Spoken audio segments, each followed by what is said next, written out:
Don't worry, Manny. They're still doing the reverse repos, so they'll have the money. They'll have the money. And they just got up to 2 trillion, so clearly they're doing that so they have the funds to pay out the apes, right?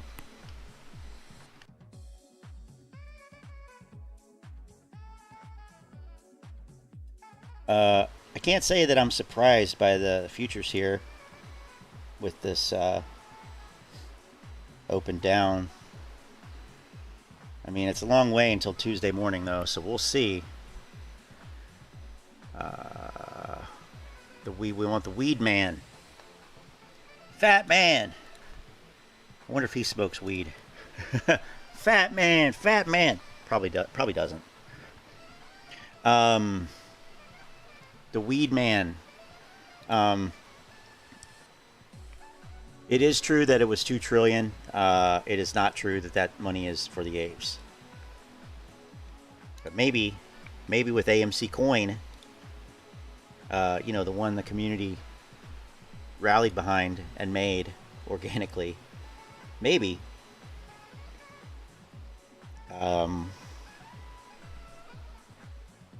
This is interesting.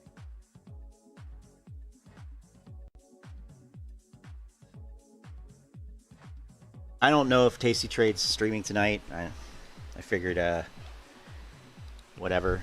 It's enough going on. Plus, it's blah, blah, blah.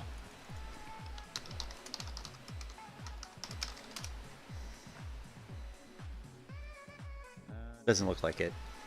Does not look like it. Rug pull in full effect. But, I'm still...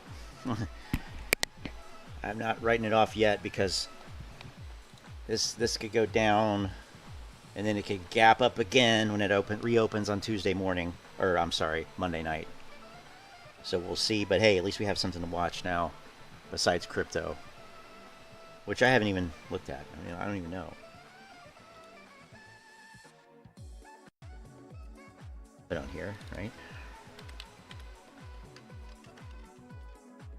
Yeah, it's around 29,000. Cool. All right. So let's see what we got here. We got, shoot, still a 4-way tie.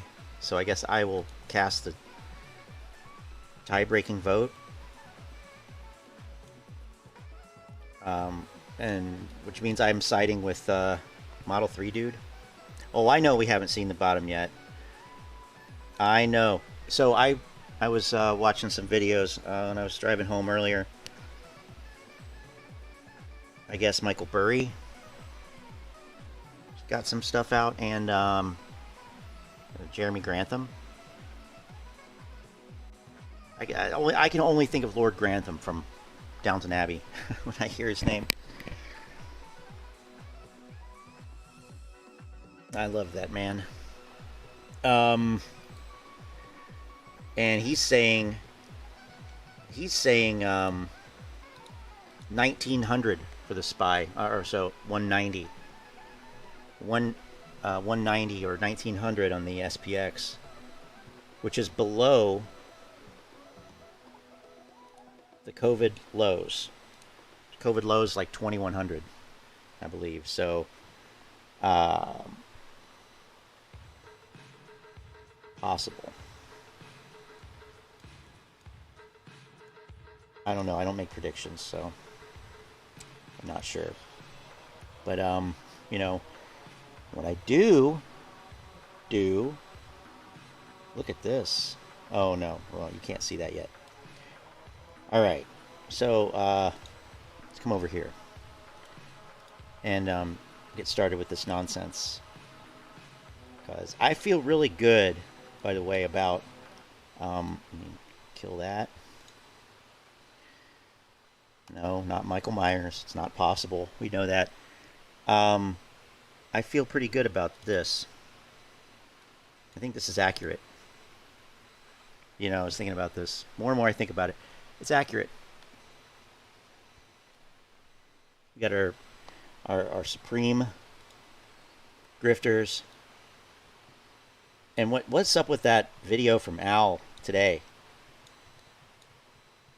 Hey guys, can you send me all of your DD on payment for order flow and how the market's screwing us, and we need all that. I need any evidence you have, and write it up real nice, and email it to Al from DC 22. Like what? What?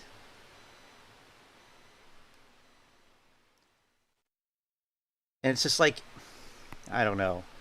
Weird doesn't even begin to describe it. Weird, scammy sounding.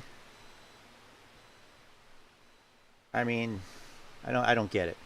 Don't get it. We could have I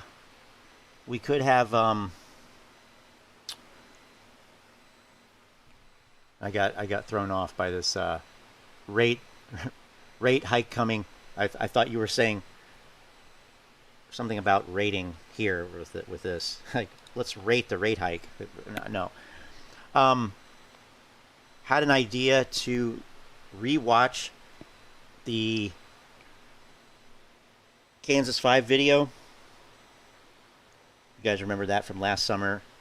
The one where 5 YouTubers came together in Kansas at the AMC, basically at the AMC, not at the AMC headquarters, but from some random person's solarium.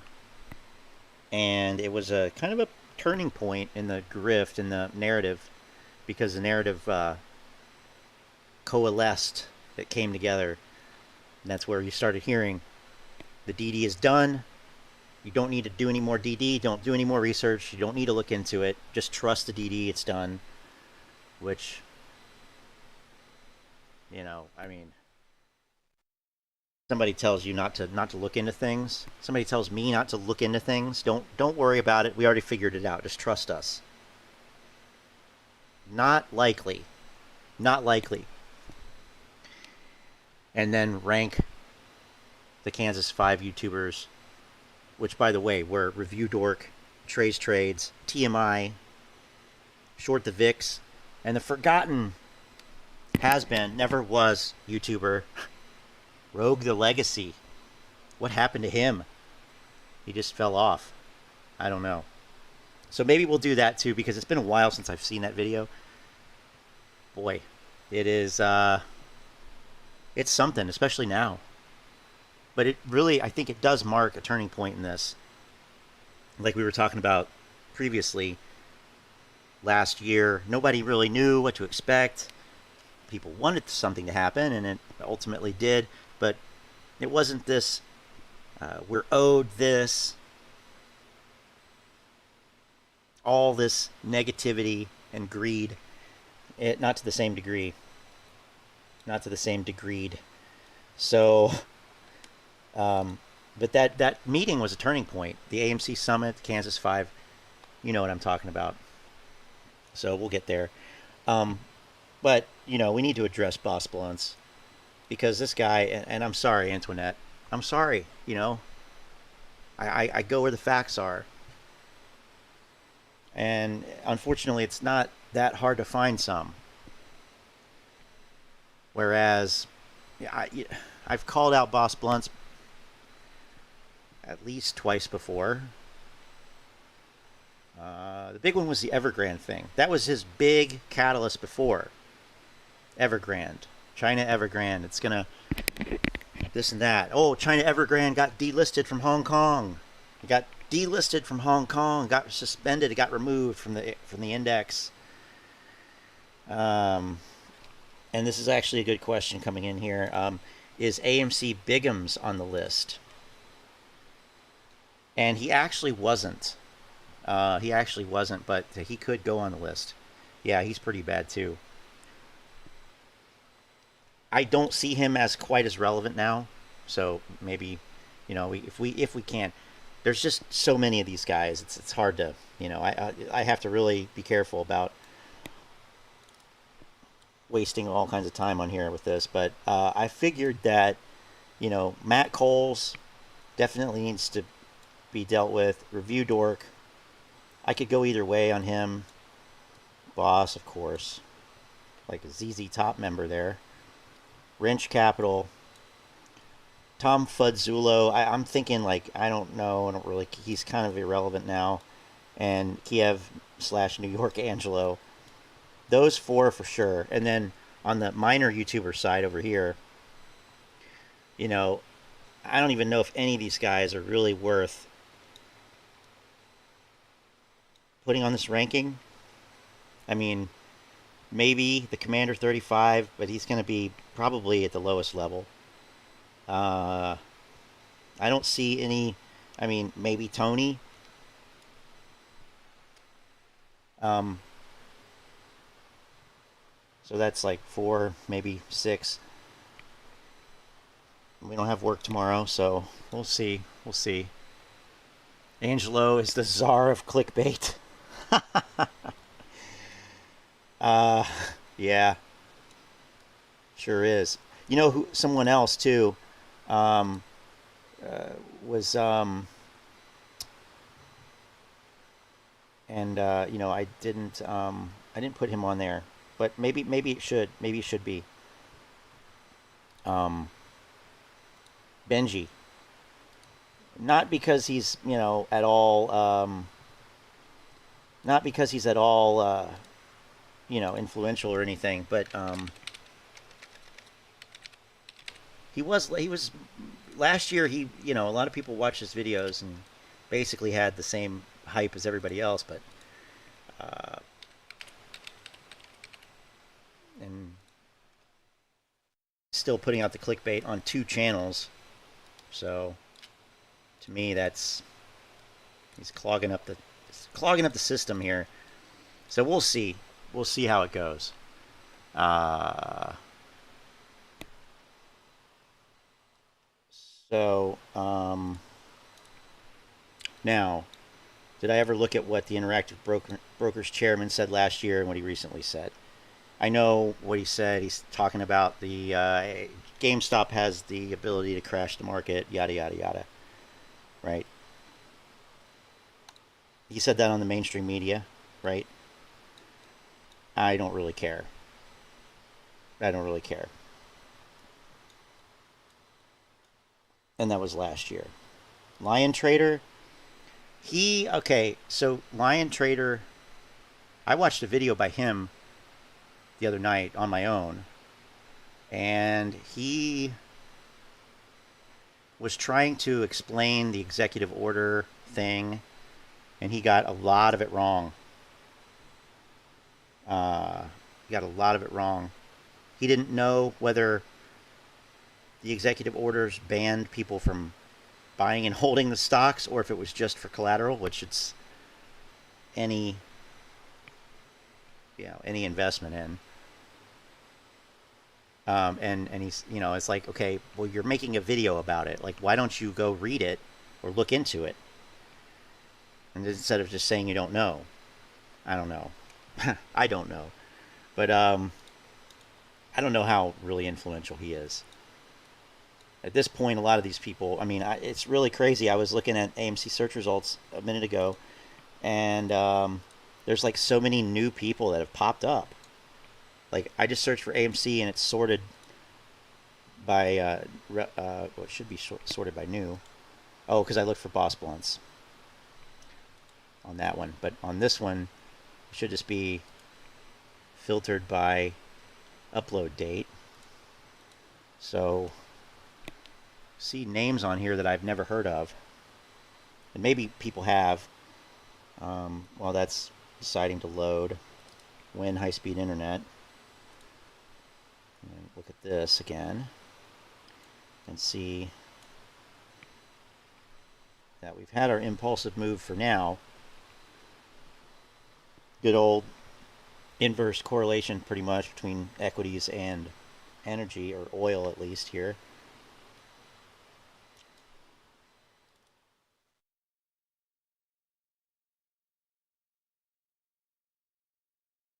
Elon Musk just confirmed the squeeze. Cool. Sweet. Why AMC is the end of retail. Okay. The end of retail. Who's Super Steven?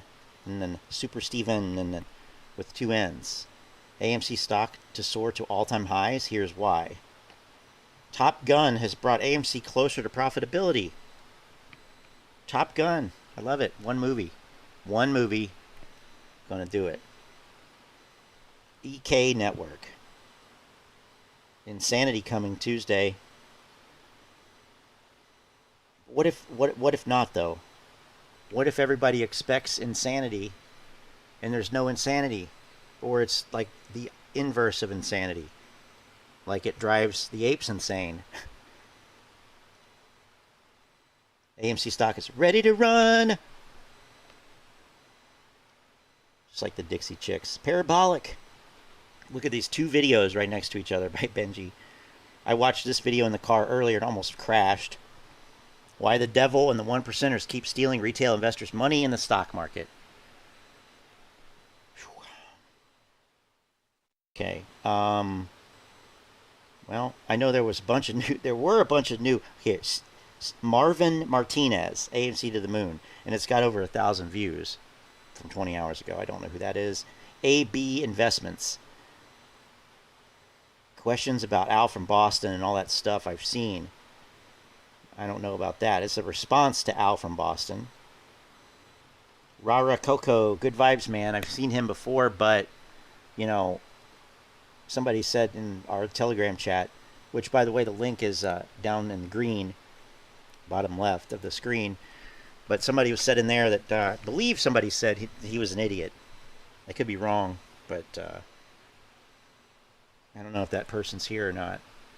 I think she is. Chris Sane, I mean, he's a known, you know, fake financial advisor on YouTube. Okay, so I thought there were more, but there are more. These are just you know, the ones that YouTube decides to give me, and I probably searched for Crypto Compass, the German site, German channel. I probably searched for it a lot over the months, so I would think that YouTube is probably, you know, adjusted what I get, because if I log out, it's weird. If I log out, I get different results, so it's one of those type of things. But anyway, they know that I like the grifters, so they give them to me because I always watch them. So anyway, I got to go back over here to Boss Blunts. So, you know, I don't even know where to start because a lot of his stuff is so long-winded. I mean, I can't watch an hour and 40 minutes chat between Tony and Boss. So there was a 20-minute video up there or something. Better if we could just watch this Johnny Depp trial from SNL last night, or whenever that was. Weeks ago. But maybe Fidelity confirms executive orders addressing Chinese military companies, and then I have some counter evidence for this. Some actual data beyond just the executive order. So I guess we can just check this out and see. This should serve the purpose. Should serve the purpose, I think. Got such flashy graphics. Okay. Gotta set this up here. 144. Wow. They don't want me to see it. Okay. So here we have, you know, a notice, probably looks like a notice to Fidelity customers. Oh boy, that's a catalyst. Let me tell you, that is hard evidence, man. Is there any sound?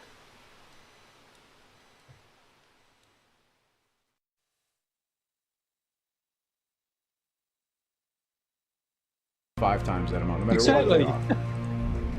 There we go. Okay. Putting it up there for everybody to read. Said, all right, that's enough. Porsche settled with the government in 2008 and said, all right, that's enough. Yeah. That was one whale. We are the mother of all whales.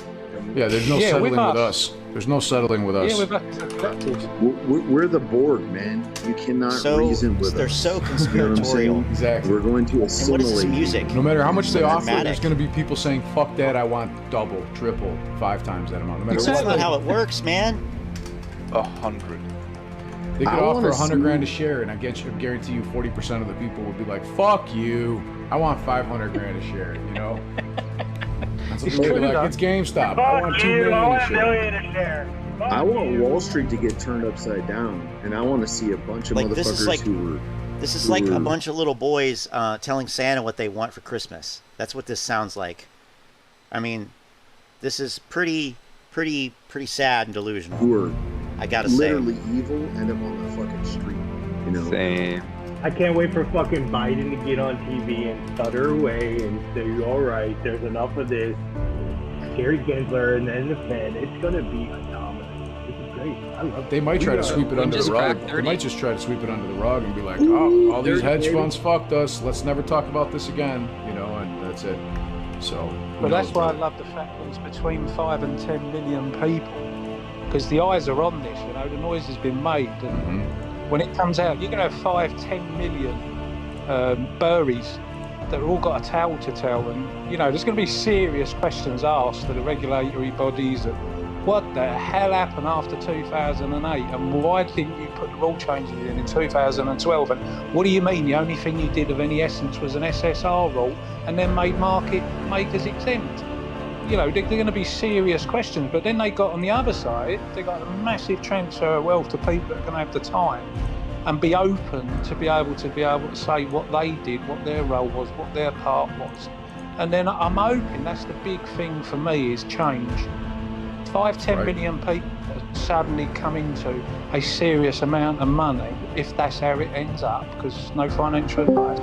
But if it works the way, you know, those who have, for the reasons they have, expect, you know, I'm hoping that's going to really change. And when I look at the SEC rule changes, etc., that's what actually gives me even more. I know, you know, a lot of people are down Super Steven along and this, that, and the other, not really seeing it, but that's background. That DOJ announcement was massive.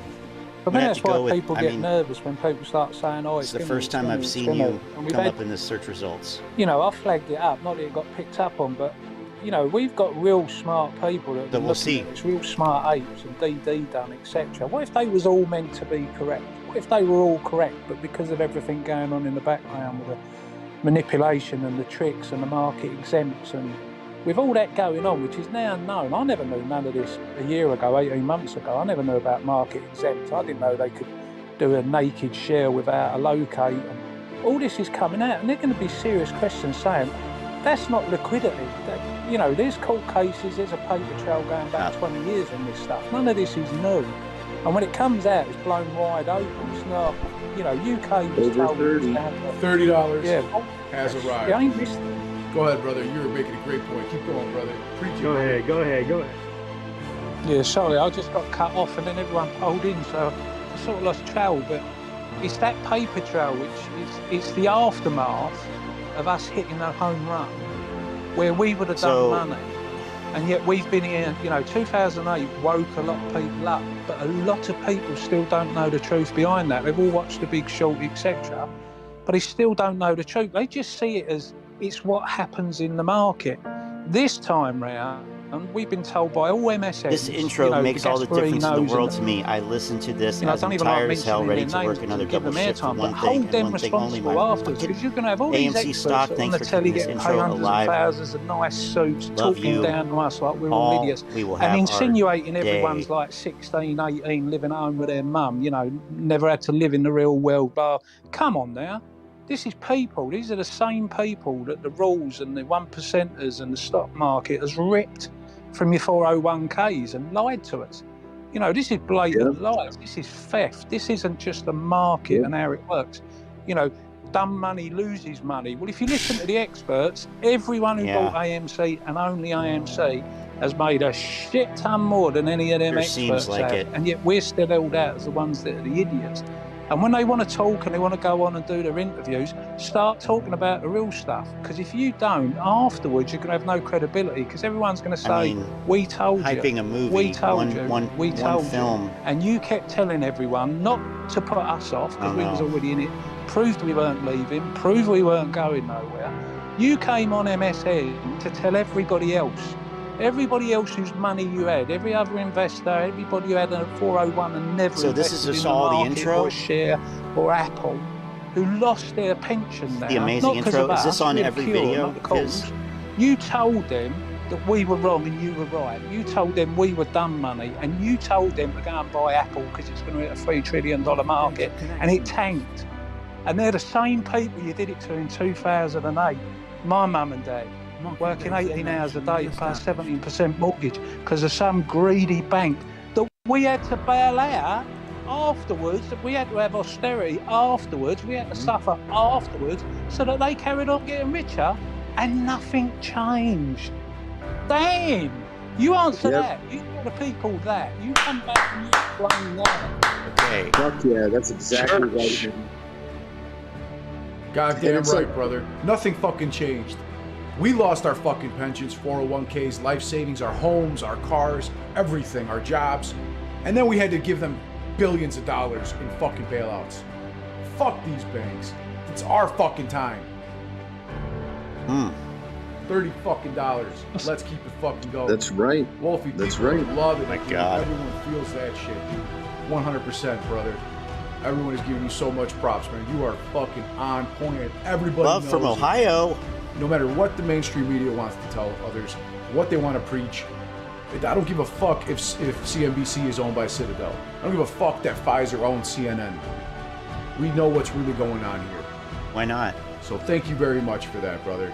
By all means. Appreciate you, brother. No worries, man. We've got to speak up for the millions that ain't here now. Don't forget, there's people gone from that. That 2008 hurt a lot of innocent people. 2008. And you'll be walking around. I'll do it every day. I've done it every day since January when I bought in. This was my chance to pay them back. But I walk around and it's like you see the scenes in some of the films when they're driving around in a car. I can't think what the margin called, the film. When he's driving around in that car and he's got the young lad next to him and the young lad's attitude is, I don't give a shit, you know, until he realises he's even going to be paid. But they're looking out the window and they're looking at all the people that just do not know. So if you're going to do things in your community, A1, top of my list, family, A2, kind of feels like a Scientology. Make sure you get that video. word out amongst the people you got. That music. Stupid at day. Look at Burry. He's been wrong more times than he's right. Highly idealistic. He sees something that we all see. Bloviation. You know, DFE started this ball rolling in GME. That's going to do its thing as well. You know, all this infighting and stuff. That has Talking to stop about because it's me, you against them. It's not me against untapped you. potential. I mean, how does that work? They want it. We got all the bots everybody. arguing with bots and we all jump in on it. Hey, that's interesting actually because Start talking about the people that you know were hurt, the people that have been forgotten. Go and have a look at the Wall Street Conspiracy. Tom Cruise, the big film that they Scientologist. pulled 5 minutes before it was Top Gun. in America. Go and have a I look think down they're all Saunders Scientologists. around I think the placards Boss are. Blunts is probably a That man Scientologist. died fighting what we're fighting today.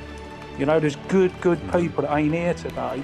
We need to remember them and we need to be loud after this. It's not because we're rich, not because we're arrogant bastards that turned into the people that we're fighting against, but because we care and we want change. We want That's these kind of fuckers happened held already, accountable. Running around in their planes when we can't even go out, can't even visit our mums. Come on now. Change. We need change. Fuck, man, I will vote for you. Just fucking run. Wolfie, president. Bro, for real. Prime Minister, everything. Okay, is this finally actually the fucking video? 10 fucking minutes. Welcome to Boss Blunt's Think Tank. It's a bit of a bittersweet day today. We have received confirmation from Fidelity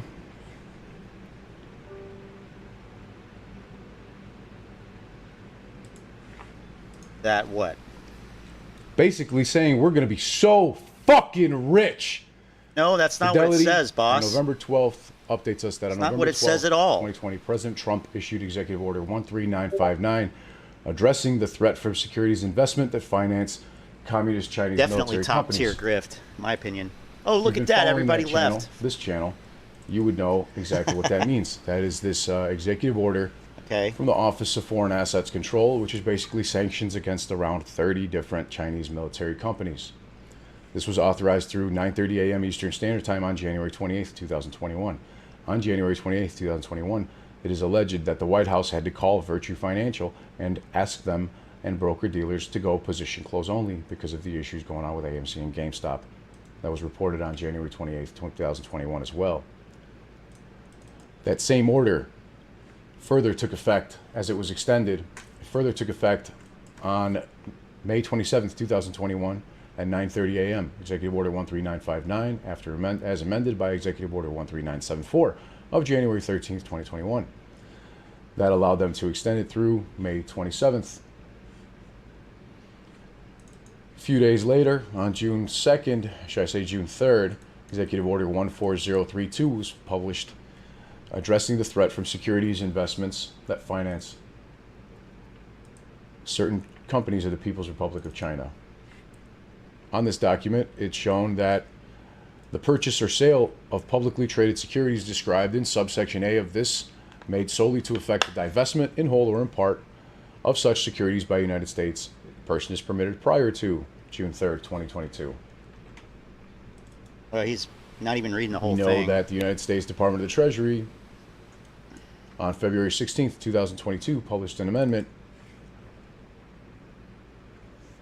and added regulation against this communist Chinese military companies February 16th, in which another 35 or so more companies were added on the United States Treasury's list.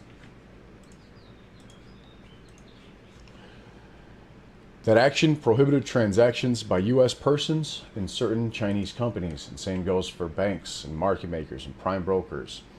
That's why in January 28th, AMC and GameStop had to go, or so were forced into position close only territory by market makers and hedge funds. I'm sorry, market makers. I'm sure that there's a and broker dealers. Direct link that you're going to show, then, right? On May 27th, the stocks began to run again, and Biden extended the executive order till June 3rd, 2022 for a period of 1 day. However, literally correlation. Okay. They say on June 3rd, 2021, President Biden issued Executive Order 14032, addressing the threat from securities investment. That action amended the previous sanctions related to Executive Order 13959. The order prohibits transactions by U.S. persons in Chinese military industrial complex companies, otherwise known as CMICs. Fidelity has taken measures designed to ensure that its funds and accounts will not acquire any CMICs in contravention of the order. Fidelity will seek to divest and intends to complete the divestment of any other CMIC holdings, if any, by the applicable divestment deadline under the order. If any. We saw that through Vanguard specifically. They told us that Vanguard and BlackRock, and I quote, Vanguard stated that since the executive order was first announced, we've been keeping our associates prepared with a response for inquiries. In short, Vanguard will fully comply with the executive order and will continue to monitor the situation to ensure. They told us that Vanguard and BlackRock, and we saw that through Vanguard specifically.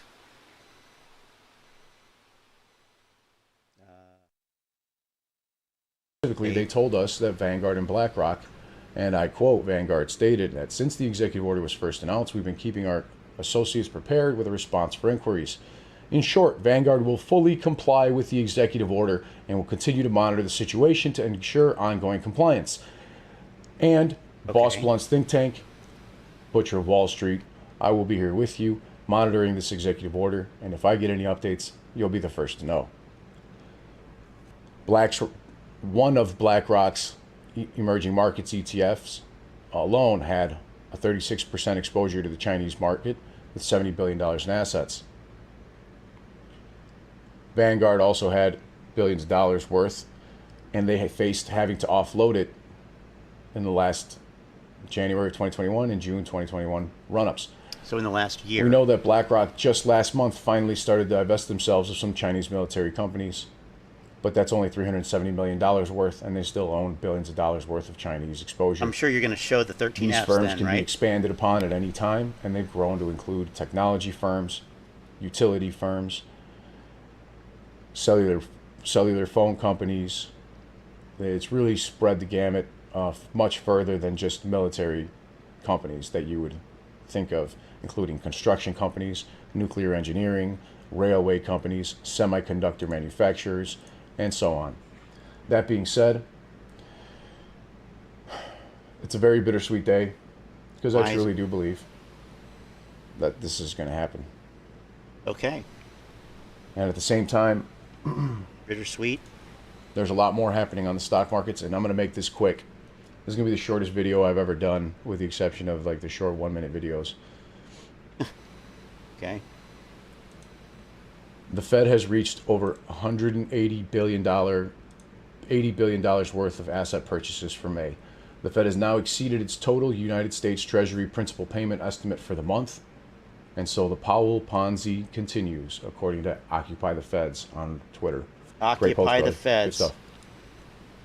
Sounds like an authoritative source.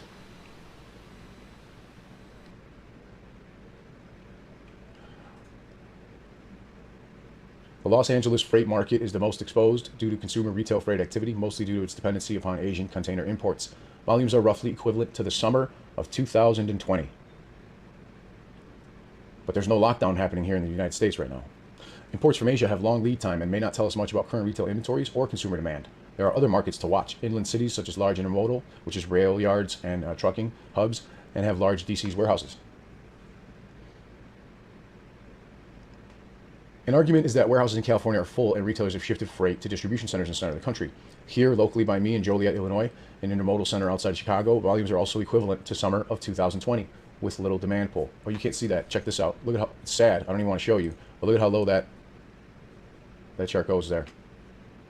Down to 246 from over 400 just a few months ago. Last time that the freight waves was this low here on the charts was 2020, and there's no current lockdown in the country. Wait a minute. It's all based off of weak economic demand. That chart shows 2020, and that says 20. It's 2022. What am I missing here? This is March. That would have been, this is 2019 then, right? What are we looking at here? There's no current lockdown in the country. This is all based off of weak economic demand. Okay, bye, Steven. Kansas City, another major intermodal center in the U.S. volumes are equivalent to summer 2020 as well. Hey, I sped him up. I put him on 1.25 speed. What do you want me to do? I gotta watch the whole thing.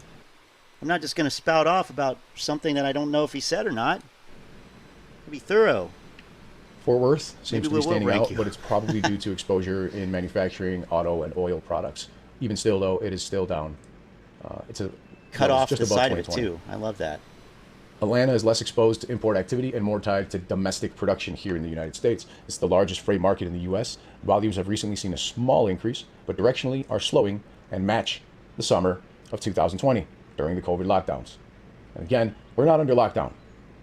This is due to low demand. There's no demand for domestic or international freight compared to what there was even in March of this year. My company's included. We're very, very busy. No demand for. And that's okay. But I can tell you that the company I work for is very much waiting for many shipments of parts from China. Like, it's impacting our ability to operate on a daily basis, and we're having to do workarounds. So, I mean, that's a personal vignette. But to say the demand is low, I don't know. But that's something that is not going to be okay for a lot of logistics and trucking companies. A lot of logistics and trucking companies are going to go out of business most likely. Harrisburg, PA provides the cleanest barometer for domestic retail, according to @FreightAlley on Twitter. Craig Fuller tells us that the market does not have a lot of direct import exposure, and since the Northeast produces very little, volumes aren't impacted by manufacturing or agriculture. Yeah, I mean, it seems like he probably doesn't know that because he sits at home all day and talks about AMC. And he's got his head up his ass. You're going to be so fucking rich. Well, the world is actually turning out there, my friend. Like, culture and volumes are concerning. People are... What the hell? That's quite concerning, all right. And that we can go on. Conclusion is the market and the trucking industry are showing some of the weaknesses of our economy as an actual Maybe it's indicator. because You they can't all see refuse to get when something is vaccinated lacking until you see and that trucking is took lacking off work because to of low drive demand. across the country It in is some tangible stupid at convoy. that point. How about that? I think he probably supports that. Important dates. Speculating. That's Amazon has a allegedly, stock split on hypothetically, June 3rd, supposedly. 2022, the same date that the executive order comes into Oh, effect. look at that. Google has a stock It's meant split to issued on be. July 15th. The shareholder approval will be put on to a vote for Google on June 1st, 2022. GameStop, new stock issuance approval vote on June 2nd, 2022. June 3rd, Executive Order 14032. How the apes got rich by executive order of the president. May 26th through the first week of June, federal employees' thrift savings plans. Over almost $1 trillion worth of federal employees and military personnel's money is going to be unavailable for withdrawal. If the market tanks, their money will tank with it. If the market rockets to the moon and then tanks after that, their money will rocket to the moon and tank right along with it. I'm sorry to say. June 2nd and 3rd are holidays in the United Kingdom. So some European markets will be closed. London markets will be closed. The first week of June is a Chinese holiday. Hong Kong and Chinese markets will be closed. June 2nd, GameStop votes on stock issuance. May 27th, BBIG dividend. And also an MMAT dividend here with MMTLP Torchlight seems might be in the works to be wrapping up towards the end of June as well. It's something that's extremely bittersweet for me right now. I'll just be happy when this is over. I think I'm just going to be happy when this is over. General So is a dead Chinese military officer. Much like Chinese military stocks will be dead on June 3rd. Ryan Cohen tweeted on May 3rd, General So's chicken is the official spelling. For absolutely no fucking reason. For absolutely no fucking reason, Ryan Cohen decided to tell us that a dead military Chinese general is spelled a certain way. Exactly, basically 30 days before the actual executive order comes into effect. Or that is a very famous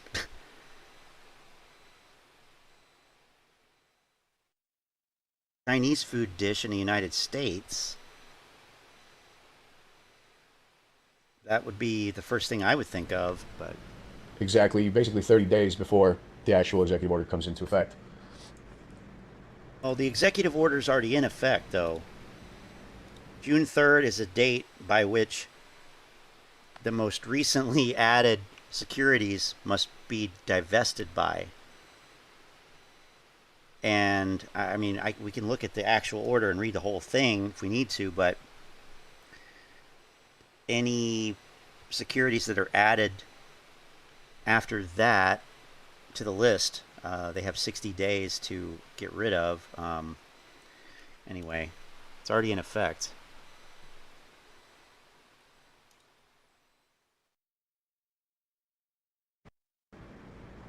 I think that Brian Cohen and Adam Aron and all of these guys are very well aware, as has been proven by Fidelity. They're very well aware of this executive order and its impacts on our financial markets. How does what Fidelity said prove that Adam Aron knows? How does it prove that Ryan Cohen knows? Unfounded. And that's why Fidelity is going to be divesting themselves of this garbage. They have to, by order of the executive order. They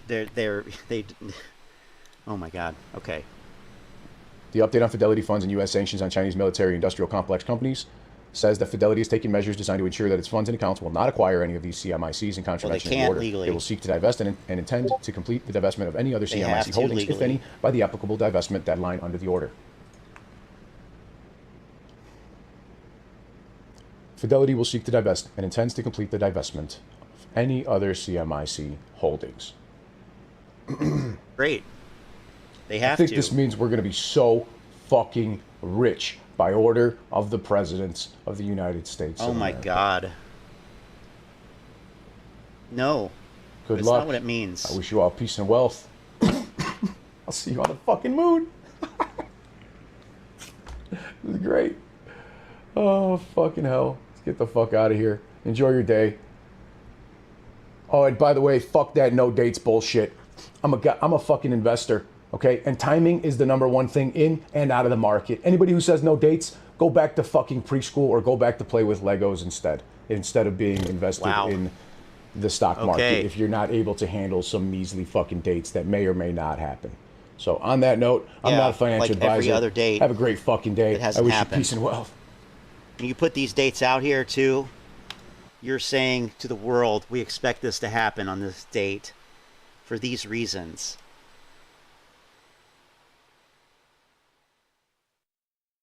And you know, there are some firms that own millions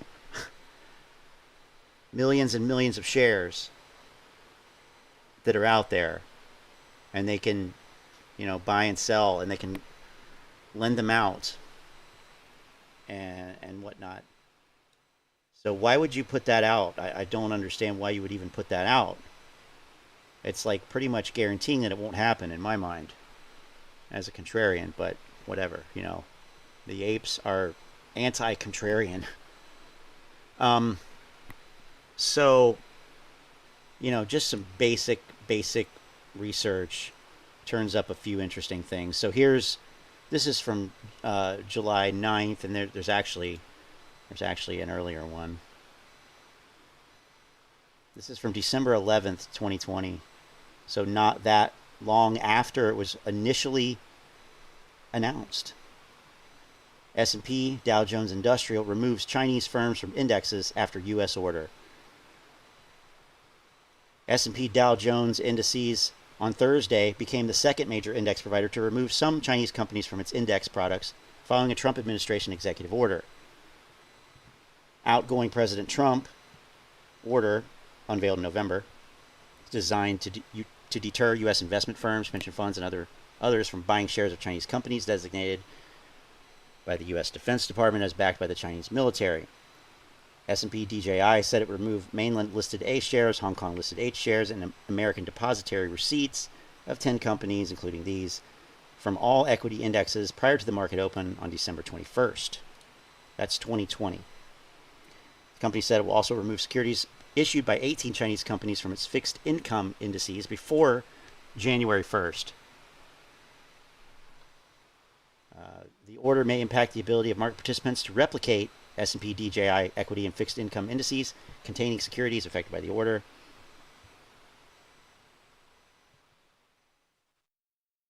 China disputes it, you know, yada, yada, yada, right? FTSE Russell said last week it would remove 8 Chinese firms from its products to comply with the executive order, which bars investors from buying securities of blacklisted firms starting in November 2021. The index provider's moves to comply with the U.S. order effectively shut passive investors out of the stocks and bonds affected. It could challenge investors' assumptions that Biden administration will mean a warmer relationship with China.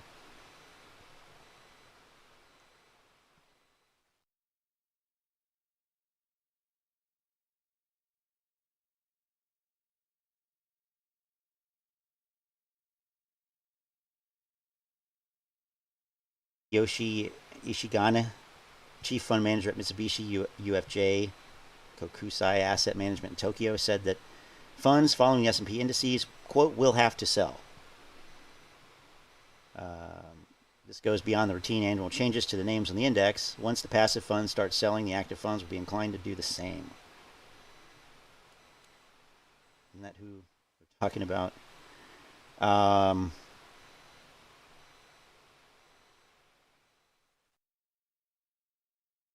Okay, so that was the first one that I saw. That was literally from December 2020.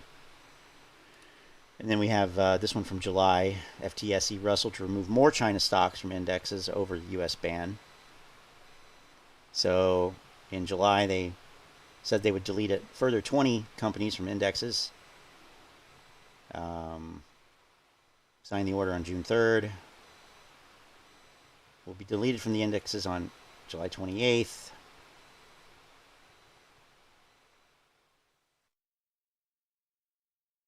Talks about, you know, some of the stocks to be removed,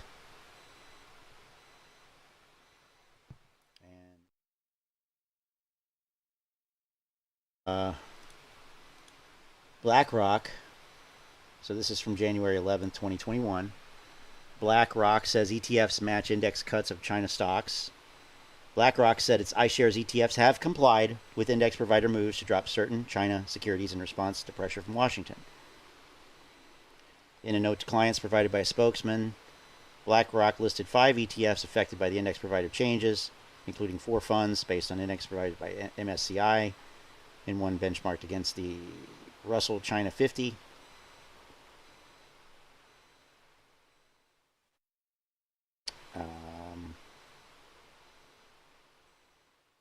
BlackRock has declined to make executives available for interviews. In its note to clients, BlackRock said, quote, iShares ETFs have adjusted and will continue to be responsive in accordance with their respective indexes' treatment of securities impacted by recent U.S. sanctions on certain Chinese companies.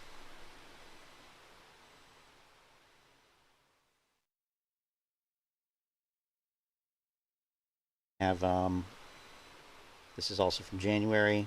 Global index providers have cut Chinese companies named in the U.S. DoD list. Basically the same thing, but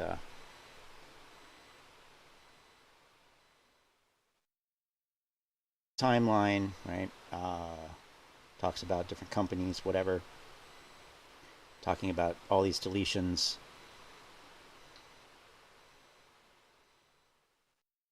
So the point here is, especially with this one from December 2020, it was announced, and all these indexes and asset management firms, they immediately responded by taking them out of the index and basically complying with the order. So, but somehow they're still holding these and using it from AMC shorts. And then we have this one here, how were ETFs impacted by the U.S. sanctions against China? Sent ripples through the ETF industry. This reporter is showing how sanctions may have had more impact on investors and index providers than on China itself, which was kind of the point of the whole thing, to affect China. But they're saying it actually may not have actually done that. So let's see. When sanctions increased earlier in 2021, and by the way, this is from, where is this from? It's from fundseurope.com. It's 2021.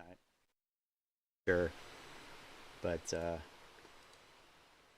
benchmark providers had to revise their listings, and fund managers reassessed portfolios. BlackRock and Vanguard, who were significantly exposed to the newly blacklisted companies, had to offload billions of dollars as a result of Donald Trump's executive order banning U.S. investment in Chinese securities with military connections.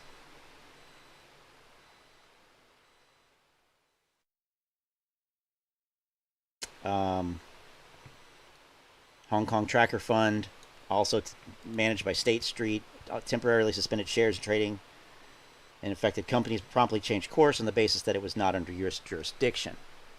Asset managers monitor the situation closely. BlackRock issued a statement saying it's taking, quote, all necessary actions to follow benchmarks and ensure compliance with applicable laws. As BlackRock sold stakes in firms such as China Telecom Corp., its iShares FTSE A50 China Index lost its top spot as the largest fund tracking onshore Chinese stocks. Investors flooded to this other one instead. BlackRock just declined to comment. Vanguard was also heavily impacted. FTSE Emerging Markets ETF had more than 40% exposure to the Chinese market, while Vanguard Total International Stock Index Fund was reported to be one of the largest fund allocators to 4 of the blacklisted firms before the sell-off. Vanguard's Mark Fitzgerald, head of product specialism, geopolitical risk comes with the territory when investing in emerging markets. Quote, these are some of the things you have to take into account, and some of that will be unpredictable. That is the nature of the beast, and you will get caught up from time to time, he tells Funds Europe. Fitzgerald points out that China is set to be the largest economy in the world with enormous stock and debt markets. Investors can't ignore it. Quote, but you have to understand that there are some additional risks that you wouldn't expect from a developed country. This section is talking about basically how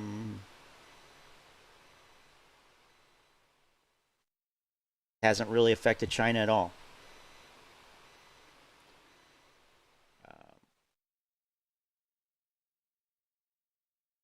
Various Chinese companies have been removed from benchmarks. According to this institutional business deputy head at Hong Kong headquarters CSOP Asset Management, the tensions that is a never-present issue. Quote, even with Joe Biden in office, it's looking unlikely that the sanctions will be retracted.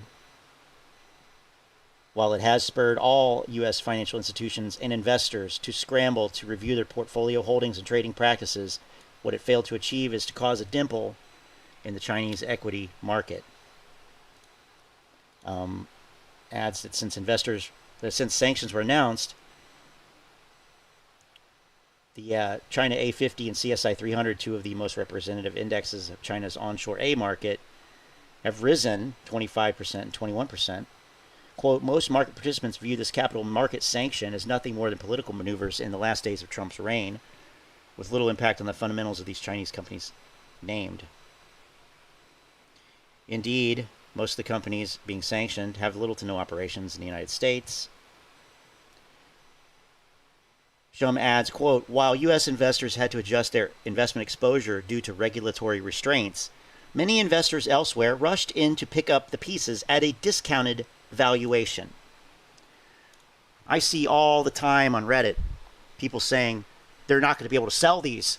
They're stuck with them. They're not going to be able to sell them. Who would buy them? Nobody in the United States can buy them.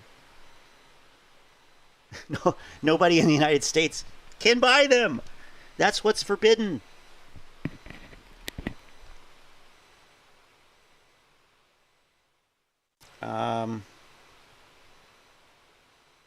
Yeah. Let's see. It's an interesting read.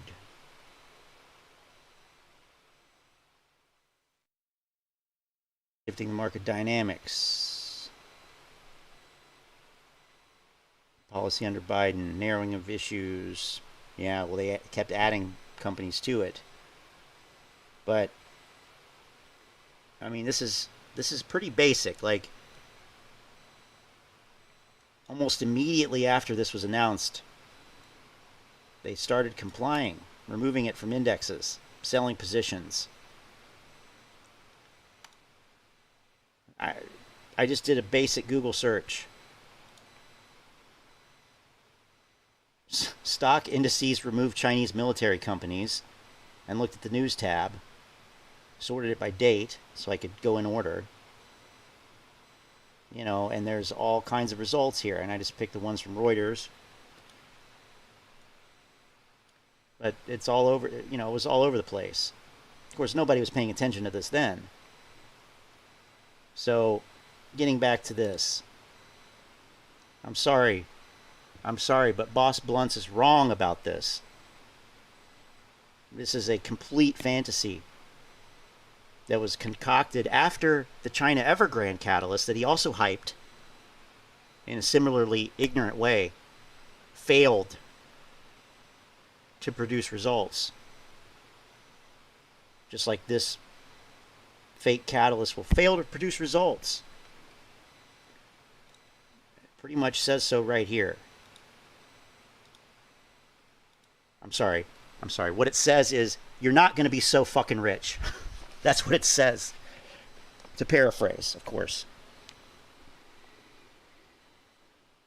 And then there was a time that Boss Blunts said that China Evergrande was delisted from Hong Kong stock market. They were removed from the stock. They were literally kicked off the stock, off of that stock market exchange. And in a similar way, using a similar technique, similar high, very skilled research technique, I found that, no, actually, China Evergrande had not been delisted from the Hong Kong exchange. They were voluntarily suspended because they had some news coming out that day.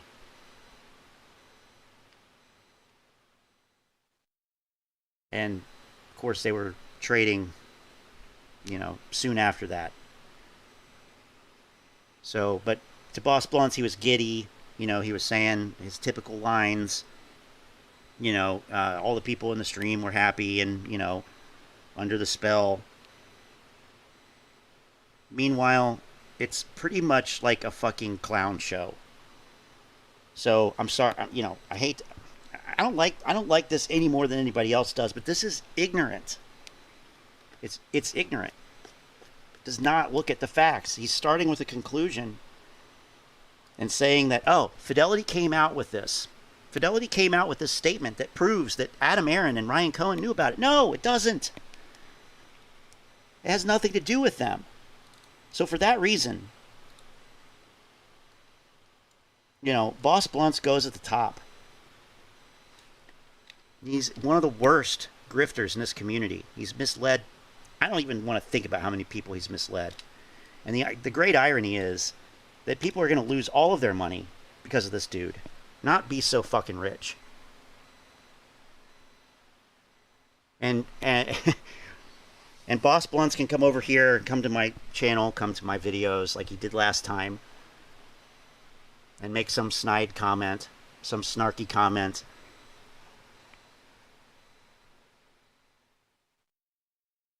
But, you know, I'm sorry, like, it's not personal, man. You're just not good at research. You're not good at DD. You're biased. You're emotional. Those are the worst things that you can be when it comes to this. For yourself, and especially if you're an influencer. Influencing other people. Absolutely horrible. I don't know. Got any objections to that? I think he's right at the top.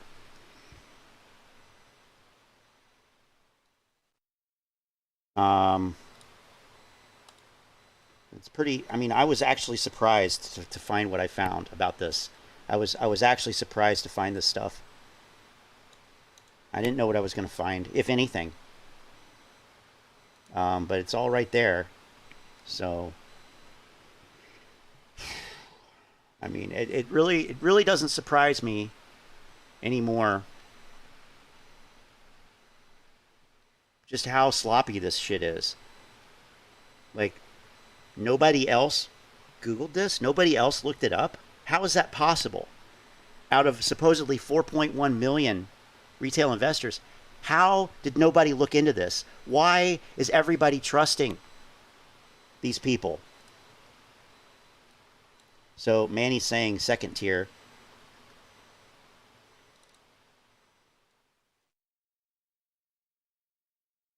Well, second from the bottom.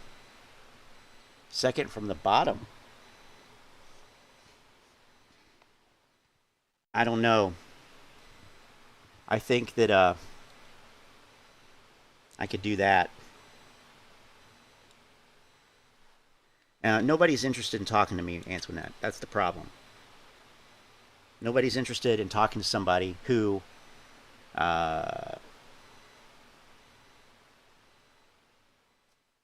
speaks against their narrative. Even Tony DeNaro. He'll come in here and chat, yeah. But he made it clear that I'm not welcome on his channel. And yes, I did call somebody emotional because when you sit there and say, oh, it's a bittersweet day for me. It's bittersweet because I know that this is right. It's bittersweet. We're going to be so fucking rich. You know, and you can make your snide comments and whatever else, but you guys, you have been proven wrong over and over and over. And I'm showing you how what you believe is wrong. And you still have that sly, ignorant attitude. But here's the thing. This is the kicker. This is how I get around it in my head. It's not about you. I don't care what you do. It's not to influence you. Sure, you can be influenced by it. You can go look the stuff up yourself. That would be a smart thing to do. But my channel is and has always been focused on calling out these influencers and exposing their lies and grift. Period. So, anyway. That was fun.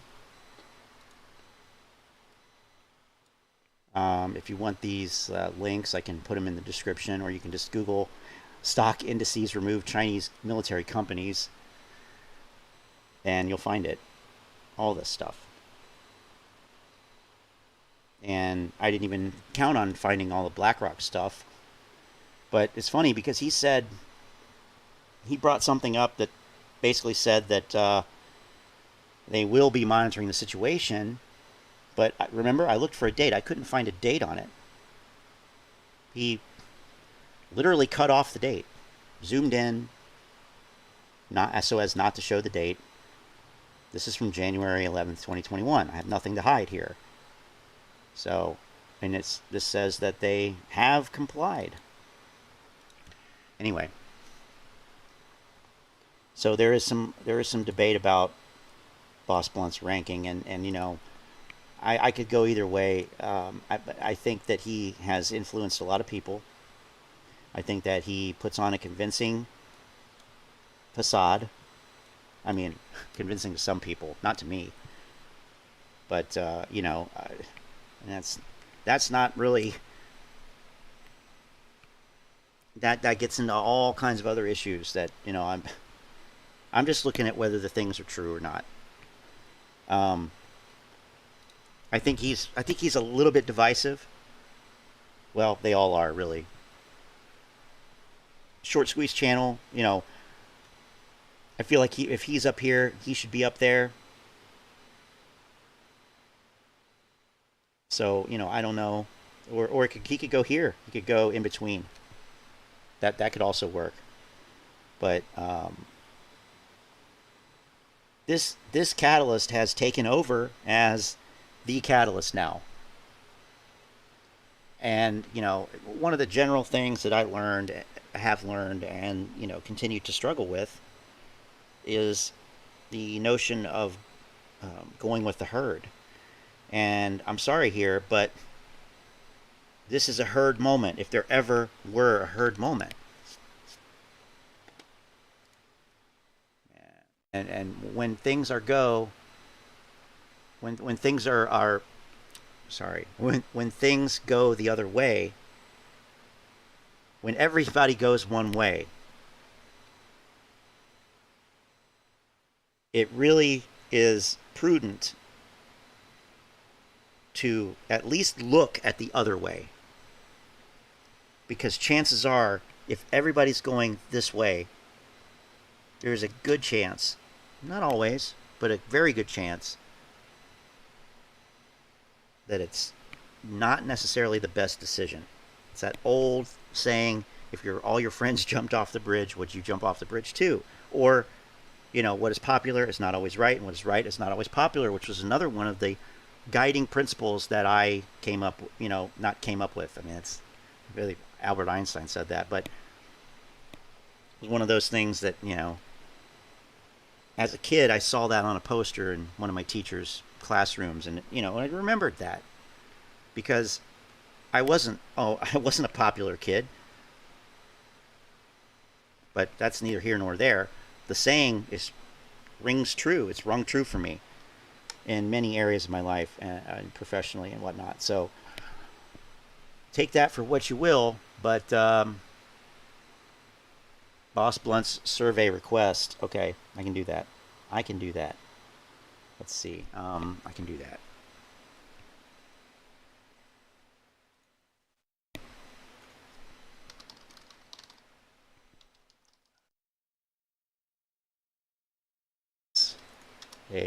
I can only put 4 options, so I'm going to put S, A, B, and D.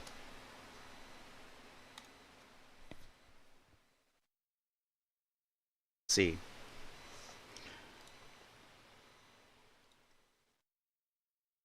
All right, so it's there. You can vote. While that's happening, we'll go back over here. Oh, before I do that,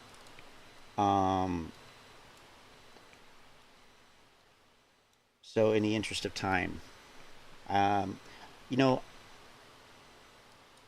I want to do something a little different with Roensch Capital, because we've been looking at recent videos, but you know, we're ranking them as grifters in this whole AMC thing, right? So I'm going to go to his channel, and I want to look at a video from previously. And if I were one of these guys, by the way, you know. What's up, guys? What Roensch Capital? Listen, I'm going to give you a strategy really quick. This is incredibly stupid, simple, and autoplay on the YouTube homepage should be banned. I don't want to discount the influence that has already been exerted that has gotten people to this point. You know, yeah, now he shows his face. Clearly he's superior to me in that respect. But, you know, last year, we can't really understate the importance of what happened before. I don't think. So let's go back, you know, in time a little bit here. I remember reviewing a bunch of these videos. It's kind of like, it is kind of like deja vu, as a matter of fact, as I looked at that, literally that video.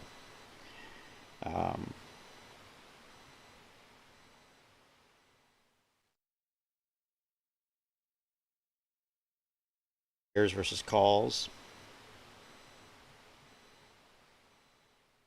What we don't want. I mean, all these titles like AMC incoming. A new AMC launchpad. Expect it. You should expect it. It's ready. This is 8 months ago. The moon's pull. This one was great. The AMC hurricane. That came out right around the same time as a hurricane literally hit many states in the United States. I thought that was incredibly insensitive, but probably wasn't aware of it. But I wouldn't have done that. The AMC hurricane. I forget which hurricane it was. It was a bad one, though. Dark pool covering. AMC's next step up. Need some help?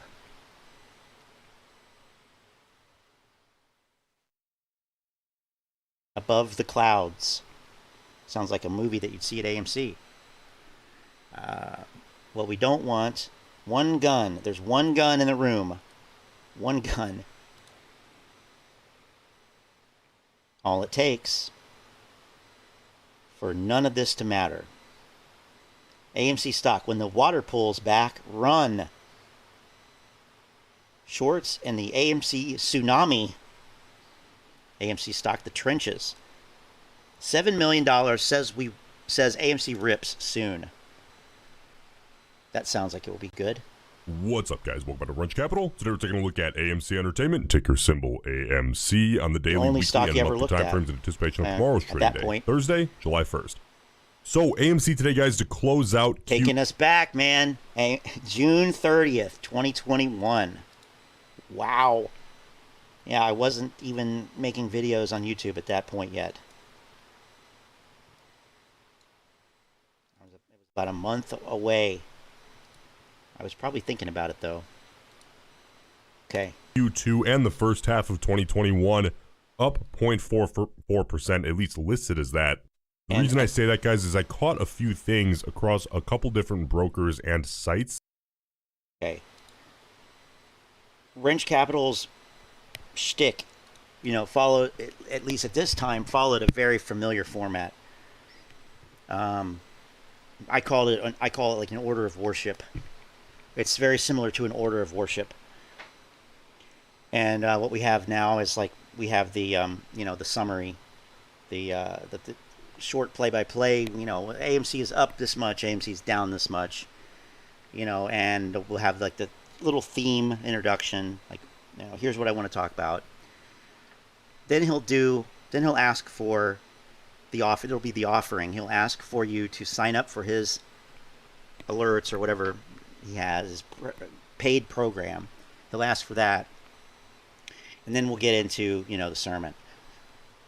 So let's see if it follows and that. this info is sometimes a little bit skewed, okay? So just a quick lesson, don't always trust your broker. Look, guys, as it relates to AMC today was flat, right? If we compare it to our historical self in terms of volatility. I don't care today in regards to this. I just kind of want to show you guys what I mean for the future. So if we go to yesterday's close, it looks like it's about 56.74 or so, maybe a little lower. Wow. And 56.74 is what it's so listed high. at. For example, if you look on Google. But now if we go in Thinkorswim here and we look at today's close, it looks like about 56.55, give or take. Now I checked across a couple of different brokers and they're all kind of saying that it's up 0.44% in regular hours. But when you look deeper at the candles, that doesn't really add up, right? For example, if you look on Yahoo, it has yesterday's close at 56.43, right? And then today's at 56.68. So look, sometimes things aren't really going to line up. They're not going to look quite right. And that's fine, guys, especially here on AMC. Again, today's a flat day as far as I'm concerned. And there's absolutely nothing wrong with that. If we take a look at a few ETFs, let's start with SPY. Look, guys, up just 0.08%. We take a look at the Qs, Another for example. three-way tie on Boss Blunts. Down How can that 0.16. be? Gonna make me cast a damn... Somebody else can vote. Let's take a look at VOO, up 0.09, and RK, just for fun here, minus 0.08. Wow, look at ARK. So either way, It's you know what? I over probably 100 trust Oh my that God. plus 0.44% more than I do the candles themselves. And again, it really doesn't matter today, you guys. Just kind of show you that sometimes you Doesn't should matter. double check. Price doesn't matter. Now, there's a few things I want to talk about today with AMC. First off, and something I find very interesting, I don't know if you guys have noticed, but the last couple of days, it seems that sentiment in the media, at least the mainstream media, like articles and things, headlines that you're being bombarded with, it seems that it's starting to shift to be more kind of 50-50 than all bearish. And let me kind of show you what I mean here. So you Google AMC stock, and at least for me, this is what's popping up.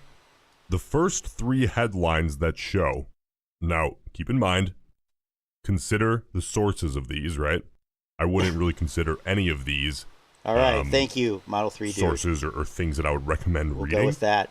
But that's not what matters, okay? What matters is sentiment and the fact that they're talking about it regardless. Look, Done. when it really comes down to it, as long as they're talking about it, I don't care if they say great things or terrible things. Because again, as we know, if somebody's going to go and look into it, which most people will prior to making an investment, we kind of know which side they're going to end up on, right? But it certainly can't hurt to have somewhat positive headlines floating around out there. As, you know, like it or not, these are sources that a lot of retail probably reads. So let's take a look here. Again, these are a day or two old, which is why I said in the last couple of days. First off, AMC Entertainment's share price is being manipulated. If you click on it and take a look, they're actually talking about retail, which seems like an odd statement to make to me. Using that logic, you could accuse every CNBC contributor of manipulation, every guest on Fox Business. This is every it's an article AMC written YouTuber talking about AMC. With no ground to stand on, guys. The next one, by the same source. This scenario could cause AMC's earnings to jump sustainably. I don't care what they're going to say. I haven't even clicked on it. All I care about is they're talking about it, and the cherry on top is that it seems like a positive headline. And the last one here, which is actually very interesting to me. They say, can AMC stock reach $100? Fundamentally, no. Technically, yes. Now look, first off, ignore that price number, right? When it comes to the price of the stock, because everybody had already, you know, gone way past that in their minds. Know where I stand on market cap. Now, at some point, it has to make sense, right? I mean, really, there's only so much money in the world. But where we stand right now as far as market cap, which is really what you should be looking at, not the price. If you look at some of these other growth companies who have a market cap far higher than what AMC is at right now, and fundamentally probably have no business being there. Now we know AMC was never a fundamental play. So anyone making that argument needs to adapt to the new market. They don't really say that as much anymore. Maybe they do, but I mean, talking about one film, you know, turning the company around to profitability sounds pretty damn fundamental to me. But we've seen growth stocks hit crazy high market caps based almost entirely on technicals. Now with AMC, we have the technicals, but what do we also have, you guys? We have the short squeeze, or I should really say the short interest, because we know that any squeeze effect is going to be a combination of short, gamma, FOMO, probably a few other factors. The absolute biggest one, in my opinion, I think it would be difficult to argue, is FOMO. Retail has a ton of money collectively. Some of these other stocks just... Well, that's no longer the same. That's no longer true. Retail has a ton of money collectively. Maybe in June, at the end of June last year, yes. But it wasn't that long after this point, actually, that started changing. Big, in a big way. Big league. Started changing big league. Let's go take a look at some growth stocks, look at their market cap, and tell me that with all the factors that AMC doesn't have room to run. So it really doesn't make sense to put a price on it. Because at this point in today's market, it doesn't have to make fundamental sense. At least in certain sectors, right? If you're value investing, well then yeah, fundamentals play an absolute role. That's not the sector that we're in, right? It's hard to even put us in a sector right now. So what that really comes down to is as long as the technicals stay healthy on the stock and it remains sustainable, the only limiting factor here is how much interested money exists, okay? And that's the truth, guys. That's how a large part of today's market operates. On purely, is somebody going to pay more than I'm paying right now in the future? That's it. Greater fool. And I think old dogs have to adapt to that newer mentality in these certain sectors. See, this is the same thing that Short the VIX was saying in that call with Kringle Kitten. You know, oh, Warren Buffett is such an idiot for investing in companies that are good. This is not how the market works anymore. You know, it's stupid. The world's not like that anymore. And it was Paul from Everything Money who said, you know, basically, I don't know if he was actually responding to Short the VIX or if that clip was edited together. But in my mind, Paul was responding to Short the VIX. But it's an appropriate response. It's, no, that's retarded. That's stupid. I mean, the stock market is always a popularity contest in the short term. And in the long term, it's a weighing machine. So it's a popularity vote counter in the short term. Benjamin Graham said this.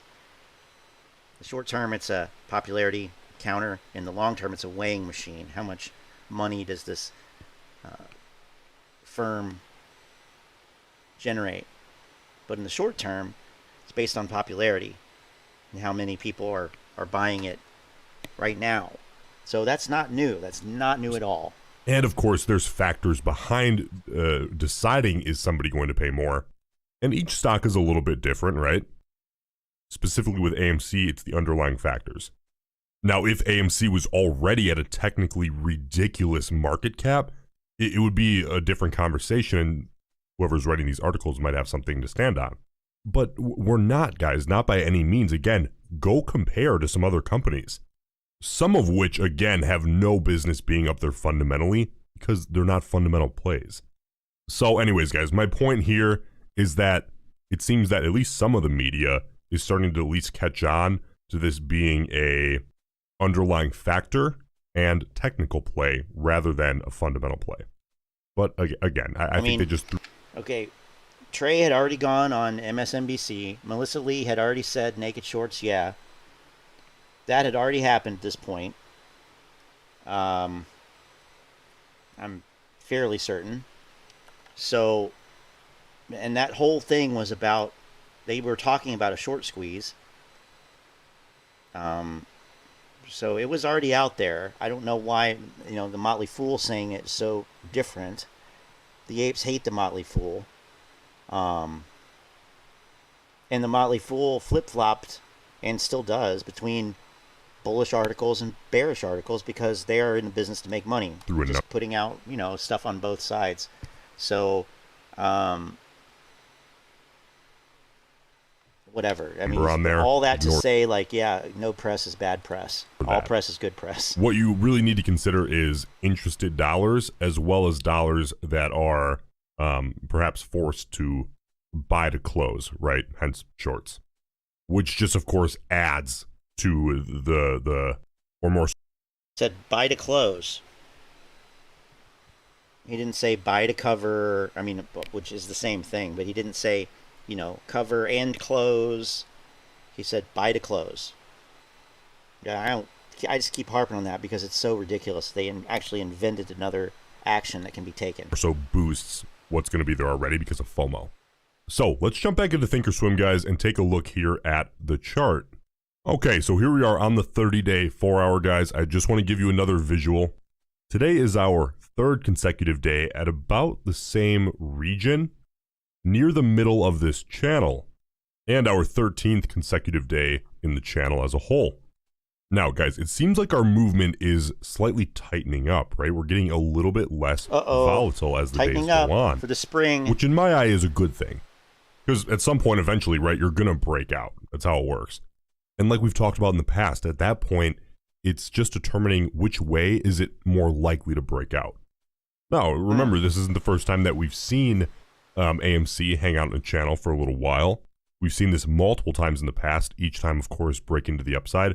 But it would be biased to say, or to use that part of the past as evidence that we're going to break. This is another thing that he does that, you know, he introduces the idea of a bias, and he refutes it. He said, well, it would be biased if I said this. Let's see what see how it goes. Right? The much better argument is to look at current conditions and the underlying factors to help kind of make that decision. Also, guys, I will note this is the longest time that we've spent in a channel, again, at least since I've been watching, for about 5, maybe 6 months. And like we've seen in the past, the longer the consolidation period, the more violent that breakout tends to be. So now, again, to decide which direction is more likely, there's really two best resources that we can use to make that decision: the options chain and short interest. But here we go. We know the short interest is there. Okay, so really, in my opinion, the most important factor right now is going to be that chain. Now, we've looked at this each and every day for months and months and months. Let's jump in there and take another look. Yes, you have. Volume today, guys, sitting at about 620,000. Ratio about 65% calls, 35% puts. And we maintained about that same ratio for the majority of today's session. Now, like I said on Twitter today, you guys, and I've said this in the past, this volume, while a little bit down today because of the lower volatility, which again is 100% expected, you see this on most stocks each and every day, the change in volume due to volatility, that is. That volume is still very high compared to what we've seen in the past months. Volume's still very high. And when we get that higher comparative volume, we have to keep in mind, again, that baseline for what's a bullish ratio changes. We have to level it out a little bit. As with most things, when you increase that sample size, the results are going to level out. Now, 65% is ridiculously bullish. And I said that on Twitter as well. Right. Okay, so what you just did there, whether you knew it or not, is you told apes to buy calls. That's what happened right there. It's ridiculously bullish. Especially knowing what we know now about how the delta gamma hedging theory is pretty much nonsense. Especially for these stocks. Especially at this point in time after June of last year. It quite literally is just throwing money down the drain. Good money after bad. But ridiculously bullish. I want to hear that again. That sample size, the results are going to level out. Now, 65% is ridiculously bullish. And I said that on Twitter as well. Because we know at these volume levels, anything in the mid-50s or up is bullish, okay? That would be very safe to say anything mid-50s and up.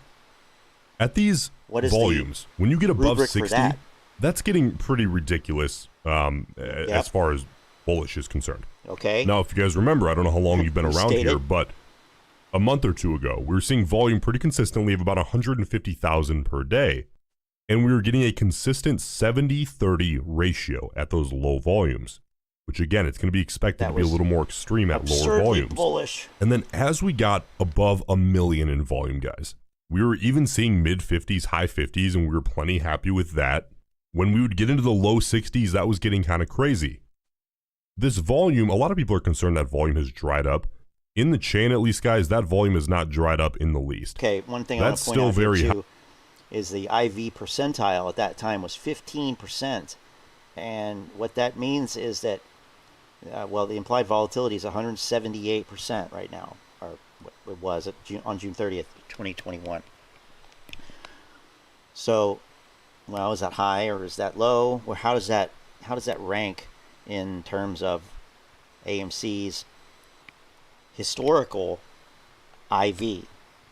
Like, what IV has it had in the past, and how does this level compare to that? And that's what IV percentile tells you. So 15 means that AMC's implied volatility was lower than 178%, 15% of trading days within the past year from this date. So what that's telling you is that it's high. It is very high. Almost at its highest, but not, you know, necessarily at the highest, but it's only been lower than that 15% of the time. So that's pretty high. And what that means for people who bought calls or puts at this time, based on what we know happened after this, and we have the, you know, we do have the benefit of hindsight here, but still, you know, this is a post-mortem hot wash, if you will. This was not a good time to buy AMC options, because the IV deflated after this, and basically IV crushed a lot of people. Even if the stock went the same way that you bet, IV basically, to use an ape parlance, stole your money. And it wasn't really stealing, it was just, that's a function of how options are priced. So I don't know if he's going to mention that. He usually does mention IV, but we'll see. Hi, I think you guys were just spoiled with well over 1 million. And again, Spoiled. periods of consolidation are Apes crucial, never. and we expect a little bit of a dip in volume. Completely fine. So don't marry those high 60s or the 70-30 ratio. Guys, 65 is absurdly bullish. Absurd. You just have to recognize that you have been spoiled in the recent past with those very high volumes and the very, very high ratio. Don't take this for granted. I probably have seen this before. No, but I don't IV remember implied it. volatility yesterday was 183.5, about. Down about another 5% today. And again, keep in mind, these are levels that we haven't seen in over a month now. Okay. Now, on a different stock that might not seem like a very long time, and it's not, but a lot has happened in the last 30, 35 days. And again, the last time we saw IV this low was right before that run from about 12 up to over 70. Okay, now, specific contracts. Okay, so the problem there is it was 180 whatever yesterday. Now it's 178. The stock price went up a little bit. Well, even, you know, if you had a call contract that, you know, was right on the edge at the money, there's a good chance it went down, because IV went down by, let's just say 10%, 10 points. And we even look at the Vega. So the Vega Greek tells you how much the option price changes with 1% change in implied volatility. So we'll see if he opens up the option contract, we can estimate how much those contracts change just from the IV. Just from the IV. Purchased one. So it's not necessarily a good very thing here. interesting contract, to be exact. Now, I sent out a tweet today about the 21st of January 2022. That expiration for the 145. Oh my strike. God. Now, Are this you kidding contract, me? Are you fucking kidding me? He's going to talk about that? Oh my God. Yeah, so these contracts were $1,200 to buy in June, at the end of June. And I, you know, I don't need to remind you guys that these expired worthless. Now he doesn't have Vega on. He doesn't have it shown here, so that's cool. So we don't know, but And he doesn't have IV on for the specific contracts either. Well, let's see what he says. Already at noon, when I sent out that tweet, Central Time, had over $5 million on it already. We finished the day here with a little over $7 million. Now, take a little deeper look at this, guys. The at-the-money calls saw volumes of 121 and 195. The at-the-money puts, 4 and 33. Dry. Now, granted, they are about double the cost of the 145 strike calls, but still that dollar value is obviously nowhere near where we're at the 145 call. For a comparable put contract, somewhere around the $12 ask. And he does this comparison too. I mean, guys, we're barely seeing 25 at the 1570 ask. Why would anybody buy a lot of zeros as well, right? Puts? Now, I watch the chain throughout the day pretty consistently. Now, this volume down here, the 5840, is what we ended up at, but the bulk of that, it all kind of hit at once and then slowed down a little bit towards the end of the day. Now, also, if we compare this to the other contracts at this expiration, it becomes pretty clear that this is relatively unusual, right? Now, not unusual in the sense that... Here's where we're going to talk about the $7 million. You see what he's setting up here? This is something that I would alert really for sneaky. The unusual options activity in the UOA membership. There we go. Because it's not so unusual because I expected this, right? But it's unusual in the sense that a lot of it, or at least a big chunk of it, kind of hit at once. And compared to the other volumes that are pretty thin, this is obviously an absurd dollar value, right? At least when we're talking about a contract for early next year. Now, just to kind of prove my point, let's take a look at December here, the same strike. Just 1,400 at about the same ask, at least similar enough. And if we take a look at July, volume of just 200. This is a complete misrepresentation. So it's something to think about and something to take a look at if you'd like a deeper look in the coming days. Now, again, we talked about this last night, but when I posted that, I got a few responses on Twitter, and it seems as if a few people still don't totally grasp the idea of why someone might buy. I'm going to prove my point. Let's take a look. Okay, before you prove your point, and look at, I don't know if you can see this, it's showing the interest, this little curve in the timeline here, and it's showing most replayed, and that's the most replayed section, because he's hyping the option chain as being extremely bullish, absurdly bullish, right? So, okay, all right, so this is June 30th, and now what I've done over here is on Thinkorswim, I pulled that up with ThinkBack, so we can look at it, and here it is, January 21st. We're looking at it from June 30th, so I set the date in here. So there's what he's showing, and it should be a 5840 volume, and it's 5840 there, so it matches. Cool. So we can go back here, and this is the great thing about Thinkorswim, to get this historical data. So we can see that I have Vega on here, and it says 16. So what that means is that this contract changes $16 for every percentage point of implied volatility change. Now, that's kind of a lot. So if we go back, and I didn't do this, so I don't know what it's going to say. All right, so I went back one day to June 29th, and we see, well, there were 2,400 on that day, but the price was $12.30. So it went down, what, 30 bucks. Let's advance it forward a little bit. And from June 30th to July 1st, on July 1st, the price of that contract, the premium was $10.45. It's $200 less right there. And I went forward to July 2nd, and it's now $9.95. So that thing is just bleeding out. $1,200 on June 30th.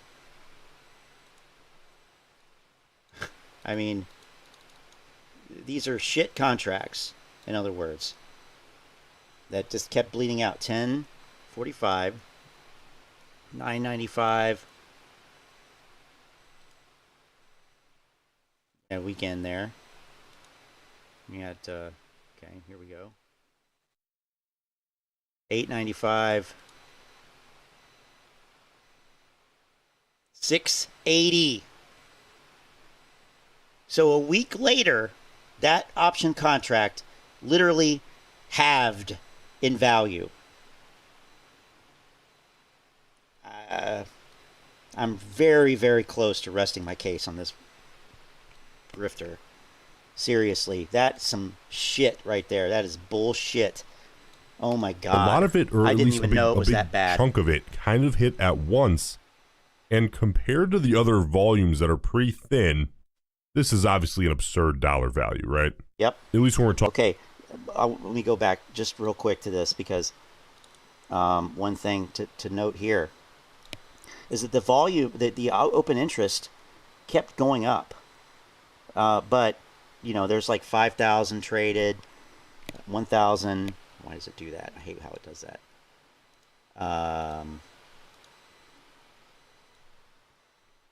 2,000 traded, but the number, you know, was 40,000 on the 30th. Now it's 41. And there's thousands traded. 41 still. 42 finally. 5,000 traded. 42,000. Now it actually jumped up there. It actually jumped back up there. Why did it do that? Don't know. So we had AMC go up $2. IV probably changed quite a bit. Let's see, 162 on that one, and we were at 158. So IV went up 4 points or so. So you gained, you know, $12 for each of those points. Plus you had a little delta too. The delta's 33 because it's so far out. But you see what I'm saying? That these were not really a great deal. And despite thousands of these trading, the open interest did increase, but not that much. So most people, so a lot of people, a lot of these contracts were probably sold in here somewhere. Some of them were, you know, held. But what does it say when he's hyping this thing? And, you know, a week later, it's half the value. And really, there aren't very many more being held. It doesn't really, in terms of what he's trying to say with it, doesn't really say what he's trying to make it say. And this is the frustrating thing about Roensch Capital. Absolutely, the number one problem I have with him, and I've always had, is this absurd misrepresentation options. Talking about okay, to take a look at, if you'd like a deeper look, in the coming days. Now, again, we talked about this last night, but when I posted that, I got a few responses on Twitter, and it seems as if a few people still don't totally grasp the idea of why someone might buy out in January. Okay. And again, guys, that's totally okay, completely all right. I think options they're certainly pitched these days at being easier than they truly are to be profitable with. There's then a lot why of are you factors that saying go it into to them, right? a bunch of people that you know again, are watching? Just because we have someone or people, right, or a group, whatever it may be, buying in January, that doesn't necessarily mean they think it's going to take until January 21st. In fact, they hope that it happens tomorrow. The reason why that's a spin. Big money, or whales, so to speak, smart money, the reason why they might stay away from the shorter dated contracts is to be less susceptible to theta decay or IV crush, right? Now, if AMC suddenly rips tomorrow, of course, they're going to make a smaller percentage gain, but it also limits downside if AMC consolidates, okay? It's a quote-unquote, dare I say, safer play, okay? Now, don't get me wrong, January 21st is not an incredibly far-out expiration. That's not even a leaps contract by my standards. Of course, it's very far out of the money, which isn't a leaps at all. Okay. But it's, of course, again, quote-unquote, safer than buying a contract that expires this Friday, right? And they can afford to do that. Those contracts are more expensive for a reason, right? They hold more value.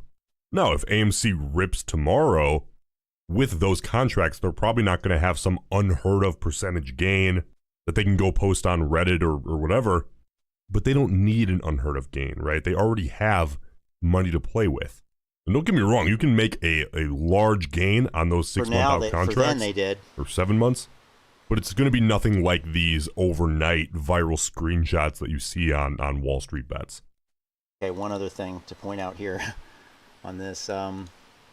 So I fast forwarded to the week of expiration on these things, January 18th, and they expired that Friday, so 4 days later. And the 145 calls were $1 ask, 0 bid, meaning you couldn't sell them. They were already worthless.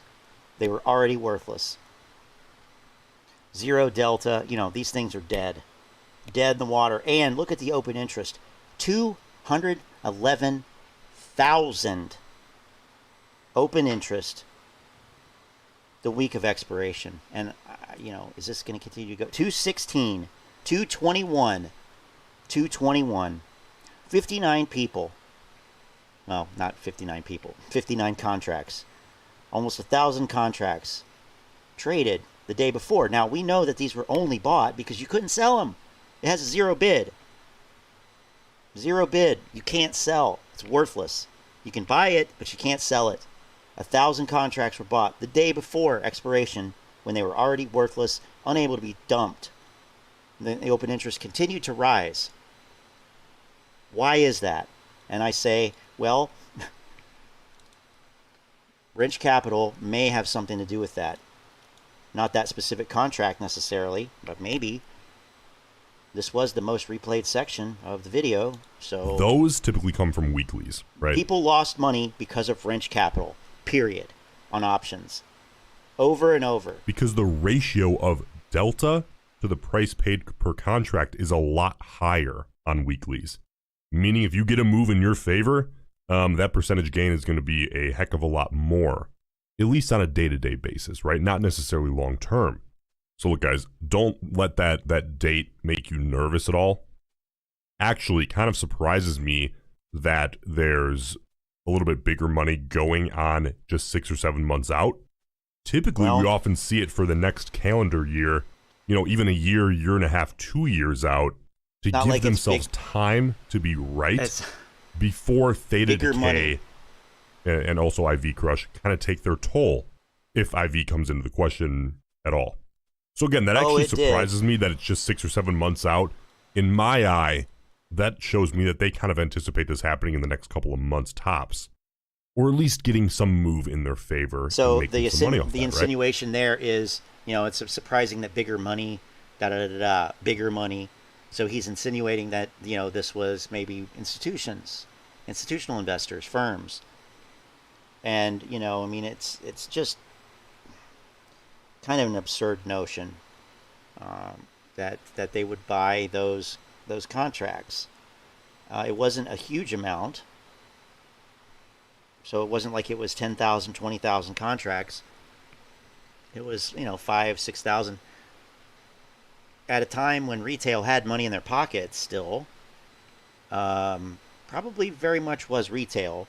And especially as the days wore on and the value kept declining, the premium kept going down. Yeah, absolutely. Retail's buying them then because those are the lotto tickets. Those are the ones, now they're cheap. And if it does squeeze, you got yourself a cheap lottery ticket. But if it doesn't, then you have a worthless piece of, you know, not even paper, just a worthless digital representation of 100 shares that you could have bought at 145. That call gives you the right, but not the obligation, to buy 100 shares at $145 a piece when the stock was trading at 56. So, and in January, when they expired, the stock was trading at what, $17. So, you know, not a good use of money, not a good use of capital, not a good deployment of capital, not indicative of any future movement in the stock. Just not. The apes bought into this idea of the option chain influencing the stock more than the stock influencing the option chain. And pretty much all of these guys spread that nonsense. Trey did. The gamma squeeze theory, which I've talked about many times, but You know, it's absurd. And it really it is manipulative, both on the part of the apes who think that they're, you know, gaming Wall Street. That's failed manipulation. But also on the part of people like Roensch Capital, who just sit here and say, oh, this is extremely absurdly bullish. And $7 million, you know, and people, that's a $7 million bet that it's going to rip soon. Well, not really, because it was for January. It was 6 months away. And you saw how the value premium of that option contract just plummeted. So, yet people still bought them. Let's finish this one. So I'm going to leave it at that today, guys. Really appreciate you watching the whole video. Again, if you wouldn't mind, leave a like and a comment. Also, of course, feel free it's interesting to go back and watch these guys. It's really interesting. It's almost, you know, it is what it is, but this is what people were saying. This is what they were saying a year ago, 13 months ago.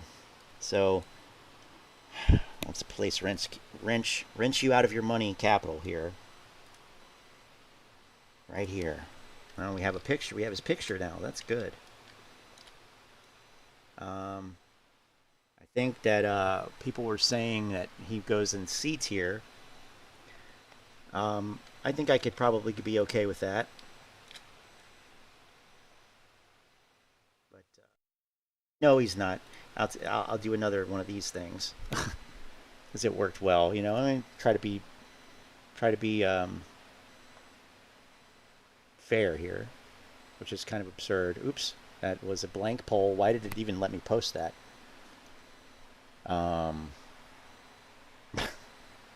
It's like you're posting too many polls.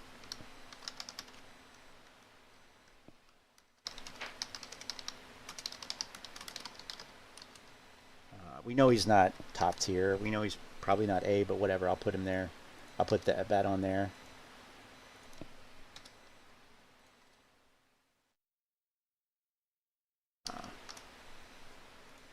Let's ask the community, huh? So, yeah, I can't even. It scares me actually to think about how much money was lost because of people who got their basically all their knowledge about options from Roensch Capital or people like Roensch Capital. It really is frightening. And one time, I think I probably do have the spreadsheet somewhere. But it was, you know, it was back when I wasn't working. I hadn't gone back to work yet, so I had a lot of time to look at stuff and think about this stuff. And I took the option chain from Thinkorswim because it's so awesome that you can go back and look at it, and you can export it as an Excel sheet or a comma separated value, and you can pull that into Excel. And so what I did was I looked at it on one day, like a Thursday, and then I exported that, and then I looked at the next day, Friday, and I exported that. So I have two files, and so then I combined those files into I don't know where it's at. Maybe this one. I'm not sure. Then I combined those basically into one workbook and compared the two, and so I was able to calculate the change in each contract. It was only on one expiration because it would have been too much. Calculate the change in premium across the whole expiration date in terms of the calls. I don't know where it's at. Too many computers, too many files, but and I found that and it's not perfect, you know, it wasn't perfect, but I mean, it was a pretty good estimation of at least $3 million lost in premium from one day to the next on these options. I mean, I forget, don't ask me which expiration it was. I wish I had the actual data, which I may have. I'll keep looking for it. But so we're what I'm seeing here is that Roensch Capital goes in C, I suppose. That's what that's saying. That's what the market says with 2 votes. But hey, that's it. So So be it. So be it.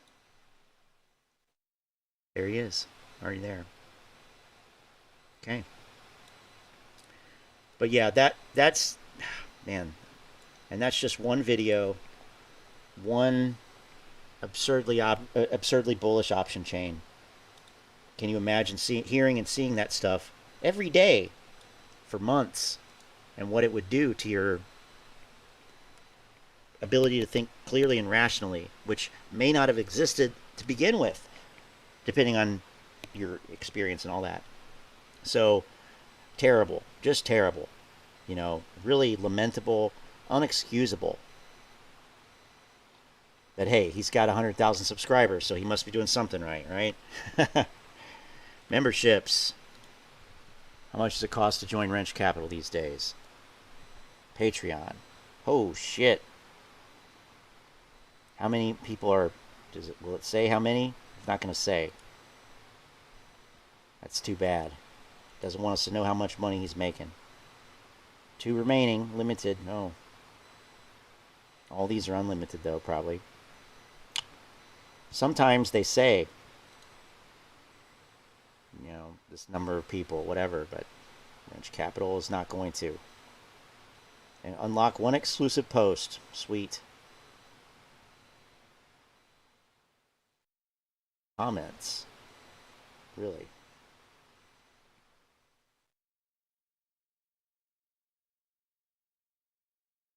Wouldn't feel comfortable doing something like this. Especially if I were doing that. Okay, so I can't look at the comments. I have to sign in. Not going to happen. There it is, Roensch Capital. And a Model 3 dude, you know, they're all losing money because of all these guys, or because of these guys. You know, it is what it is at this point. But this was the groundwork. That stuff that we just watched, that was the groundwork of this. That's why, you know, that's partially why Reddit is what it is because of the groundwork that was laid last year. You know, we did it. Top Gun Maverick, $248 million opening weekend. You did it. You did it. Yep. Congratulations. Congratulations, you made Hollywood a lot of money, right? So I want to look at, to go a little diversion here. I want to look. I'm trying to remember how to find that video from Kansas last year. I forget what it was called. I don't even know how to find it.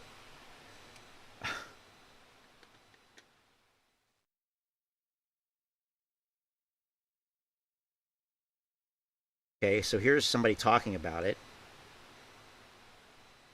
That's somebody talking about it. I don't know if there's going to be a link in there. My gut tells me probably not. But I guess that's the best I can do right now.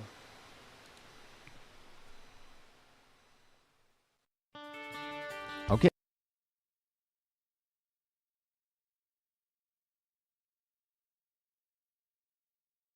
No, of course not.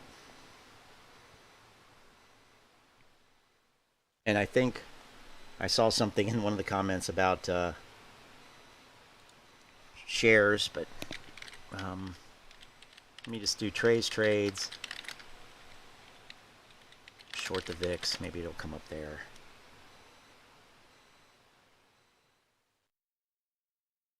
World event in Kansas City. I don't know if that's it or not.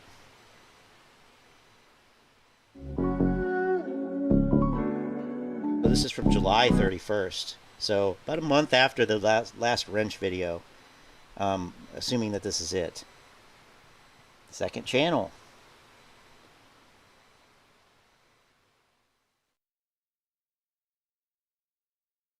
Not. Damn. No one cared who I was till I put on the mask. Things that have been happening.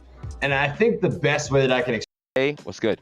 What is up? What's up? Okay, so that's something different. That's after it or something like that, because they were all separate, and they did it over Zoom. If anybody's got that.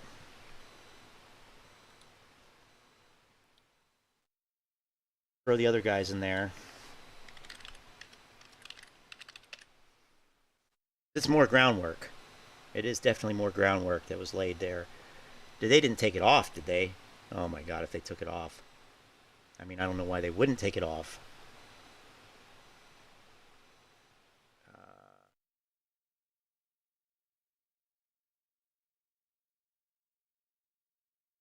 Free of AMC.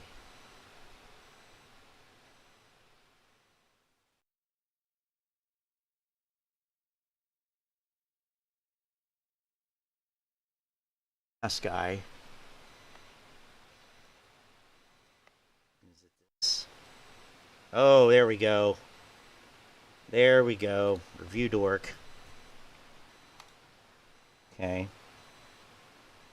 So, I mean, I'm assuming that everybody's seen this, but I mean, I'm sure that some people haven't seen this. So, if for no other reason, just to bring, you know, just to fill in, you know, the history here, the gaps of what happened. So this was July 31st. We have Trade, Short the VIX, The Masked Investor, and Rogue the Legacy, along with Review Dork, come together to share an important message about AMC the company, AMC the stock, and the AMC Squeeze event.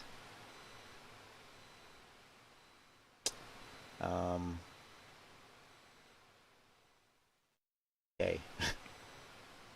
What's up, YouTube? Oh, man, I'm just playing. Hey, we got freaking Voltron here together. We got Short the VIX, Rogue the Legacy, Review Dork, TMI. Just freaking showing Applejacks in the background. Applejacks, we'll find a way to get you in here. But we just kind of got together here in Kansas. Just kind of got together. Here, and wanted to take an opportunity to discuss some... Oh, buddy. There we go. Titan here. Hey, oh, let's cut to the cat. Let's throw in some cat cuteness.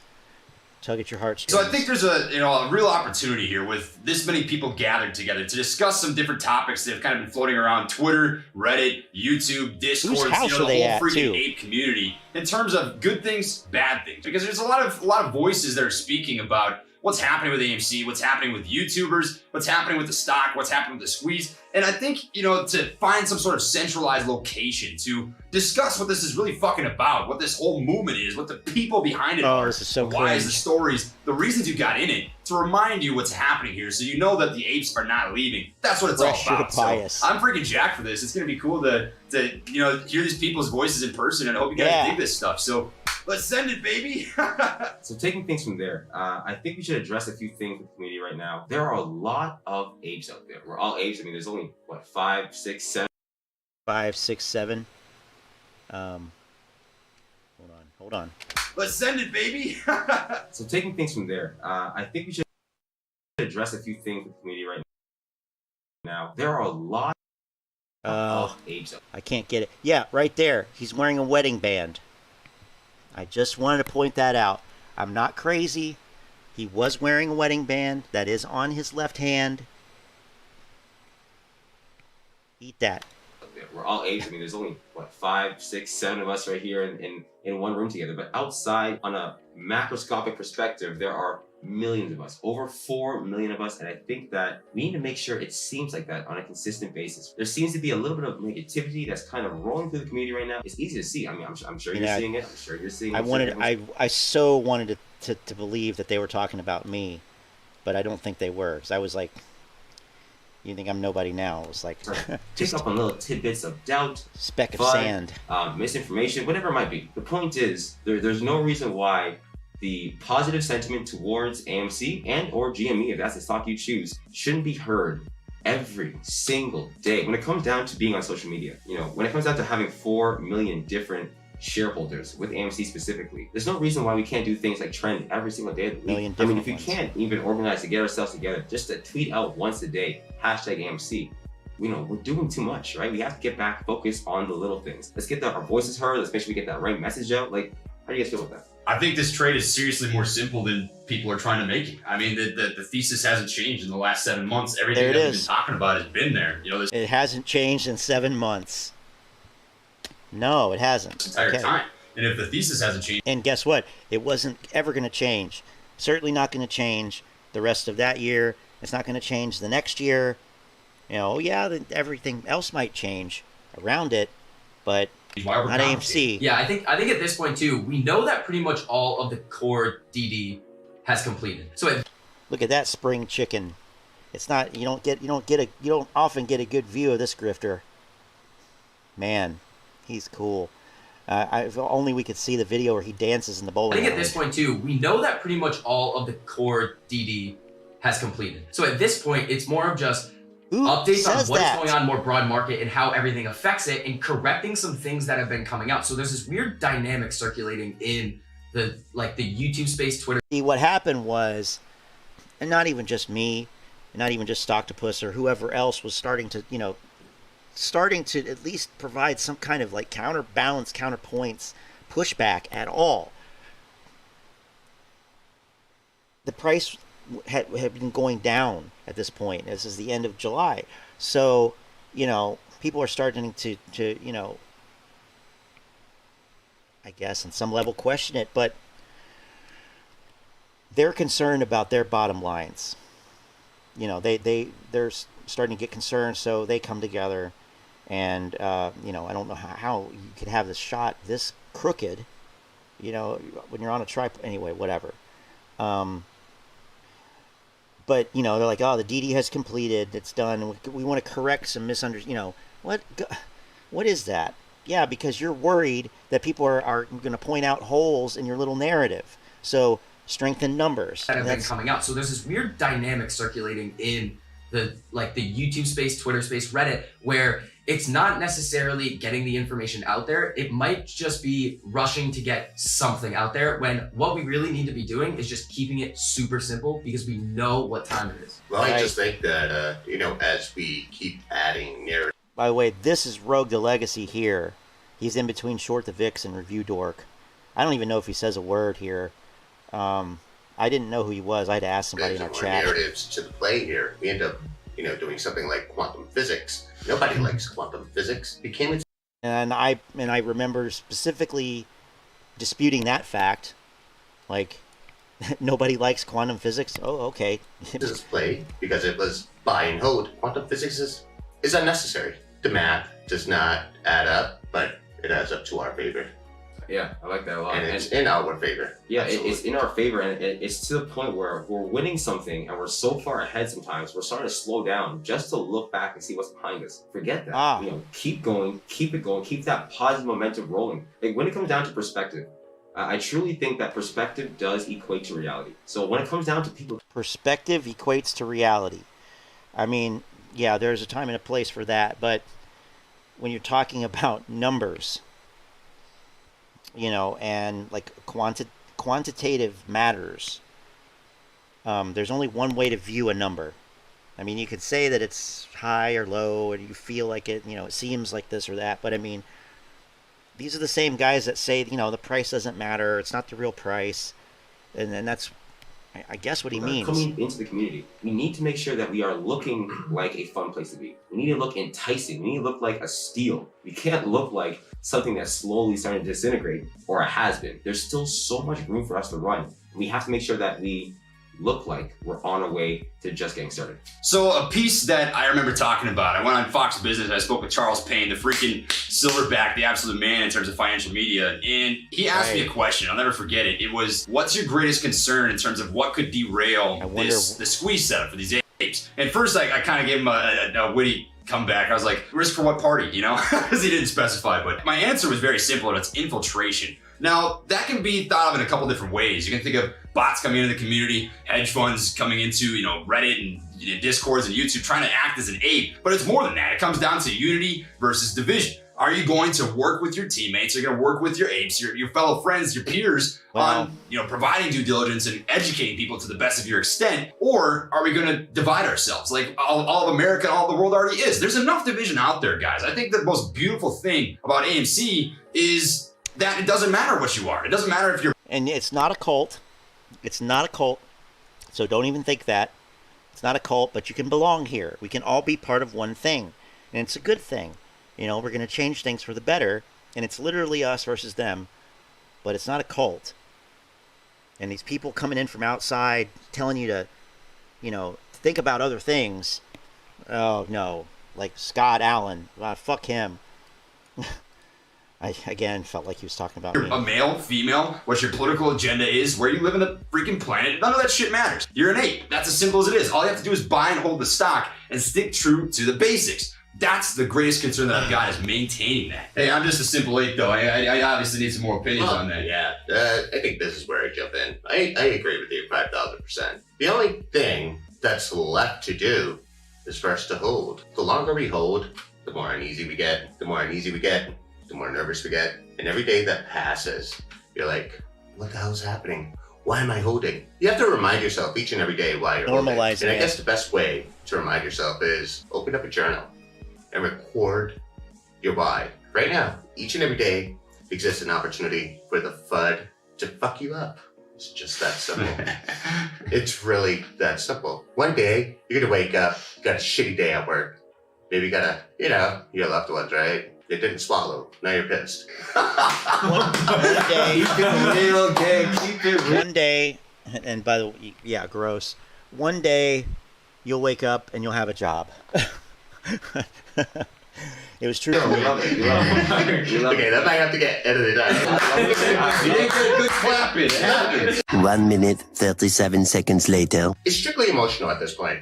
You're gonna feel towards the stock the way you feel about your day. So if you had a crappy day, you get home, you see closing, you see it's down, you start wondering. Your wife's asking questions, your family's asking questions. Now you start listening to all this FUD because you need to confirm your emotion. Guys, it doesn't have to change as long as you go back to your journal and remember why you got to this place in the beginning. The reason why we came here today was to really just sort of kind of agree on one thing. And that one thing is you guys. That's really it. We're agreeing with you guys. We're as nervous as you guys. We make it look easy, but we're built for this shit. You guys can beat us up all day, every day. And you know what? If the only thing that we can pass on to you guys is for you to believe that the reason why you bought this in the first place is because you're built for this shit. So you rock on day by day, just hold. Nothing changes. So yeah, I like that. I like that a lot. You know, a lot of things There he people is. forget is that the No, reason no, why it's the not. It's stock was so TMI. attractive, Shit. The reason why this was such a great play because the stock was manipulated. Because there was wrongdoing taking place in the market, and we noticed this with this specific Wrongdoing. Now, of course, the company AMC itself might have had a little bit more of a a sentimental value to each individual, but at the same time, seeing what's going on in the market and then capitalizing on what was going on means we're now going to be receiving that same market abuse, that same corruption, the same foul play that we were noticing. And we knew what was happening. We jumped in, said we want a part of this. Now we're just receiving the negative end of it. It's a roller coaster ride. We're going up and down. We knew what it was. Relax, take a deep breath. We're on our way out. So the main thing that I want to bring up is we're not going anywhere. Like, we've seen some people maybe want to take a step back, and you have to realize how long everybody has been in this for. Fact remains is we are not going anywhere. And the other thing that I want to bring up is... Oh, man, you're not going anywhere. God damn it, we're stuck with you. He wasn't wrong about that, I'll tell you that. He wasn't wrong about that.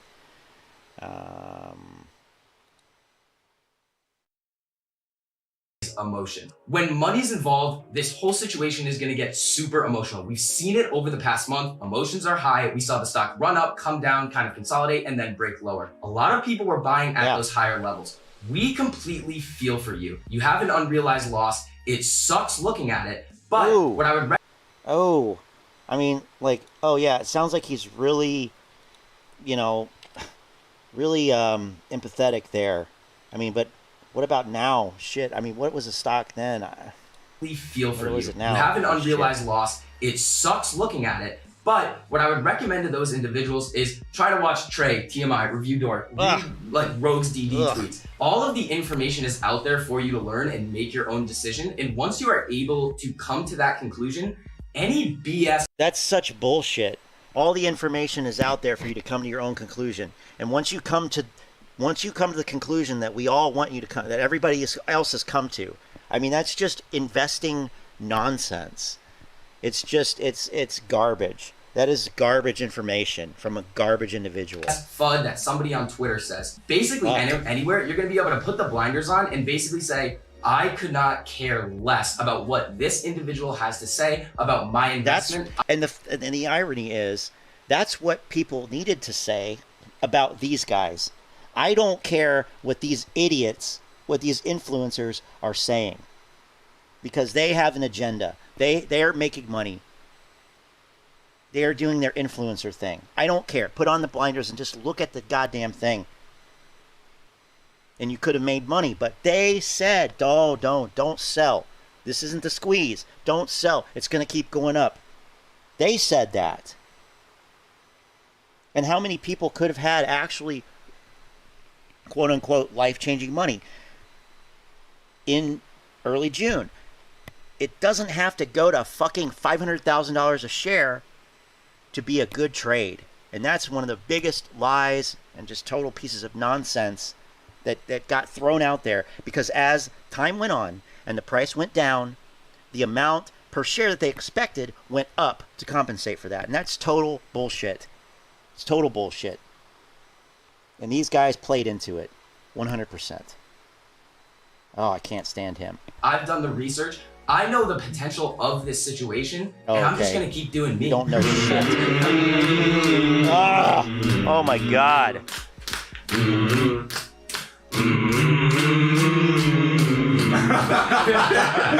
think they had a circle jerk after this? Later that same evening. All right, so basically I want to address all the different negative articles that are coming out. It's good that that we see these things, but everyone needs to understand that we've seen these things since day one, since back in February to now. And on top of that, I want to address all the misinformation, all the different random screenshots that come about on Twitter. Okay, if you don't have a source for it, you shouldn't be there. It's better.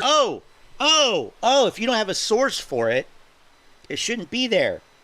Hey, Boss Blunts, why don't you listen to Rogue the Legacy from last fucking July? If there's no source for it, don't fucking put it out. Why don't you guys listen to your fellow influencers? Holy shit. Now, of course, the irony is, you know, there weren't good sources for most of the shit that they said.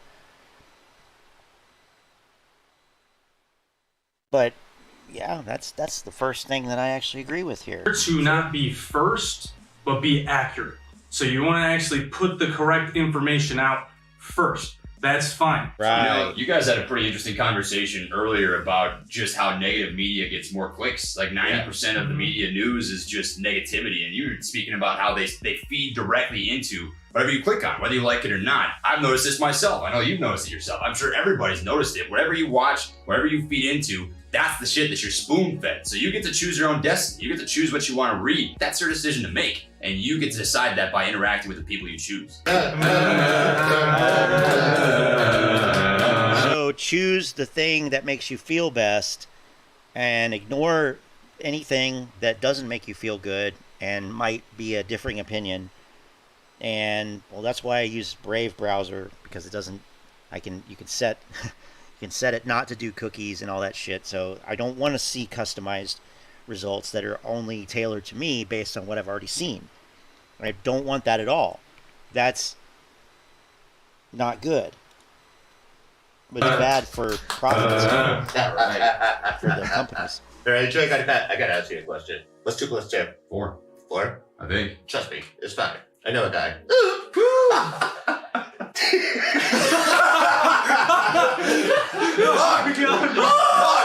God damn it! Okay, did you catch that? Question. What's 2 + 2? 4. 4? I think. Trust me, it's fine. I know a guy.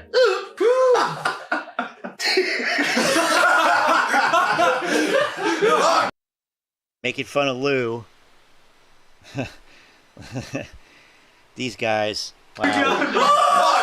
God damn it! In this meeting, we decided we are the AMC community. And everyone's saying we're leaving. We're not fucking leaving. In fact, our conviction you decided, is stronger than ever. Now we realize that to combat the FUD, to combat the delusion, to combat the narratives, we need to empower you with an education. And so that's what we're all going to bring to the table. They decided, you know, we want you to think a certain way. So we're going to educate you. We're going to educate you. The ones who clearly have a better understanding of what's going on, at least in the case of Trey, he had already made a shitload of money. I mean, I can only assume that the rest of these guys did too. And they're all still doing the same grift. I mean, that's ridiculous. I tell Trey, 2 + 2 = 5. He needs to be able to stand with enough conviction and say, no, it equals 4. And the only way he's able to do that is through education. Facts are facts. And as I stated on Twitter, facts tell, stories sell. We're done with stories. We want you guys to keep winning. And so we are definitely not going anywhere. Our conviction is stronger than ever. We're just beginning. This is Gabe. This is Team I. Trey's trades, baby. Short the VIX. Welcome to Legacy. And we're signing out. Wow. That's something. So I gotta grab a screenshot here. One where they can see everybody. You can see everybody. Where are you? There we go. There we go. Perfect. I mean, this was wild. Okay.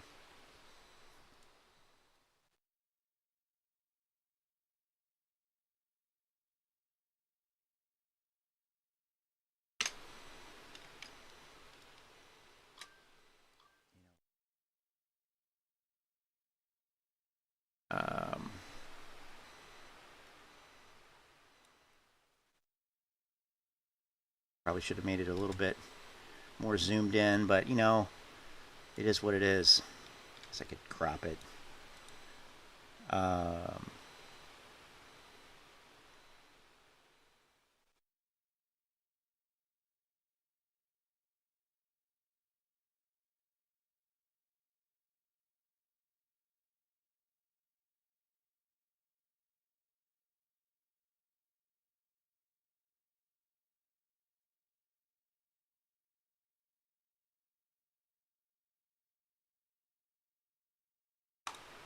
I don't think that can really be, I don't think that can be beaten in terms of grift, right?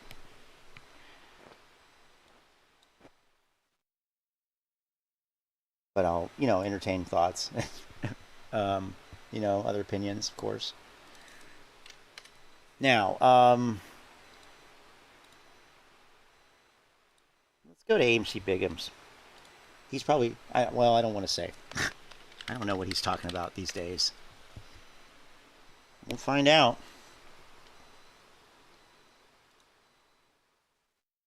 Tyrone Biggums. Crackhead, also financial advisor. Yeah. So he's another guy that's got a lot of these streams, long streams. But we need to see, we need something that's more concise. I think we have completed the top tier. I don't think anybody else belongs there either. I think that's pretty much it. Yeah, I don't. I mean, and like Review Dork's already represented there, so you know he doesn't even need to be addressed again. Like, okay, so there's Tyrone, AMC earnings, the new NSCC 003 reverse repo for short sellers. Get out of margin card. Anybody heard about that? I don't know. AMC, MOAS, Ken Griffin, digital dollar censorship, Elon, wealth gap, and more. Why no margins have happened in under 4 minutes. ISDA. Swaps. Boss blunts. Banks, drugs, sex trafficking, money laundering, cartel, gold standard, and more. The reality the news should be showing you. Citadel, U.S. digital dollar. AMC update, massive regulations coming out that could set this off. Finally, ISDA and CAT system update. Going over all the new Federal Reserve proposals. All amazing news for AMC in the market. What I see going forward for AMC stock from 3 months ago. 9 minutes. I can do that. I can do that. I say that now. Hey everybody, how are you guys doing today? AMC Bickham's here. I hope you're all having a good day. This video is going to be about AMC stock and what I see for it going forward. Today we had a pretty good green day. I actually see quite a bit of these coming forward. Pretty good green day, so you decided to make a video about what you see going forward. Okay, all right, that's fair, I guess. Fuck. Going forward here in the near future, these guys are I want to go ahead and cover AMC's fundamental first before we get into all the back end stuff. Okay, yeah, the back end stuff. All the market today plumbing. the box office numbers, if you guys look, we're at 682 million, which this time here last year we were only at 101 million. Well, of course. And this is domestically, so this isn't just all going to AMC. AMC is the largest theater chain, so they do get most of this money. By the time that Spider-Man comes, no, they don't get most of it. I think I know what he meant, but they don't get most of it. Batman comes out. I think an English teacher who said, "You're only as good as you are specific." Mrs. Vito, rest in peace. And you know, she was kind of one of these like legendary English teachers, like the one who, you know, really harps on you about grammar and stuff like that. And you know, that stuck with me. It's kind of sticks with everybody who had her. The high school I went to. But you know, it's true. So a lot of these guys, they're just not specific with their language. They're very vague. So yeah, AMC is going to get most of that 200 million or 600 we should be million. at about 800 million, if not a little bit over it. So I could see this quarter ending around 1.3 billion, 1.4, a little bit higher than that, which you guys can see the short thesis on the theater chains is drastically dying.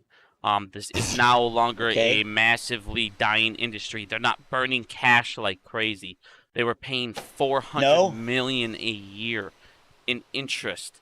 It's insane, you guys, how much money they were paying in interest. They were giving them, before they restructured their debt, like I said, they were paying almost 100 million a quarter. That is drastically dropped. They're going to go ahead and put that into profit. As you guys know, the popcorn is coming out very, very soon. It should be out within a couple months here, actually.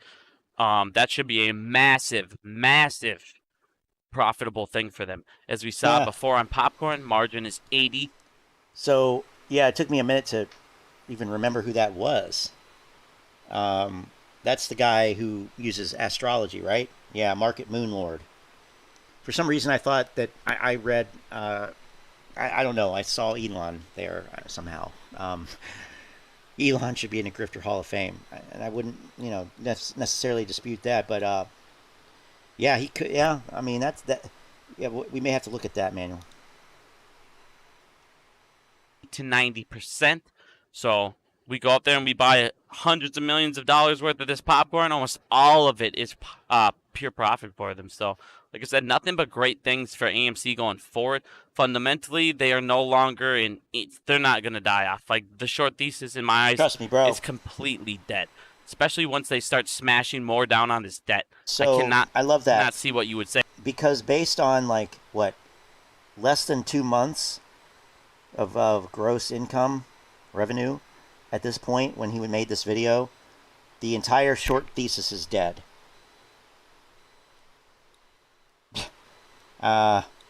Like, that's kind of not how it works, kid. Like, but okay. They good, what? I guess. They're the #1 theater chain, and movies are dying. You guys can clearly see they're not. And they were saying this time last year that most of these streaming industries are not going to be doing what they were doing with, oh, we need to release it on our platform first. They want to go ahead and put it on theaters, and then they're going to put it on their platform. As you guys have seen, that's already started this year. So, like I said, nothing but great things going forward with AMC. One of the things I want to show you guys, too, is shout out to my buddy Abe Rocket here.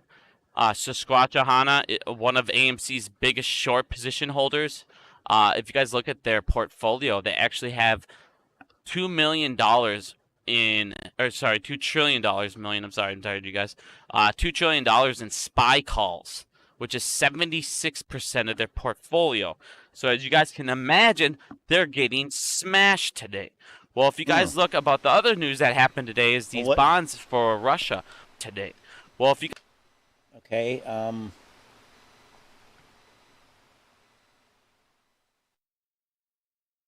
guys look about the other news that happened today is these bonds for Russia. Their values were cut down to 0 today. And a lot of people don't understand that UBS Group actually caters to half the world's billionaires. The bank may liquidate the securities at market value for those clients that can't meet additional requirements, asking not to be identified as the matter is private. So like I said, there's a lot of stuff going on in this background. You guys got to remember, these Chinese bonds are already got just plummeted with this Evergrande stuff. They have so many bonds now that are becoming basically worthless for this collateral. It's if you guys think about it, it's actually very, very scary what's going on in the world, because everyone's in debt. Like I was showing you guys before, everyone is in debt. We have 650 trillion in the derivatives market. You guys, you're seeing it by us buying and holding it, gummed up the works. It's exposing all of that risk. Like, this is so amateur. What the hell, man? Because we're buying and holding, we're gumming up the works. Like, we're getting down to the bottom of the fucking barrel here. Who requested AMC Bigums? Was that Supertramp? No, it was somebody I hadn't seen in here. But you got to be kidding me with this shit. I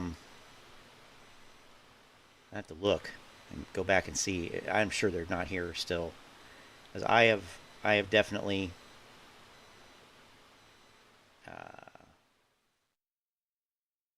not enough shit to drive some people away. The Boss Blunt stuff alone, probably.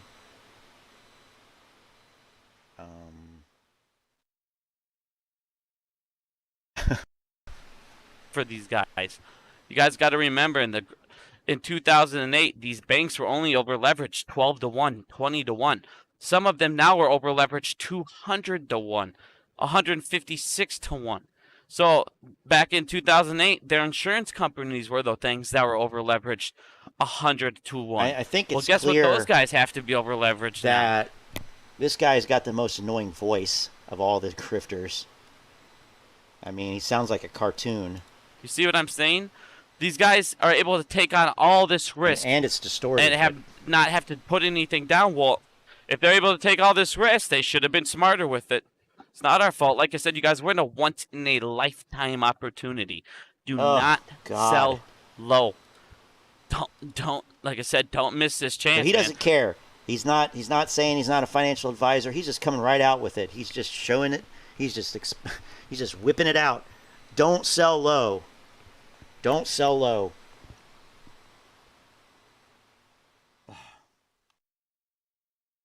There is so much stuff going on around the world. It's burning around us. Like I said, they have been stealing for too long. Another thing I wanted to talk about real quick is Ken Griffin. A lot of people saw that Citadel actually is pulling money out of Melvin Capital. They're basically done with that. They see Melvin Capital is a sinking ship. You guys, like I said, these banks, they're losing all of this money. I've told you guys for 9 months now. These banks are the biggest problem. We kill the banks. We cut the head off the snake. The play's over. They're their liquidity. They were their lifeline. They were bailing them out with ISDA like crazy. They were able to fill shorts with ISDA, as we saw. They're able to fill I'm FTDs, sure there's evidence as for we that. saw. They're able to get off the ratio list with ISDA contracts. They're able to hide positions with ISDA. There's so much stuff with ISDA, you guys, and it's worldwide. And you're now seeing the hiding the effects shorts of this ISDA in ISDA. globally. It is crashing everywhere. Like I said, you guys, there's too much money has been borrowed, has been repackaged and sold 50, 60 times over to where it's 2008 all over again with the tranches. Shut the fuck CDOs, up. but instead of synthetic CDOs, we got naked. No mention of monetary policy at all. No mention of inflation. No mention of any of the, actual things that are... This is hard. CDSs, like I showed you guys before, it's the same thing. You just want to make sure you're in the right spot when they have to start paying those tranches back. And like I said, we know AMC has been being shorted by how many of us buying it for the last year. All of this being moved over. It's the CNS program. There's so many other things. These put options, these flex options, married puts. There's so much stuff that they're doing, and Flex it's all options being exposed. So where's the evidence then? You're showing a fucking Yahoo News article about Ken Griffin and Melvin Capital. Meanwhile, you're talking about all this conspiratorial horse shit. Where's the evidence? You don't even have a description. What a joke. This guy's a joke. That cat total system fucking joke. Update goes live in a Fucking couple months Kermit here, the Frog. and that's the one with the customer ID and the broker ID. And then if it's a business, it's got their business ID and their EIN number. That's massive. They will know everything in the SEC. Like I said, you guys can. They're changing so much stuff for this year. That's true. I can't see this going on very much longer. To be honest with you, I can't. The United States, we can't just sit there and keep propping them up with all these things. Another thing I wanted to show everybody that I thought was pretty strange. So we've had 60% short volume average. He doesn't know what short volume is. And since Clearly. the 25th of last month. That's a long time to be over 60%. Well, out of nowhere these last couple days, like I said, something's going to happen. 40%, it's gotten cut 20%. That's a massive drop. That's a massive drop. So I don't see. So yeah, I mean that's one of the biggest indicators of somebody being just a total fraud, charlatan, is that they hype the short volume and they don't know what it means. Now I do want to look at the chart, the AMC chart here, and any day now, okay, and see what happened to the price on those days. That was the 22nd and 23rd of February. Oops. That's what I would do first, is look at the damn chart. 22nd and 23rd, right here. This day. Oops. This day and this day. Okay, I'll take those off because we see it now. It's right next to the green one, big green one here. So, volume 42 million, volume 30 million. So that's shit for volume. Shit for volume.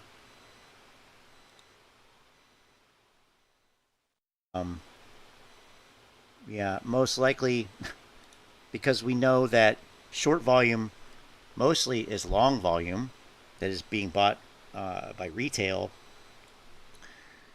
Makes total sense that the short volume drops off on those days because the volume is anemic. February 10th, see if we can see that. So it's 60%. Now I don't have the buy. I do have the buy sell percentages over on Thinkorswim. Good look. And it's been a minute since we've looked at that anyway. So see if the market crashed yet.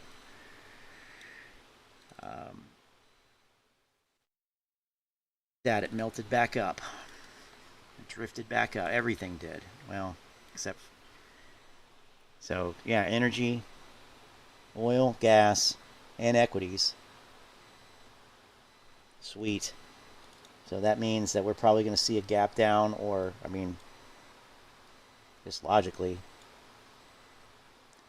there's a good chance. Anyway, we'll put AMC down here and then enlarge it. So I became very curious about short volume because it didn't make sense to me last year, and so I went and learned about it and found out what the hell it actually meant, and I have a video about that that you can watch if you haven't seen it. I think most people probably have, or they've looked at it themselves. Here it is right here, these 2 days. So look here, this indicator down here. It's not perfect, but it breaks the volume down into buy-sell volume, and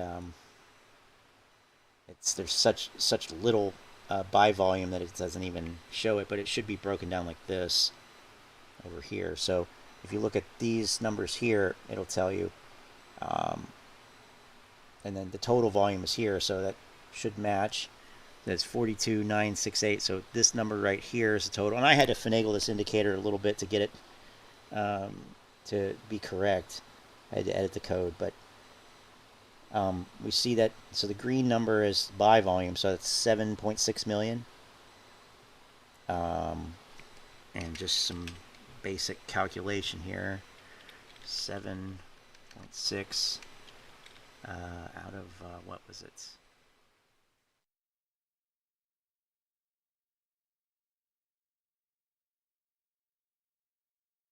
17%. So anyway, but it could be all long volume, including long sale, or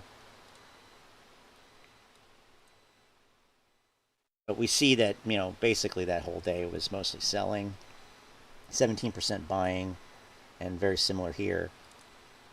Whereas compared to recently, you can see that this one was 89 million with 1.7 million selling, 88 million buying, 88 million buys. This one here, this big day, 226 total, 216 buy, 9.8 sell. So it's a pretty cool indicator. I can't remember where I got that from, somewhere.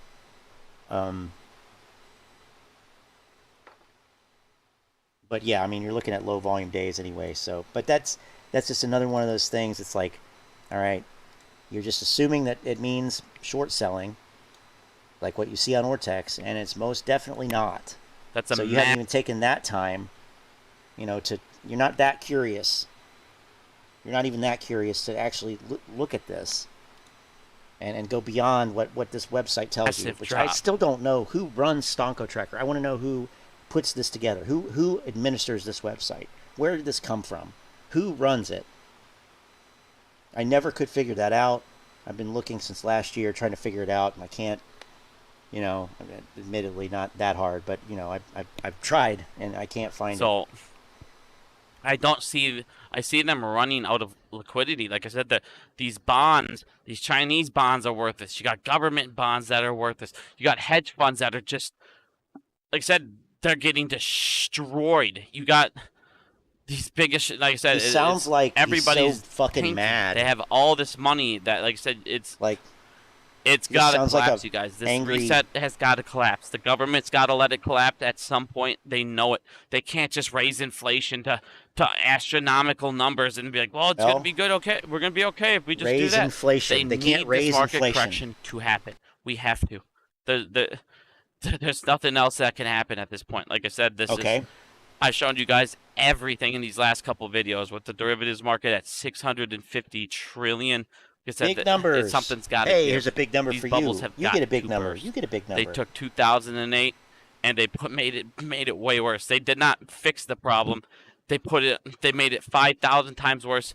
Injected steroids and then started over and then changed a couple terms. They smoke instead crack. Of hedge funds, it's family offices. Instead of they synthetic smoke crack. CEOs, He kind of sounds like he's on drugs. CDSs. Honestly, they changed so one letter. Frantic and just from one thing to the next, and oh yeah, this and that, and oh it's gonna crash, oh and they yeah. I mean, maybe there's a reason why he has adopted the persona or the avatar of Tyrone Biggums. I don't know, but it's crackhead level fucking research, and that was my thumbnail when I wrote him hard for something or other. These guys are caught red-handed. There's nothing they can do. Have faith. Everything around us is burning. Yeah. Including these banks. And like I said, since 8 months ago, the second the banks go down, we squeeze. Period. Thank you guys for listening. Like I said, nothing but good things should happen in these next couple weeks.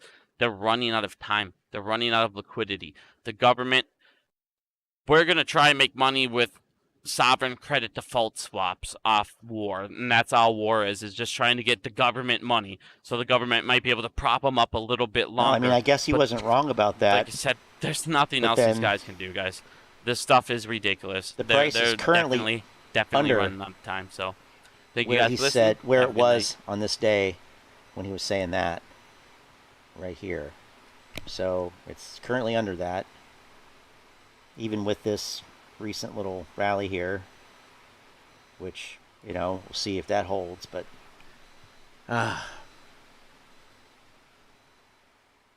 yeah, his presentation leaves me feeling irritated and hopeless. He is like nails on a chalkboard. Yeah, it's pretty bad. Pretty bad. So, yeah, there you go. Whoever asked for that. We can't get those 10 minutes back. But we can, you know what? Well, actually, screw it. You know, we work with what we're given. With what we're given. We'll just grab this. We'll just take that and copy it and go over here and just do what we can.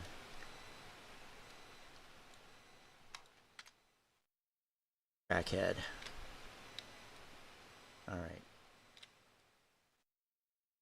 Here, the only reason I kind of wanted to put him here is because he is somehow popular.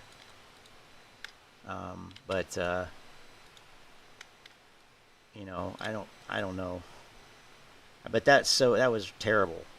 So I'm gonna put him there.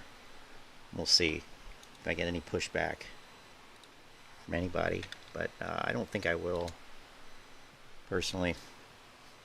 So we can get rid of that. Okay. Well, we have to deal with Matt Kohrs. Matt Kohrs must be classified. This is a scientific operation. We must classify Matt Kohrs and see where. I almost typed Kohrs in the search. He has the same name as the frog from the cereal.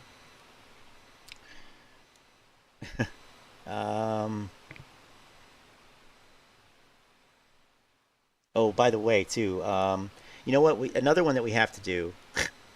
We don't have to, but Manny sent this over in Telegram, so I tend to miss those because I'm trying to look at 45 different windows here.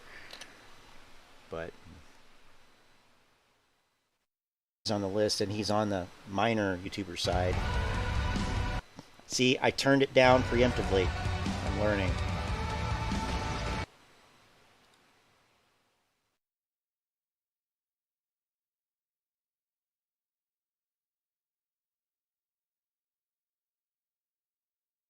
I have to work tomorrow, so don't ask me what that has to do with it, but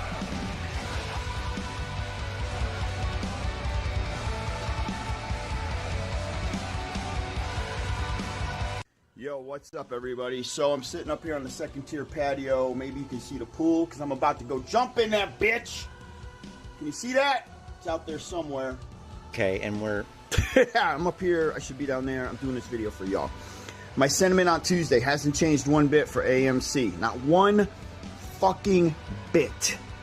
Tuesday, she keeps climbing. Some of you guys are really scared. Some of you guys are like, no, man, the market makers and the hedge funds, and they're doing this on purpose because they're going to try to rug pull everybody. Here's the problem with that, which I do get that. Yeah, you're absolutely right. The whole market, they're trying to, you know, you're rug pull absolutely the whole right, market. but no. Okay.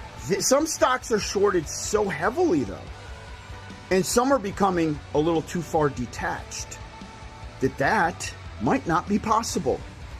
That's why I'm so stoked with AMC and GME right now. I'm not playing GME this round. I'm playing AMC. I played GME last round. You guys already know. The reason I don't come out here and do technical analysis, TA, sit in front of a computer and bore all y'all to death, is because that's what that is. That is 20% of the play. It's 20% of the game. If it's 100% of your game, you got to change your game. The reason I got back into AMC is not because of technical analysis. Let me tell you something. Let's use somebody like, what's that one, Trey? for a whole year. He sat by a computer. Okay, so before we get to that, that's what Manny wanted to see. So let's see. After the squeeze, I can hire a producer. So yeah, you'll never have a producer. Sorry. Yeah, true. That's true. That's true. That's all right. I can do it. And said, oh, hey, look, technical. Look at that line, double bottom, candlestick. Holy shit. As AMC went, always coming out hyped. Oh, wait a minute. Reversal coming. Technical analysis says we're about to blow up. See what I'm saying? I didn't get back into AMC because it put a gun to your head, technical analysis. That's boring ass shit. I'd rather come out here, power slam every one of you with information and just walk. Just leave. And just leave the information in your head. Let me do the work. Let me figure out why. Don't worry about the fucking boring ass TA. I'll never do that. If I do that, trust me, I'm days away from putting a gun to my own head. All right? You don't even have to worry about it. Unsub the day you see me sit in front of a computer and do TA. I'm not that guy. Never will be. I didn't get back into AMC because of that bullshit. I got back in because of everything. Because of reading people. Reading the flow. He's definitely got the most creative camera work. Like the half face thing. I mean, it's kind of his brand at this point. It's kind of his signature. I don't know why, but he does it consistently at least. Knowing what the market maker's about to do. Knowing how much time we've already spent on this play. Watching that double bottom, you damn straight guy. Yeah, I mean, it's pretty terrible. Don't get me wrong, Romanian. But, you know, just, hey, I'm trying to see what I can see here. And he likes showing off his house and all of his stuff in his music studio and, you know, all that. So the surroundings are, you know, interesting. The camera work is that a Diet Coke he's drinking? Guys, I've already told you about that. It's weird. Small percentage. Okay. What's a double bottom? Yeah. Big, fat, strong W at the bottom. With an awesome support level. Pay attention to that. It's only 20%. RSI. Pay attention to that. What's another one we got to pay attention to? There's a lot of them. Short interest. You're paying attention to all that shit. 160 million shares on them. Come on. So much going on. It tells me that AMC I saw a G Romanian here earlier. To climb Tuesday. It's going to become so far detached AMC Bigums? from the 11 to 12 to $13 short to 14. Look, it's going to become so far attached that margin calls will begin pooling this entire thing into the big play, that $30, $40, $50, $60. It could take a week and a half. Who gives a shit? See, I thought that he saw the light. I thought that he saw the light and was like, this is a scam, yada, yada, yada. But now he's just back to the same old shit. 40, 50, 60, whatever dollars. What I'm saying is I'm not in this to make chump change now. Like Ape Father has done a couple videos. Man, my carpal tunnel's kicking in. Hands going numb. I mean, I'm sure that, you know, it wasn't helpful. But, I mean, we had him on, you know, we didn't have him on the list before. But I have done videos about him. So hopefully that satisfies. By the way, Ape Father's last video was hilarious. He's wearing the Hooters shirt. Oh my God, so funny. Fucking love that shit, dude. That's the old school guy we need back. That guy. He's awesome. Very entertaining, very hilarious. Anyhow, he goes, Teddy's ain't sold already. Teddy was up $4,000, $5,000, $6,000. Shit. Really? This just isn't an everyday trade for me. Not at this point. Like $5-6 grand? What the hell is that bullshit? I didn't just do what I did for $5 or $6 grand. I did it because I thought I was going to make about 60 grand, not 5 or 6. I told you guys, this time, I'm not in it for chump change. I'm in it for the big dog money. That's why I bounced back in with 2,000 shares. All right. How am I going to get to $60,000? It might take me a week and a half. I don't give a shit. She's going to go $30, $40, $50. She's ready to go. She's ready to go. All right. Everything is adding up this time. There isn't just small fractions of the equation that I'm enjoying. I'm enjoying everything I'm seeing right now. All right, I'll be shocked. This is, in my mind, best case scenario. Guys, I'm going to come out and I'm going to say I got it fucking totally wrong if this thing doesn't continue to climb on Tuesday. I'll say I got it totally fucking. I can't believe I screwed this up. Points for that. I'm going to be honest. I'm not going to hide. I will say, holy shit. With you on that. I didn't screw the whole thing up, but I just screwed the continued, you know, the the climbing not the whole into thing. a higher number. Just to let y'all know, though, I do have a net. I'm so far in the green. I'm so far in, you know, I'm making money right now that even if she dropped the dollar, I still see make the receipts, a damn bro. good bit of money. So I could sell at any moment and still make a good bit of money because I got in right at the floor. That's all I'm saying. So listen. Got in at prison? Prison's the floor. You got in at prison. Yeah, no sell, no sell. This is my perspective. Everything right now is adding up for a small squeeze with AMC that could take us into a $45, $50, or even a $60 run over the course of the next week and a half. We might dip a little bit here and there, but that doesn't mean it's a complete rug pull. Market maker will take us back down to $10, $50, or $9. I don't see that happening. Market maker do that? I don't see that happening. Now, let's answer the other question. Is it too late to get in AMC? This is where it becomes risky. Boy, I haven't heard that question in like a year. Oh, wow. That's an old question. Holy shit. I hate it. That's almost as old as, do I have time to transfer my shares from Robinhood to Fidelity? I don't want to miss the squeeze. When I put a video up and say, hey, I'm in at 1050, and then it goes to 1450, and you guys are like, well, now I believe you. Should I get in? The fuck? You just blew $4. Why the fuck did you wait, you know? So I won't even answer that. Because now you already know. Now the fucking tug-of-war is strong. The rope is tight. You could lose money because it's a fucking Around the meme ape's play. neck. So you should have got in at 1050. Next time, just jump when I say jump. Oh. Anyway, guys, No. enjoy your Memorial Day. I got a pool waiting on me. That's it. Tuesday, we keep fucking going. When I sell, I tell you I sell. You know how this shit works. I don't hide behind anything. If I sell, I tell you all I sell. If I lose money, I'll tell you I lost money. I make money, I'm gonna tell you how much I fucking make. I hope y'all are in this, man. I really do. Because I really think finally a lot of y'all might be able to get out at that number you've been trapped at for a while and be able to move your money elsewhere or get back in AMC after it sells off on this first run, which I believe is gonna go into that $40 to $70 territory. It will run into that $40, $70 territory, okay? There you go, man. Y'all sleep on that shit. Have an awesome weekend. Doge Warrior out, baby. Shaboom! Peace! Oh, God. So loud. Does he have a long tail at the end? Yep, always does. I guess he just wants the song to play out. I don't know. It's his outro. Selling at 70 is a joke. Hold. Thanks, bro. Just what I needed to hear for Tuesday coming up. Okay. I'm seeing lower highs since we hit 72. I'm bailing if I start seeing a ladder drop after hitting 29.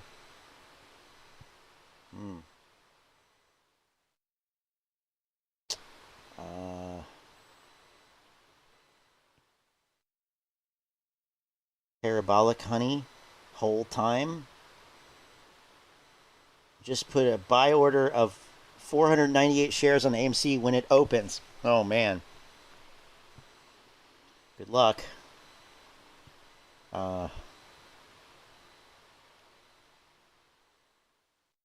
Been at 70. We need 5 to 6 digits. Let's go. I don't want popcorn money. I need Range Rover cash. Like, where, how in the 102 shares in, I just want my life to change. And, you know, like, this is, like, how does one's life change? How does one's life change? Like, it's not like this, and this is like playing the lottery. I would say that my life changed once I really started to understand how to trade options. Now, I'm not saying I made a shitload of money or that I make a shitload of money and I lose, you know, not equally as much, but, you know, nobody's going to win 60, 70, 80% of the time. But certainly, you know, getting to that point and being able to do that I haven't made life-changing money, and that's not what I'm saying, but it's empowering in a way to like acquire a skill and do something that you didn't do before, and kind of make money appear out of nowhere on this app on your phone. It's pretty cool, and that's one thing you could do. But there's a lot of things. I mean, there's a lot of just scapegoating and stuff in this, and on one hand, it is sad that this is the point we're at. That this is the only people. I think people believe that this is the only way their life could change, and that's just that's terrible. It's a terrible outlook.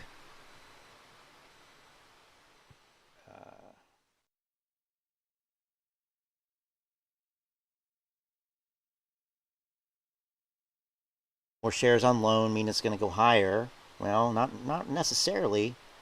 Not if there's no reason why the shorts would have to cover, especially all at once. Now, as we've seen, as I think I demonstrated fairly well, if I do say so myself, the executive order catalyst is bullshit. And it's, just another failed catalyst. And yeah, I'll admit if I'm wrong. You'll know if I'm wrong. But, based on everything that I've found and listening to, Billy Gibbons here, Boss Blunt's here. Kind of looks like Billy Gibbons, doesn't he? I know Lynn knows who that is. So, what would cause that? I don't know. I don't even know. Where were we? Where is he? Here he is. Okay. Whew, I don't even know. I feel like he's got to be here or here. I don't know where. He should buy a Buick. I mean, I'm only bumping him up there because of the creative camera work. But a second tier grifter, I think that means D. So I think that's where he belongs. That was my impulse. Sometimes I get old AMC car videos when I search for AMC. I used, and I think it was an AMC car logo in a recent thumbnail. I don't know if anybody caught that or not. I think what an asshole. I'm trying to find it actually. I might not have. It might have been so bad that I didn't even save the. I might have only saved it. Well, I should have the JPEG though. Somewhere. God. I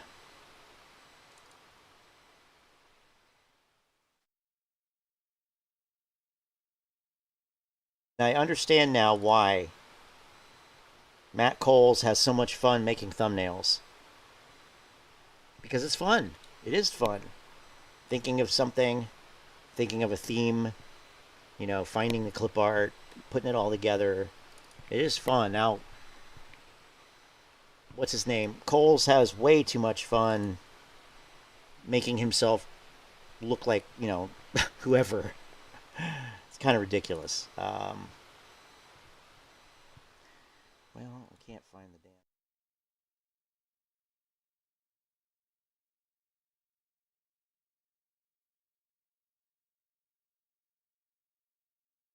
But, yeah. Anyway, there we go. All right, so let's see.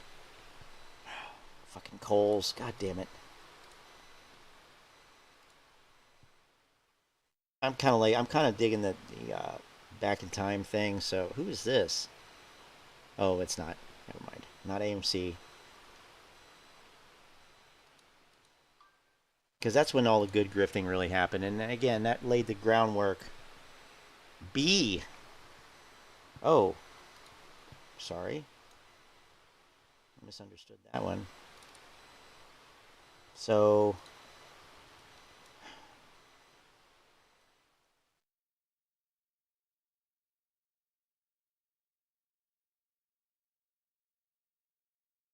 I wouldn't. I see. I don't think he is on the same level as Boss Blunts. I mean, I don't think that. Like, he's not really providing any DD. This is my argument. He's not really providing any original DD. I mean, neither is Boss Blunts, but I mean, he thinks he is. Teddy Zane is more of a, like,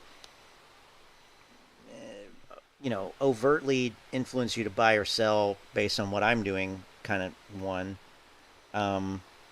So I would say C, but, you know, we can ask the, we could phone a friend here, so to speak. And it's going to be either between B or C. So you all figure it out, and I'll go with that, the consensus. So anyway, Matt Coles.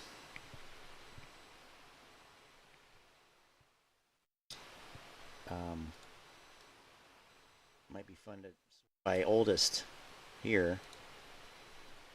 Sort by the oldest.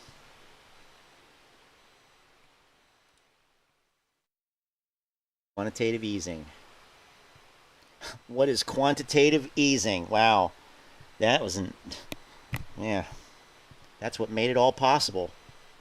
That's what made it all possible. How I made $4,000 in one day. I've never looked at these videos. He was having fun with thumbnails even back then. Then he got kind of boring about it. And then at some point he discovered AMC. Where's that at? We have a new thumbnail theme here. Shocked in every fucking thumbnail. Oh my god. Oh, I can't believe it. Well, I never.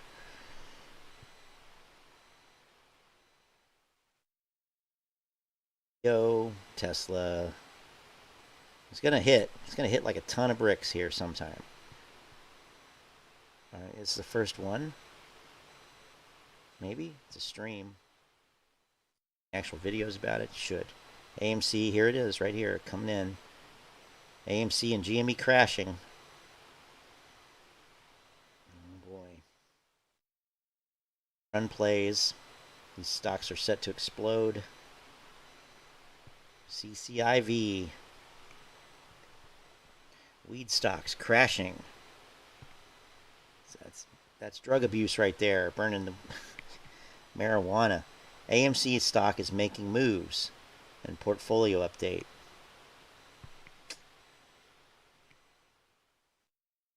Massive gains ahead.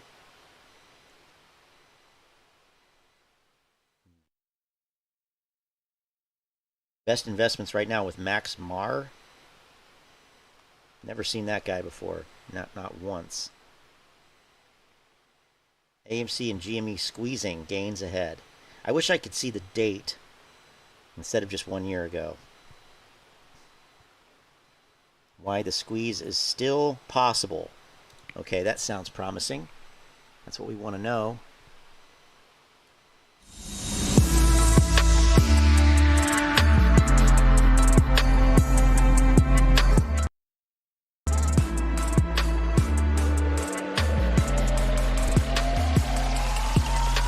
Okay, no, that's not late enough. Okay, so that's not 1 year ago. I mean, it is, but I don't like the date thing.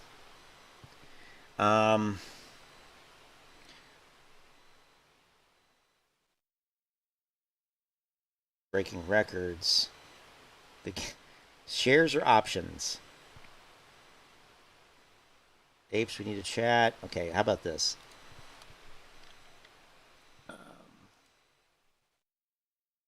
After 2021, 06, 03.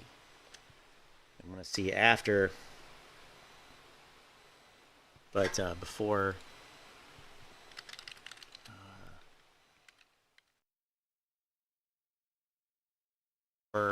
August 1st.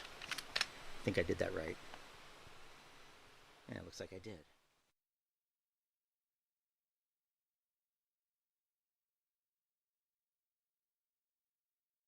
giving me all kinds of shit other than Matt Kohrs, but put in AMC. There's a whole bunch of other operators you can use in YouTube search too. But sometimes I use these to narrow it down. I want to see what they were saying this period of time. It works pretty well. The $600,000 bet. That's not as much as $7 million.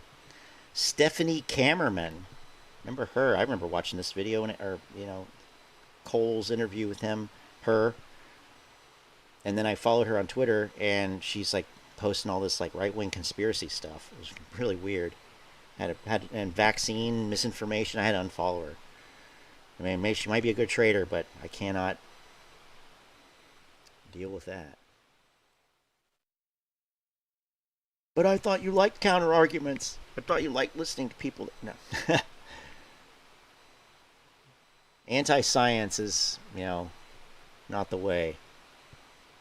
Okay, how about this? These new rules, high octane moves ahead. Big things coming. That sounds promising. Yeah, intentionally. June 15th. Perfect. Perfect. I want to hear him say that the squeeze hasn't happened yet. That's what I want to hear. Oops. I had that on there still. What's going on, Moon Gang? It's another phenomenal day in Ape Nation, and we have a lot to talk about in today's episode of Dumb Money. We'll be going over the new SEC rules. We'll be going over the failure to delivers, the short interest for both AMC and GME, and of course, we'll be doing a technical breakdown of our two favorite stocks, so we have a better idea of what levels of support and resistance to pay attention to when the market opens up once again tomorrow. So let's get right into it. AMC closed out the day at 59.04. Which was a nice gain of 3.58%. A clear win. Any green day is a win for Ape Nation. Any green day is a win for Ape Nation. True, but what if you don't ever take your profits? How's it a win? Good question. GME was down 3% on the day and closed out the day at $222.50. Wow. So let's kick this off with all the new SEC rules. This one's specific to the DTCC. Right here, I will make sure to link this below so you can do your own DD on the documents I'm referring to here. So there's a new rule 005, the DTC 2021. You could check Everybody was relying on Charlie to interpret these things, which he was absurdly bullish too. So it turned out that they all got the wrong impression from that too. The main thing I want to bring out here, there's multiple times in here that they actually say, if you look up effective, the proposed rule change would become effective upon I remember filing. this. And you're going to see that. And it was the whole controversy was over when does it become effective?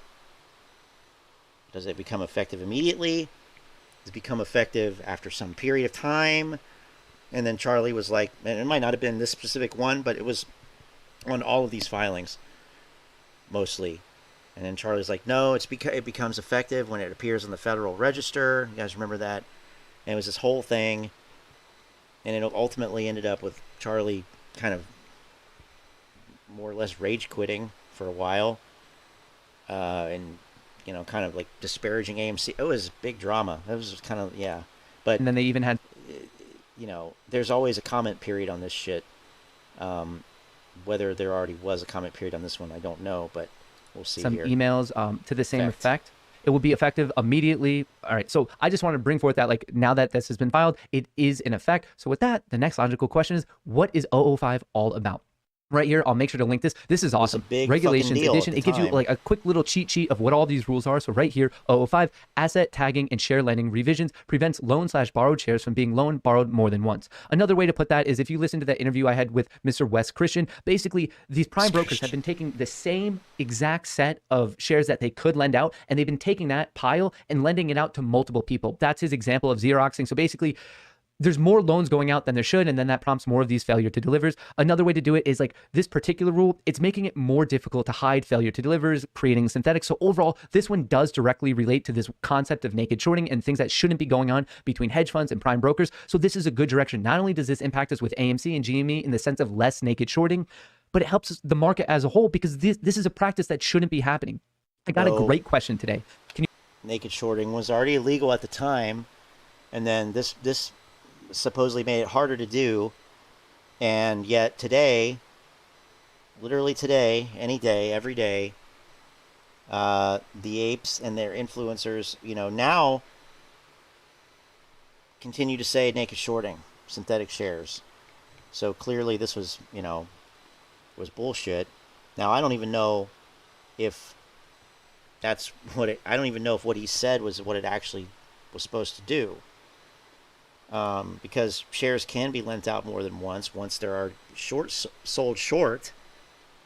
They're just like, it's like any other long position then. So the second person who buys it, it can be lent out in their account, and that's how you get more than 100% of the float shorted, which is legal, but it's all temporary. And the long and short exposures kind of cancel each other out, and economically it makes sense, and it's all contractual, and it's legit. It seems like it's fucked up, I guess, if you just explain it to somebody on the street. Hey, did you know that you can Xerox your car title and sell it 7 times? Well, it's not the same fucking thing, Wes. Not the same thing at all. There's a reason probably why he hasn't been seen since. Explain why shorting and naked shorting, like obviously they're doing the same thing, but why is naked shorting worse? This is a phenomenal question. The reason why it's an illegal, illicit practice be happening. I got a great question today. Can you please explain why shorting and naked shorting, like obviously they're doing the same thing, but why is naked shorting worse? This is a phenomenal question. The reason why it's an illegal, illicit practice is because you never borrow the shares, or you think you're borrowing shares that were actually just like copied, and that's what this rule 005 is trying to like prevent. But you're increasing the supply, and when you increase the supply of anything, in that second when the demand is remaining constant, you drive the price down. It's a malicious way to attack it. So not only are you doing this normal shorting of selling to the market, but it's doubly bad because you're increasing the supply, bloating the supply, hence driving the price down. But what's even more interesting here is 005 is an excellent step in the right direction. But I want to bring your attention to here. The NSCC 002 amend the supplemental liquidity deposit requirements. Basically, this is important for 2 different reasons. Once this actually gets filed and becomes effective, that means that a different rule, the 80, these 2, that increases the collateral that can be required. And from there, people who are deeply underwater, that we can see a whole new slew of margin calls. And I'm bringing this to your attention because we're going to get more information about it on Monday, June 21st. So pay attention to 002, and then that also means 805.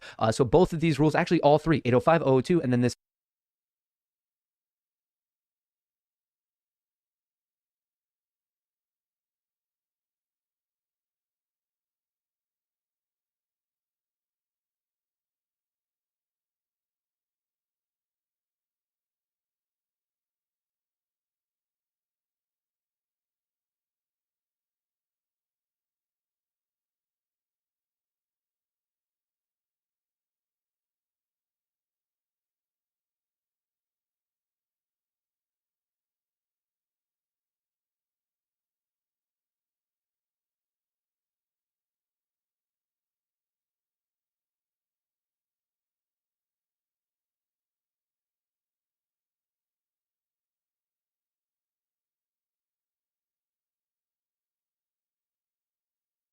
first one, 005, they're all excellent steps in the right direction. So I'm telling you, check this out. It's a great cheat sheet. I will link that below so you can kind of see what's going on there.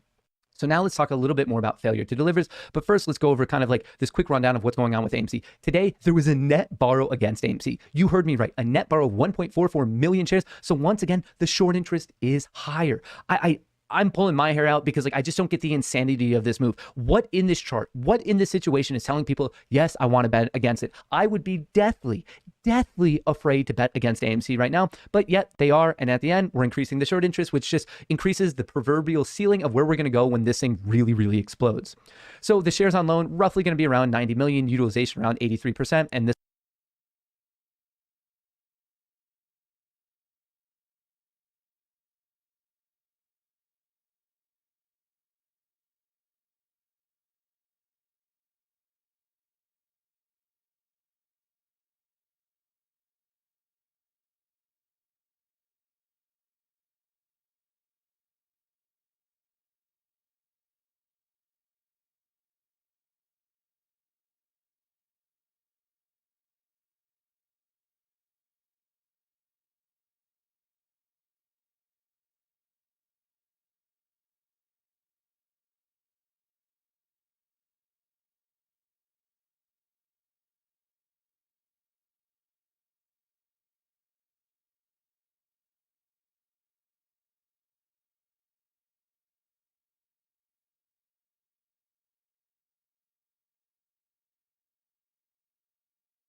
This will update. Today, Ortex finally got the new numbers from the SEC and FINRA, the newest batch of FTDs, but I wanted to point out that they end on May 28th. We don't have the information on this run up in June right here. That's going to come at the end of June. We're going to, like, it's kind of retroactive. You get the information from the start of June. I am most interested in seeing if there's any FTD spikes the way we saw back here on January 27th. I want to see how things played out on right here, June 2nd and June 3rd. I'm kind of expecting there to be like a massive spike in this, but alas, we're going to have to wait till the end of June to actually get that information. And why I care about the FTDs is an umbrella term. And remember, a naked short is a type of FTD. So there are other types of FTDs. So all naked shorts are FTDs, failure to delivers, but not all failure to delivers are naked shorts. So that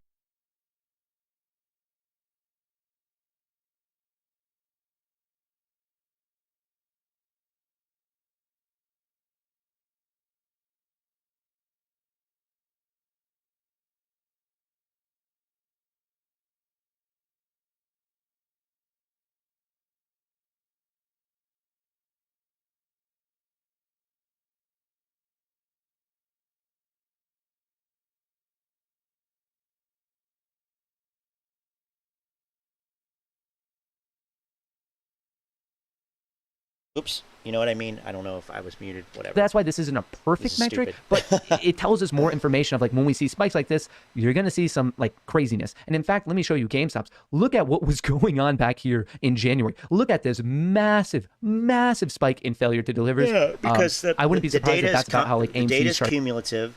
You see it spike up and then spike down. You see it spike up and then spike down. And then you see it spike up and you see it spike back down. And then nothing. So, yeah, in these local areas, but it's because of all the increased retail buying and the fact that, you know, they don't have the shares on hand to sell to retail, so they're going to do it anyway because that's the way the system works, and you can dispute that, but that's the way it works. So they're going to quote unquote naked short it to you, which is different than establishing a short position like here on Ortex. So it's all just you know, collided together in terms of like understanding the market functions of these things and what these things represent. Like FTDs have nothing to do with these positional short sell shares here. They just don't. These are borrowed shares. Anyway, or it could be looking pretty soon. But like the fact that this wasn't a massive, massive red flag for the SEC saying, whoa, why are there so many? And why is it continuing to go higher and higher? To me, that's like some smoking gun evidence. But once again, I don't work at the SEC. I'm not a lawyer. I'm not a financial advisor. I'm just trying to present some data for all of you. And then you can, like, I guess, make your own assumptions from this. But like, absolutely gigantic. In terms of GameStop today, GME, there was a net return of 391,000, which means that the short interest dropped a little bit. The shares on loan probably just above 12 million right now. Utilization, which don't forget is a ratio of borrowed shares divided by total lendable shares, X divided by Y. Both of those numbers are dynamic. That's around 52%. It might drop down to 51 given the net return of shares today. 52, yeah. In terms of technical levels, I just wanted to bring this to your attention. I mean, I love the look of AMC. Like this is beautiful. Look at this. Like, I know we didn't get that breakout today, and we had a bit of a hammer candle going on here, but this is beautiful. They beat it down for 3 days, and then 3 days later, we just got it right back. So ever since we started this rally, I like to keep everyone updated. We are up 388%, and we are not that far away from the highest close we've ever had. We're only down 5% from the highest close that AMC has ever had. In the past week, we're up 7%, and from the start of the year till now, up 2,700%. Absolutely amazing.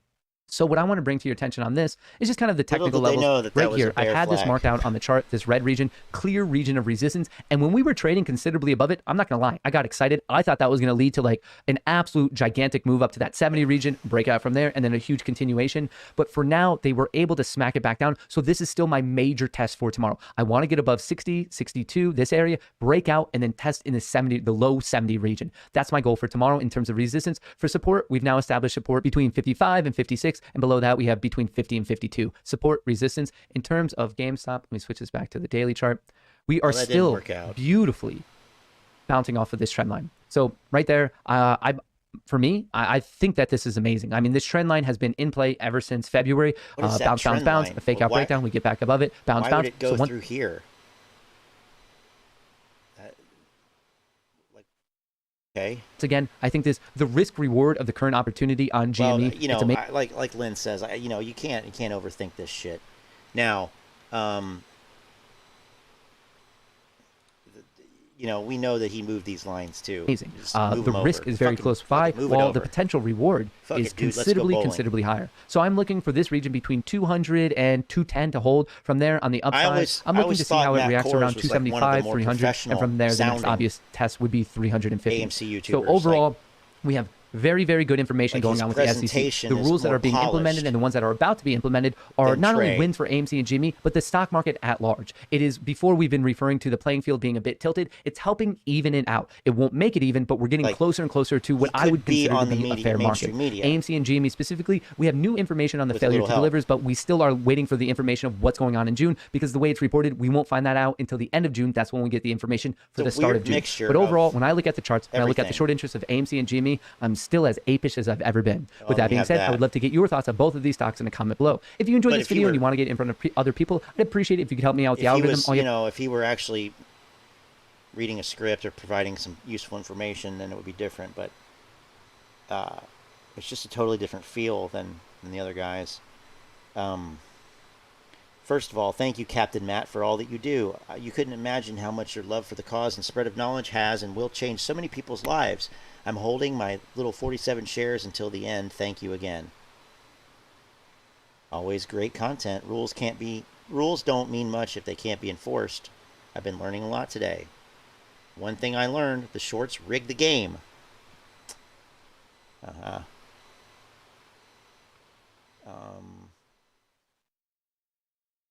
I was thinking after the Lauer interview, what if they're bypassing FTDs through the derivative market or offshoring them?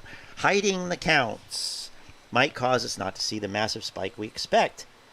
Well, you can tell this was 11 months ago, because who talks like this now? The earlier spikes were in a different environment than we've been in recently, didn't require this strategy by the funds/brokers.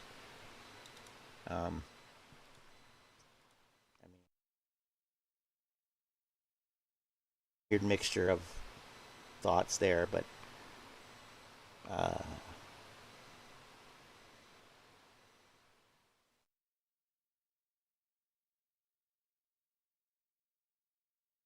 you're an exemplary teacher. Thank you for doing this. This just popped into my head. What if hedge funds who are long on AMC are borrowing shares, but not to use them to reduce the supply for the hedge funds who are going short? Just a thought.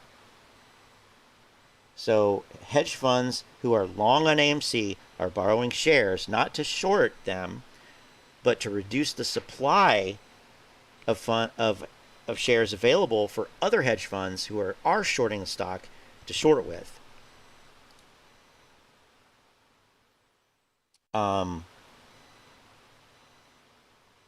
But that's not really allowed.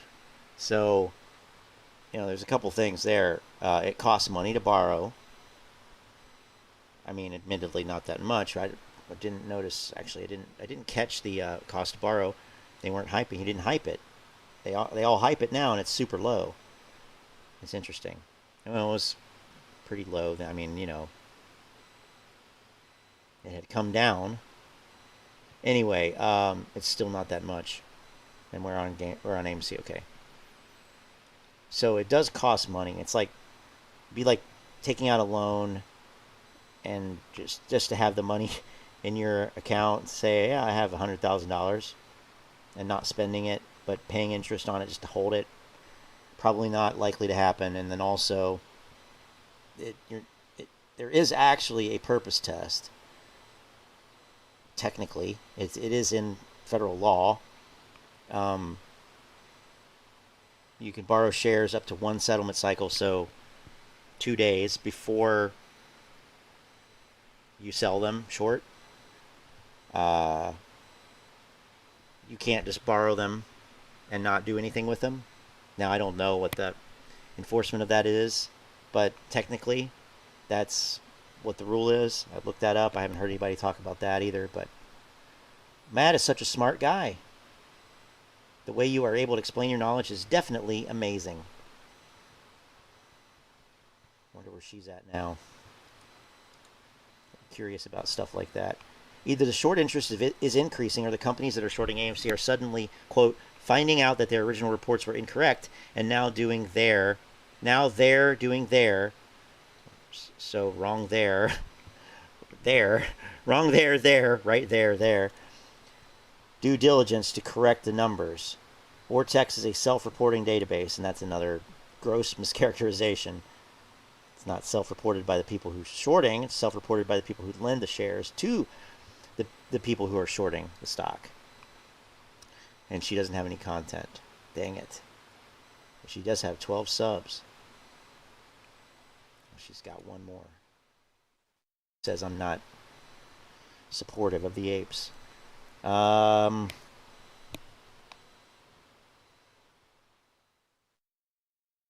Like you, I agree it makes absolutely no sense that they continue to short AMC. What if they're doubling down on their shorting because they have something up their sleeve where they know they're not underwater? Maybe some illegal loophole they know about and will take advantage of? It was so different back then. So different. So different. Holding 865 and waiting patiently. So people were so thankful. You know,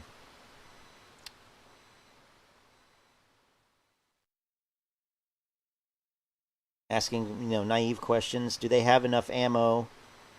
Do they have enough short ammo to beat the price down to have the massive amount of options currently in the money, out of the money? Thanks for explaining. You're all right in my book. Okay. I gotta stop reading these because it's starting to feel weird. Oops, wrong one.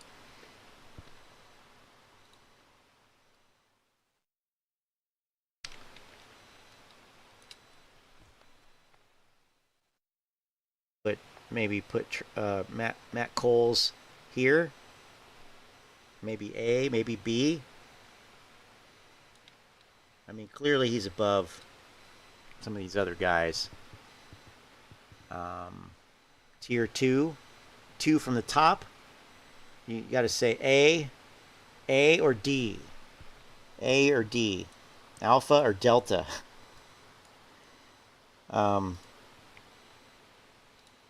Because I could definitely go with Alpha, because it's not that I like Matt Kohrs, but he's just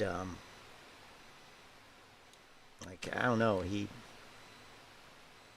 just somehow not as bad. B, okay, that's where I had him. B, all right, that works. And let's see here. We're gonna have to. All right. So, out of the remaining people, okay, Review Dork is not going to be talked about. Fudzulo is not going to be talked about. Whoever this guy is not going to be talked about. Neither is this guy, this guy, this guy, this guy, or this guy. So that was just a whole swath of these guys just eliminated. And I'm not even saying that the rest of these will be, but that was cathartic. So now I am curious, is John Wick sniping back? My gut's telling me no, he's not, because I know, well, I think I know, I hope I know what his plan is, and if so, that's brilliant, I have to say, and it will definitely rank him higher on the ranking. So here he is posting some short videos, that is.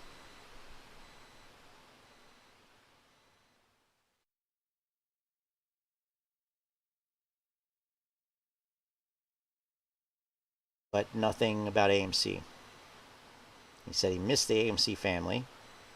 He's talking about basketball. But before that, he talked about,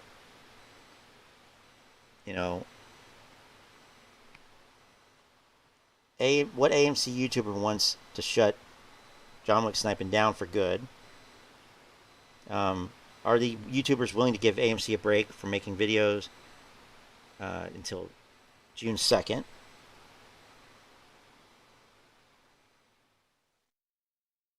AMC, you can die with the stock or you can make your money.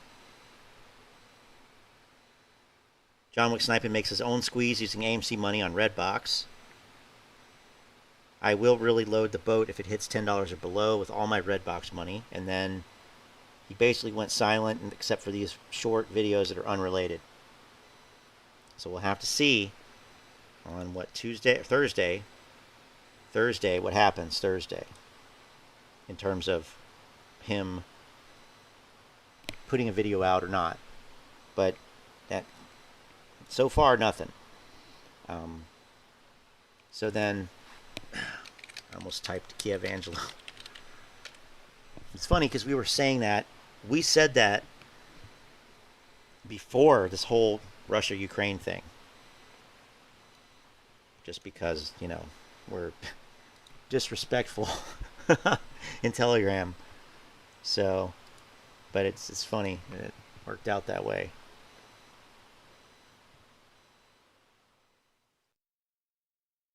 So, I'm trying to find the shortest one possible. AMC stock and port great reset. Aren't you a little behind on that? Now, wasn't that last year's Davos or 2 years ago Davos? That's a little old news, buddy. Well, might as well just go with this. Well, it appears to me that somebody from the hedge funds will be fired because they forgot to switch off the algorithm. The stock was pushed too much, very close to 18%. Bada bing, bada boom. Guys, something is wrong. They definitely didn't want to see the stock closing at these levels. Around 70,000 contracts expired in the money. Settlement period next week will give additional boost to the price action. As much as you hate, we hate, everyone hates in this play the options. Seems like that they will play interesting role for the price action next week after the settlement date. And before you leave for your long weekend, we have to go through Ortex closing bell data. Ooh. Short interest 23.26. Remember the previous video? We had 4 million shares difference borrowed more. Guess what just happened? We have 6.8 million shares more that were borrowed. Just think about today's price action was related to only 4 million shares. They just borrowed 6 million shares. So wait for Tuesday. Cost to borrow is getting closer to this 15% maximum cost. But let's rewind again. If they didn't want to see AMC so yeah, the thing with that is like 4 million Thursday, 6 million Friday. Okay. Well, then probably Monday it's going to get slammed the fuck down with a bunch of shares sold. But, you know, that's just kind of what it would seem to indicate, because you're going to see these return shares spike up. Cost to borrow is getting closer to this 15% maximum cost. But let's rewind again. If they didn't want to see AMC running like this, 17-18% gains on Friday, right? On Friday, this is why it's sketchy. This is why it's fishy. It's not Monday, Tuesday, or Wednesday. We're talking about Friday. Maybe this is the universal, the giant pump, right? Because they already know that the individual investor is preparing. It's not hyping for the first 2, 3, 4 days of the week if the stock is doing well. So what about they can create a giant trap, right? Allowing the stock price to beat them, at least on the first look, beat them, crush them, 18% gains on Friday, having, thousands of contracts expiring in the money. Everyone is even more hyped about the following week. People, some of them might actually think that, oh, that's it, they're checkmate. Every following week we're gonna be better and better.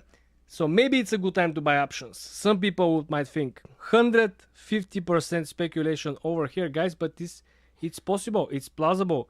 Why? Because if before the hedges used to collect, let's say, $100 million worth of premiums selling options, and if they saw that individual investors learn how to play the game, learn how to not fall under the trap, right? And now they don't play as much options, and probably the revenue from the options dropped like 50-60%, and they're making now $40, $50, $60 million instead of $100 million. They will play the game in completely different way. They will let the stock to outperform any other price action for the week prior, like this week, right? We had two very, very similar days in which same algorithms were used. I would say Wednesday and Friday. The Thursday algorithm was completely different in my opinion. So what this actually means? Well, there is they not actually, one single in my algorithm, opinion, but aiming to secure 200 millions or even more. How? By just selling more contracts. How they're gonna sell more contracts? Well, they will encourage much more people to buy contracts by allowing the stock to run much higher. And Roensch Capital will put out another video talking about 145 strike calls, and then people will buy them, and they will make money. I mean, Wall Street will, not the Before apes. it was like 10, 15%, maybe 12%, and people were buying contracts. But now 17, 18%. We had the day before 13, 14%. So you build this confidence in the people who are so hyped about trading options, and then you let them go, right? I don't know, guys. Everything is possible. It might be possible that they really like put into the corner, and you know, every following week, judging by the numbers provided by Ortex, things are getting tighter and tighter, right? You cannot move as much, you cannot shift as much, even though the shares that they borrow, these gigantic numbers, millions and millions of shares, right? Like I said, I'm looking towards having 30% short interest. I'm looking to see, who knows, maybe 40% of the shares to be on loan. And I'm looking to see what Aron has to say about this. I hope you guys have an amazing long weekend. Right? Thanks. Subscribe Thanks, to the channel, Ange. like this video, and comment for more.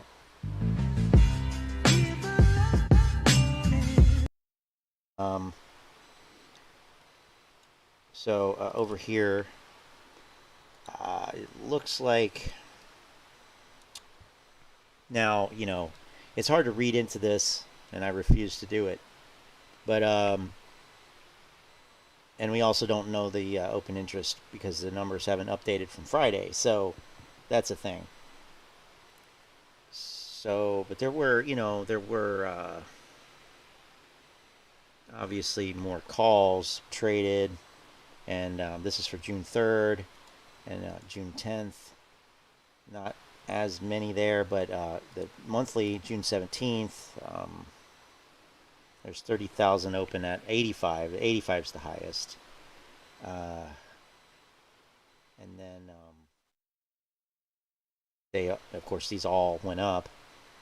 So we don't know how many of these were closed out. Let me see here.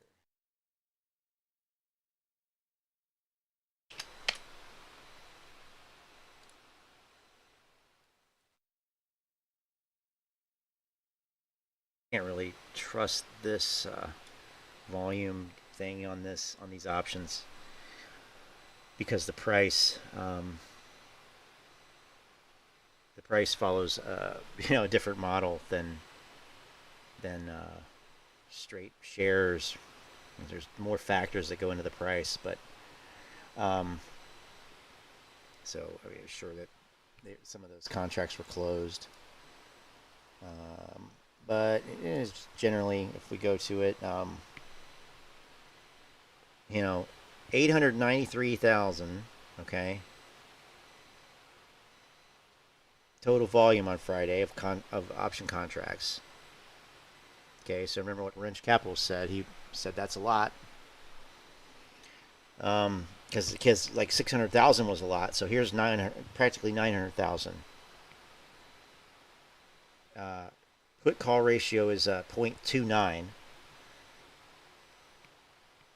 So puts 60% calls, roughly 70%, 30-70. Wildly bullish, wildly, insanely, astronomically bullish.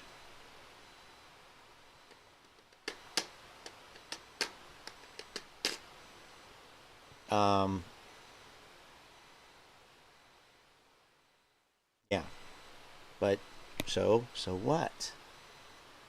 I don't see any like massive volume at any one strike price or anything like that. I'm looking for it, but I guess I could. Sales, it's not gonna. Oh yeah, well, okay. Today's biggest trades.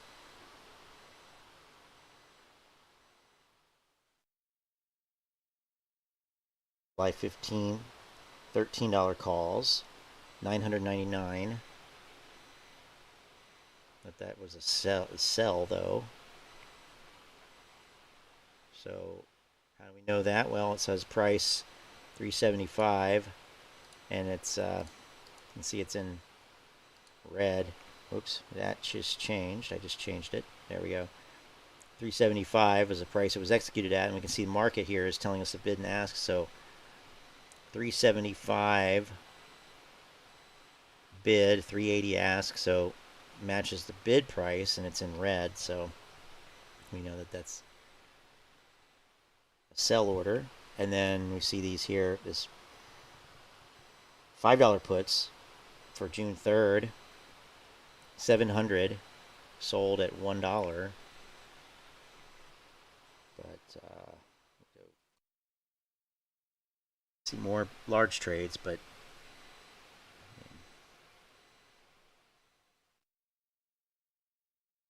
total notional value here instead of having to do it. But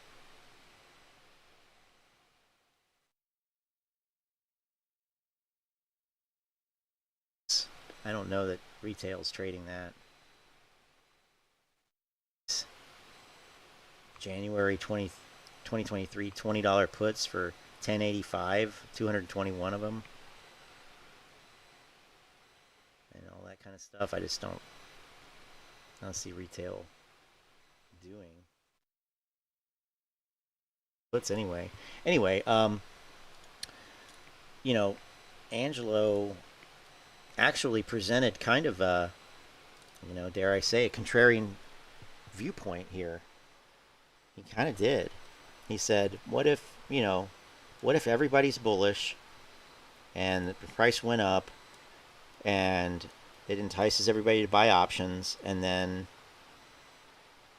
we know that they borrowed all these shares, and then they're going to dump the supply on the market, and then the price collapses. Now, what's wrong with that? I mean, besides everything he didn't say, but I think that you know, it's too bad that people are just now starting to think this way, I guess.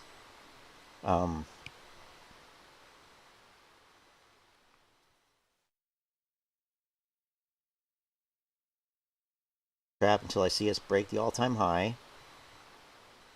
I believe it's about to squeeze and they're getting ready. Well, that's good, Bubba. But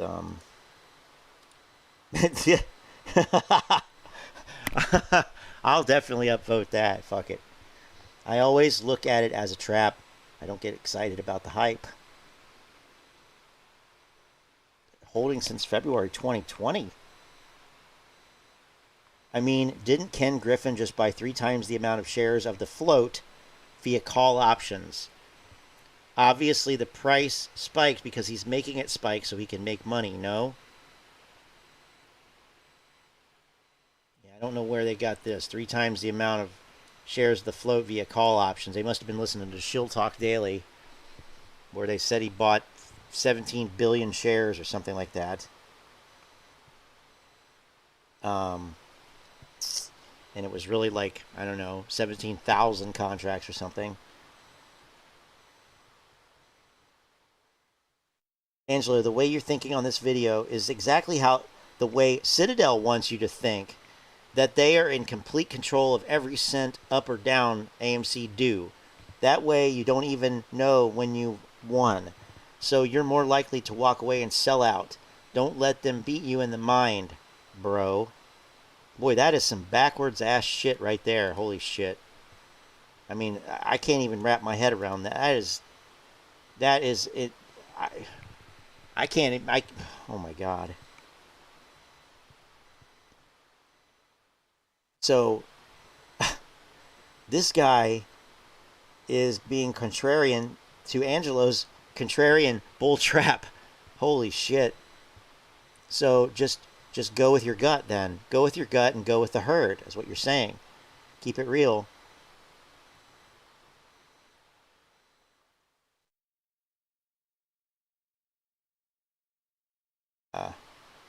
Gensler is going to take GameStop out of the dark pools first and let it run. And keep AMC and other lesser plays down while allowing hedge funds and institutions to go long in GameStop at the same time they short AMC viciously during a GameStop melt-up.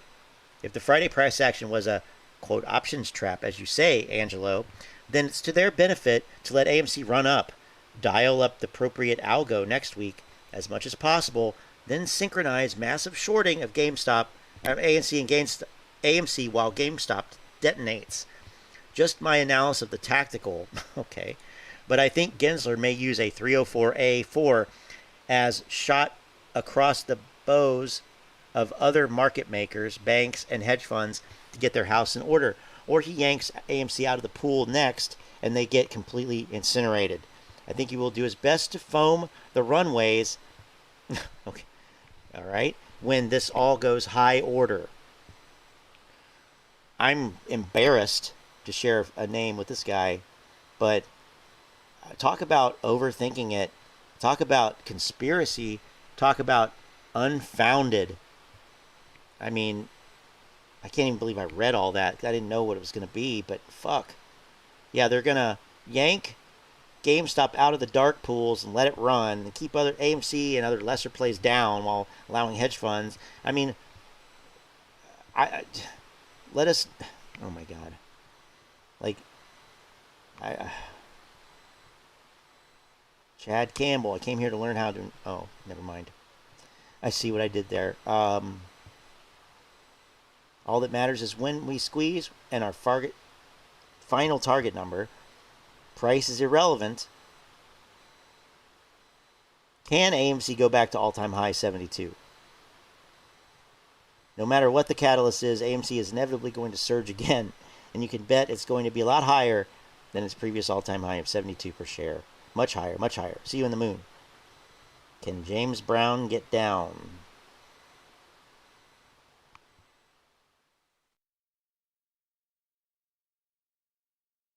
I hope these guys delete all their videos after this collapse, because this is going to be incredibly embarrassing and just, honestly, just, you know, I just hope that they take all their shit down.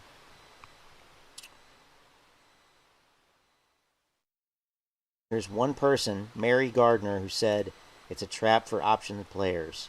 And I'm not even agreeing with that, but I'm just saying, you know, in terms of anybody here who's able to think outside any type of box.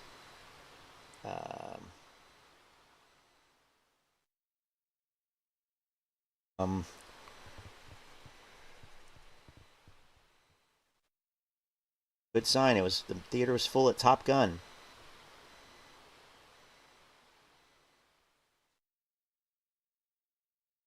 This run-up is sus, not just AMC, but the whole market.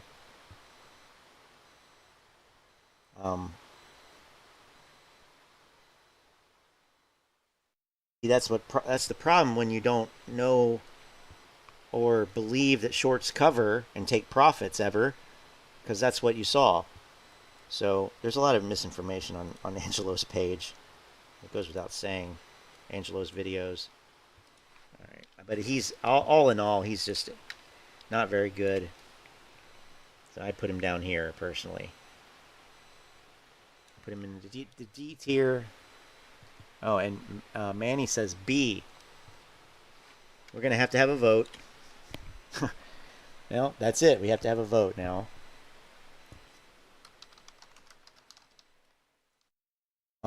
Okay, so he says B. I say D. And we'll throw in, I guess we'll throw in C and B for, no, we already have B.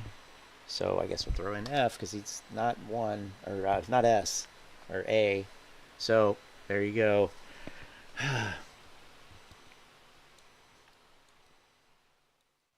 This is down to, you know, I don't think we're going to put, I think we're going to hold off on John Wick because his ranking could change drastically depending on how his return comes about. So that could be really interesting. I'm going to keep him MIA. And they're standing on the rug that's being ready to get pulled. I mean, some things never change.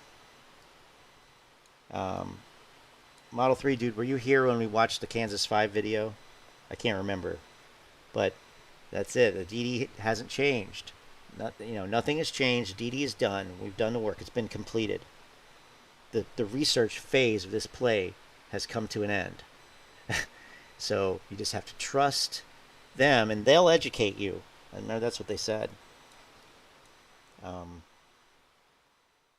So I think we know where this guy is going to go. I think we know he's going to go down here. Although he has last year. That's why I'm holding off, because it was different last year with the old binge.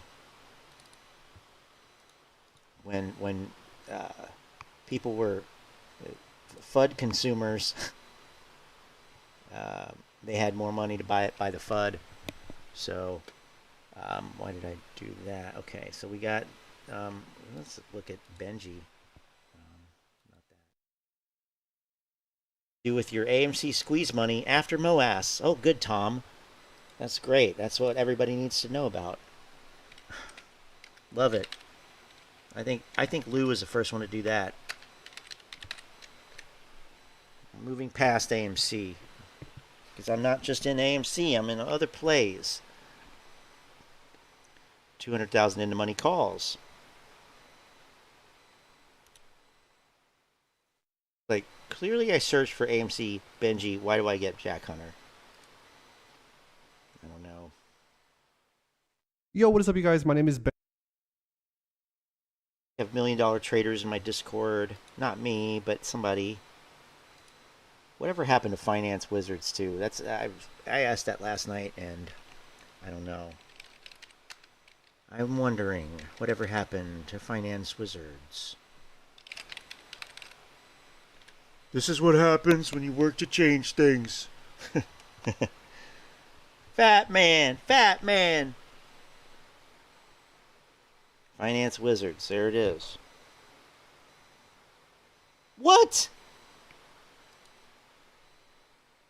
Holy shit. Is this the right one? It has to be. Oh my god. They took their shit down? Were they still taking money from Patreon? What the fuck? I knew that they were sus. Oh my god. Oh wow, look. Holy shit. Maybe they are just fully private now. Like, I don't know. What the fuck? I wonder how many people realize that. Finance Wizards pieced out. They done. They gone. Holy shit. I find that to be kind of odd. Although I did say that, I hope they all delete their content, but I didn't expect anybody to actually do it yet. That almost warrants 5 free stocks from Moo. Still getting their free stocks. Wonder if that's still good. Gotta be expired, huh? Probability doubled to get Apple in. What the fuck? God, these fucking apps are just such garbage. Entice people with free Apple stock. Or, well, an increased chance. An increased probability. A doubled probability. Your inviter. Finance Wizard. Jesus Christ. Gotta leave that up. Fucking Moo. I did not expect to see that. I am actually surprised for once. Shit. But we have Benjis, though. We have Benjis. And, oh, wow. 3 years ago, he was making... I've never seen Benji, actually. Oh, shit. Let's see who Benji is. Oh, my God. He has such a sad voice. What's going on, guys? My name is Benji. I'm a sad girl. The truth about drop shipping in 20... Oh my god. He's a drop ship... He's pushing drop shipping. Holy shit. I bet he bought a course by Dan Locke. Will a cardboard quarter actually work in a vending machine? No, I don't think so. See one where he's actually in it. Q&A with Benji. Ask an entrepreneur. Oh, shit. Please be on camera. Please be on camera. Please be on camera. Hey, what is up, you guys, and welcome to another video. In today's video, we're... Look at him. He's in Miami. Manny, you need to go meet Benji. Is that Miami? It looks like Miami. I don't know. You know what, that looks like where Roensch Capital was one time when he said, you know, everybody, you just need to get out and do something, and don't worry about the fact that you're down 60%. Just, you know, I went to Miami for the weekend. Wow. Holy shit. Come on. Come on, any day now.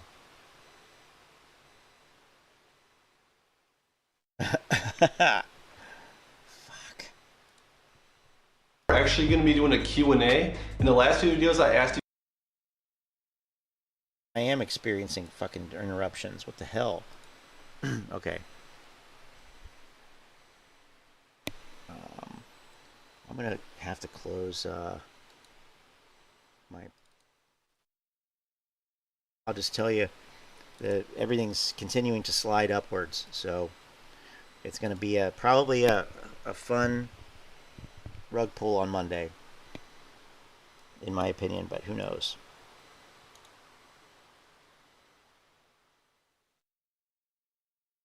You guys to comment any questions about business, personal life. Sounds different, and also I can't stand this. Well, that's why. Fucking 720. God. These guys in their 720. You guys really want I to need know 720 so I can watch you sitting on a chair in a static background. I mean, come on. Well, this might be it. I might be done here. I got nothing. What the hell? Oh. AMC burnout from Roensch Capital. Okay. Clearly, this one's not going to work. I don't know what's going on there. And I want to answer them for you guys. I'm obsessed with watching other YouTubers Q&A, so this is the first one that I've actually done. Yeah, no.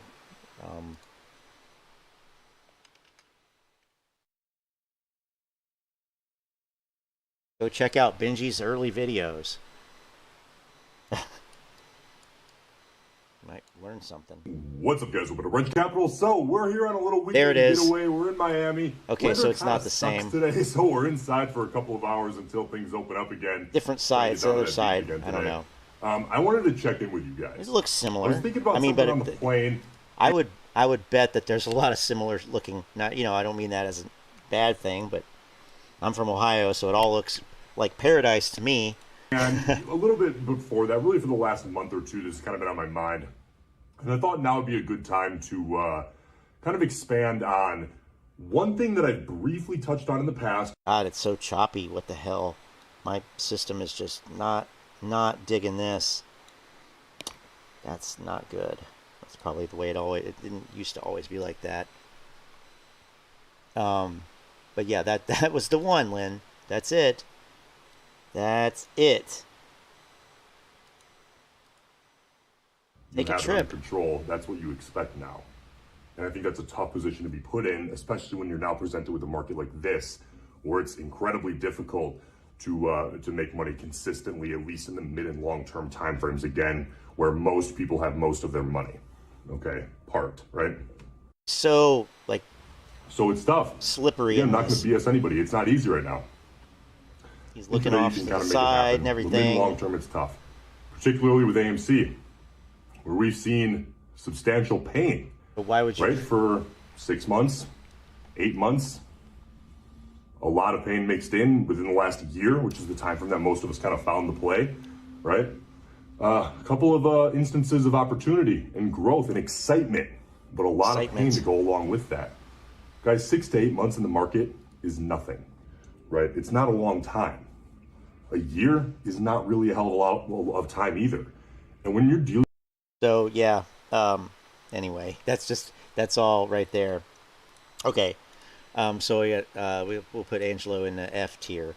He's garbage, which I agree with. I'll agree with that. Because my computer is slow, so yeah. I mean, it's interesting to see who, you know, after looking at this stuff and kind of, you know, like this and really thinking about it, who are the worst ones? Who are the worst ones in another way at the top? And, you know, there's just mediocrity mediocrity all over the place in the middle, but it all kind of serves the same purpose. Some is more effective than others, but you know, what was that guy? That guy that was here, Super Steven. Let's look at him real quick. Why not? Because he's gone.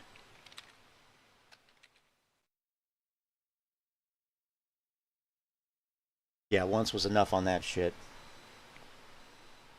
And I've watched and made videos about Roensch Capital for way too many videos about Roensch Capital over the year. What is up, everybody? Super Steven here. I'm here to give you guys another update on ticker symbol AMC. Okay, all right, sweet. Let's go quality. I already like it. He's not F tier because he does not run it in 60 frames. Oh, I thought he actually had more subscribers than that. I'm not, you know. Interesting. But I've definitely heard of this guy. I think somebody mentioned him on another platform like Reddit or Twitter or something. Hey, you got to check, but didn't.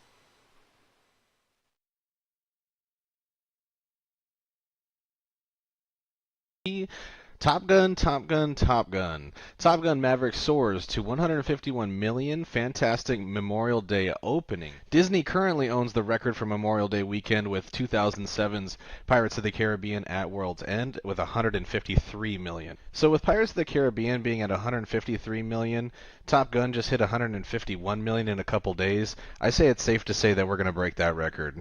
Now let's move on over to the Wikipedia page. I just wanted to point something out. This is the Top Gun Maverick Wikipedia page. Just a little comment that stuck out to me. Okay, damn you with your small text. Unreadable. Yeah, he didn't want to wait for his 5 minutes of fame. That's true. Under home media, Netflix, Apple TV Plus, and HBO Max all reportedly attempted to purchase the distribution rights to the film, but Paramount refused to sell them. Bruckheimer, when asked about them and other streaming services attempting to purchase the distribution rights to the film at the film's premiere, said there were no other option, that the film has always been made for a big screen destination. At the film's premiere, Cruise denied that the film was going to streaming. The film will be available on Paramount Plus 45 days after theatrical release. And this is really key, guys, because we want to see AMC hold on to that 45 days after theatrical release, so that brings people to the theaters, and plus a movie like Top Gun should not be seen any other way.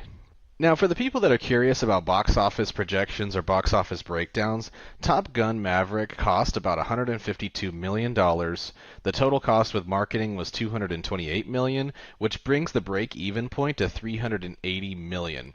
Now, just in a couple days, like I said prior, we hit $151 million, near half of the projection amount to be break even, so I have no problems breaking this $380 million and becoming profitable. Now, coming in strong second, if you take a look at Doctor Strange, this took $500 million to break even, and yet it's sitting in a profit of $184 million. So that's really good for us. So swinging over to the movies at AMC. I had to go run to the kitchen. I know that we talked about this one time, but I don't remember what we came up with the numbers. But I know we looked at, maybe somebody does, the percentage of this box office total that goes to the theaters. So how much of that, because they hype these big ass numbers, right? Like 182 million, whatever the hell it was. Which I mean, how much of that did we ever? I can't remember. I feel like we looked that up and we found it, but I can't remember what it was because it's it's so much shit, and it was not much. But I don't know if anybody knows that or can find it, but I just think it's a little bit disingenuous to talk about all these numbers because, yeah, break even, you're talking about the budget and you're talking about, this is Hollywood shit. I mean, how much, how... $500 million to break even, sure and yet it's sitting in a profit of $184 million. So that's really good for us. Good. So swinging over to the movies at AMC, this summer in June, 2 big movies are coming out. I highly recommend taking the family out to see Jurassic World Dominion. The 3D on that movie is going to be insane. Or Buzz Lightyear. The previews are already blowing people away. These movies should do exceptionally well at the box office. I still don't, I still now going question forward, I want to make a disclaimer. The fundamental aspect of this, I don't care. I really don't care. I don't think anybody really cares. I think it's just something positive that people can talk about. But whatever. I don't know. I'm not an AMC. The information that investor. I'm about to provide to you represents my opinion and does not constitute investment advice. I cannot guarantee the accuracy and reliability of the content, nor do I assume any responsibility for any investor monetary loss caused by this information. Now let's press on with the video. So I'm here on Twitter, and TGS Trades posted the current Ortex data. By this time, everyone's familiar on Ortex, but I wanted to go over a few things on short interest. The current short interest of the free float is 23.26% on AMC. Now, I want to talk to you guys why this number is so important. A large increase or decrease in a stock's short interest from the previous month could be indicative of sentiment. For example, when the short interest rises from 10 to 20%, it may be a warning sign that sentiment is growing negative on a company. The number of investors who expect the stock price to decrease has now doubled. Such a large shift may give investors a reason to go deeper into their fundamental analysis. Stocks that show extreme short interest readings are more prone to short squeezes. Now, with a company like AMC, a solid company, they do have a long history of profit generation, but recently, due to the pandemic, they have not. But the All right, well, we're going to talk about the profitability before the pandemic, because that's relevant. It would be relevant. That's what we call relevant. Okay, so we can see Manny's got a article here.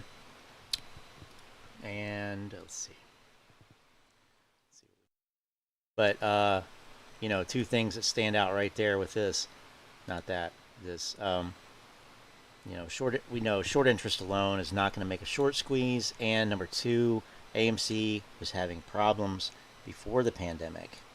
So that's a problem for that. Say that they won't survive or whatever, but, you can't attribute it to the pandemic. That's disingenuous. Actually, that's incorrect. So we'd have to pull up the statement. I'm not going to do all that. You can do that. People can do that if they want to. I'm just pointing out what needs to be looked at and corrected there, and that certainly is. Okay, have you ever wondered how movie theaters make money? Yes, I have. How much money do movie theaters make per ticket? Okay, this is in pounds, but that'll work. I don't know why it's in pounds. If a nearby multiplex is charging £7.50,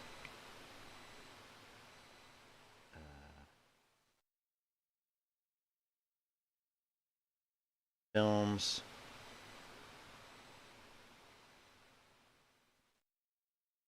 Studio gets 60% of the proceeds from the American box offices, or anywhere from 20 to 40% overseas. Arrangements differ. Okay, I think this is what the article that we looked at last time, actually, now that I think about it. This depends on the film distribution arrangements. Theaters receive the remaining 40%.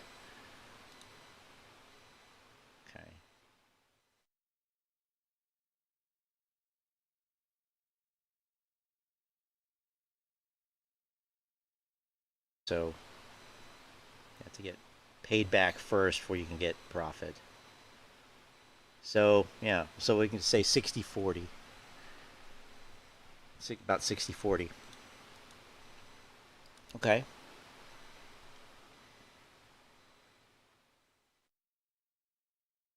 Short interest should still not be 23.26%. That's a subjective statement, my friend. They do have a long history of profit generation, but recently, due to the pandemic, they have not. But the short interest should still not be 23.26%. Why not?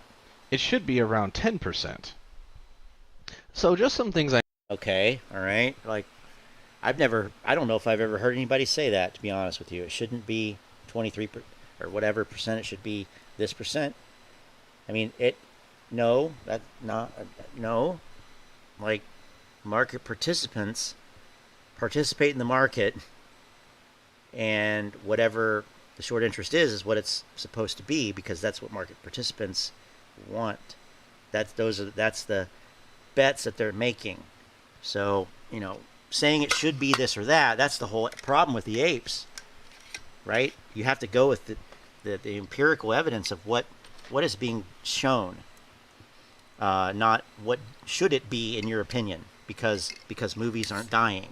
Well, nobody's saying movies are dying, and, you know, it's just, you know, this is not going to be rated. I noticed AMC insider activity. If you go to the first page and you track it back to January, he didn't really defend himself at all either when he was here. I thought that, you know, he's going to put up more of a fight, or, you know, come back with something. But I think he just left. But I mean, I don't know. I'm going to see how long it's been making videos. January 11, 2022, you can see that overall the people in this company are holding the shares. And the reason is because if you look right here where it ends March 31st, in April there was no selling, and in May there's no report of selling. Could it mean that the employees in the company are expecting a significant rise in price action in June? Most likely. Wait a minute. Okay, so now this is... Whoa. What? You're showing a bunch of transactions that are sells. How do you know how many shares? Shares traded, shares held. So shares traded, 25,000. Shares held, 1,000. Okay? So they sold like 90% or more. And this is about half and half. This is a large percent. It's about half. That's a large percent. That's all. That's most, you know, more, most, all. So, no, that's totally wrong based on what you're showing here. That's bad. Overall, the people in this company are holding the shares. And the reason is because if you look right here where it ends March 31st, in April there was no selling, and in May there's no report of selling. Could it mean that the employees in the company are expecting... Why would they fucking sell in those months anyway? Those are literally the shittiest months that it's had lately. Besides now. Yeah, it is. So that's a non-point. A significant rise in price action in June? Most likely. Okay, so now yes, they can sell the remaining 5,000 shares out of 50,000. For the apes or the people that are holding the stock that have maybe lost their conviction a little bit, and I want to try and help you guys reestablish that. So far, you have not done that, my friend.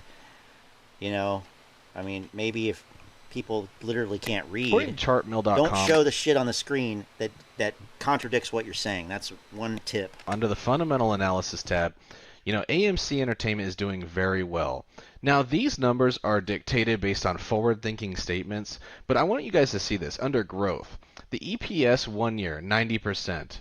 EPS next year is reported at 60%. EPS in the next 3 years, 22%. So all this green, guys, should let you know that Adam Aron is steering the boat in the right direction, and I believe that AMC is only going to go up from here as a company. Well, moving over onto the income statements. That's cool. From 2020 to 2021 to 2022, you can see under the operating profit margin that the numbers are moving towards positive. So what that can do is that can entice bigger institutions or smart money to enter the stock.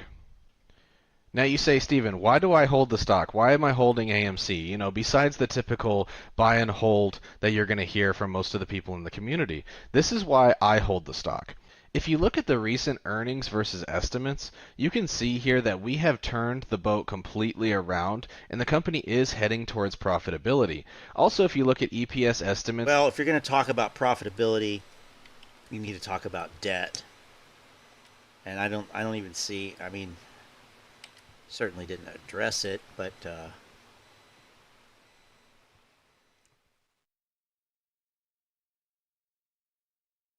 operating expenses,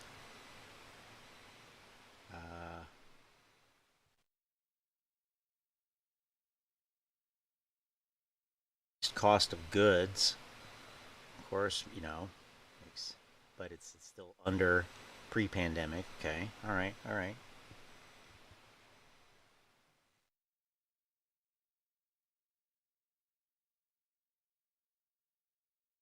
Here's margin.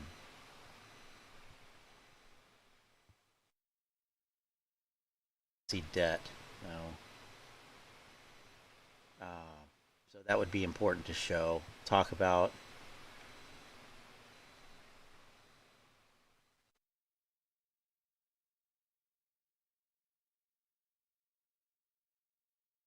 that's a clue into it.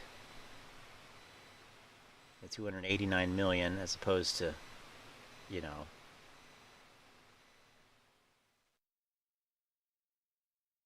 I'm not familiar with this chart mill. I don't use it. Actually never heard of the chart mill. There's always a new website like Options Monkey or some shit like that. The typical buy and hold that you're going to hear from most of the people in the community. Okay. This is why I hold the stock. If you look at the recent earnings versus estimates, you can see here that we have turned the boat completely around and the company is heading towards profitability. Also, if you look at EPS estimates that AMC is looking at, they're also projecting massive growth in the next couple of years. Estimates, okay. Moving on down to revenue estimates, same thing. Projected amounts will increase over the next couple years, and recent revenue versus estimates are also positive. I want to go over one thing I thought was really interesting, because I think a lot of people have been confused about this in the past. All right, here we go. Are dark pool trades counted in short interest figures? Yes, they are. The primary difference between a dark pool and a lit exchange is that pre-trade information such as bid-ask are not available. However, once a trade is made, dark pool trades are published on the tape and tracked like every other trade. When it's time to report and open short positions are reported, no matter what type of trading venue those shares were acquired on. So, don't be afraid of dark pools, guys. They still need to report short interest figures even if they're trading in the dark pool. Now that about wraps it up, guys. If you enjoyed the content, leave a like and a comment. If you'd like to see anything specific, I'd like to hear about it. Thank you so much for the support. Super Steven out.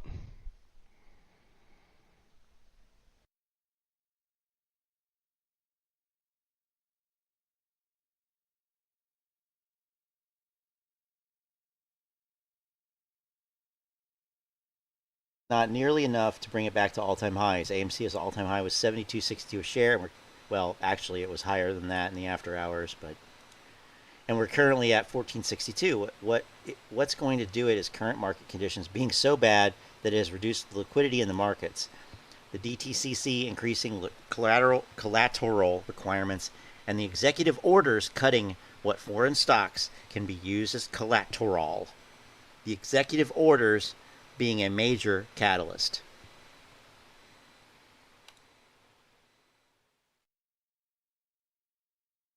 Got your digital load and probably missed. In my humble opinion, a dedicated retail shareholder base and improving fundamentals will eradicate the short thesis when we become profitable quarter over quarter. Core fundamentals of a company supersede any speculation regarding political intervention. But if you're right, I won't be upset either way. With a normal investment, yeah, but this isn't a normal play because the apes are special. The apes are special. We're special. It's a special play. What happened in June of 2021 to cause it to run up? That executive... Oh, shut up about the fucking executive order. Seriously. Like, just do a Google search. You'll find that they've been doing this. They've been reducing the position literally since it was announced. I mean, I can't, look, everybody's hinging on this now. That's literally all that they have. And they don't even have that, but they think they do. And, it's just whatever. I mean, it's a simple Google search. Do a Google search. Don't let some guy who's sitting there literally smoking a joint on camera, which I don't care what people do. But if you trust that, a guy who opens a stream with, "You're going to be so fucking rich," then you deserve what you fucking get. Jesus Christ. Seriously.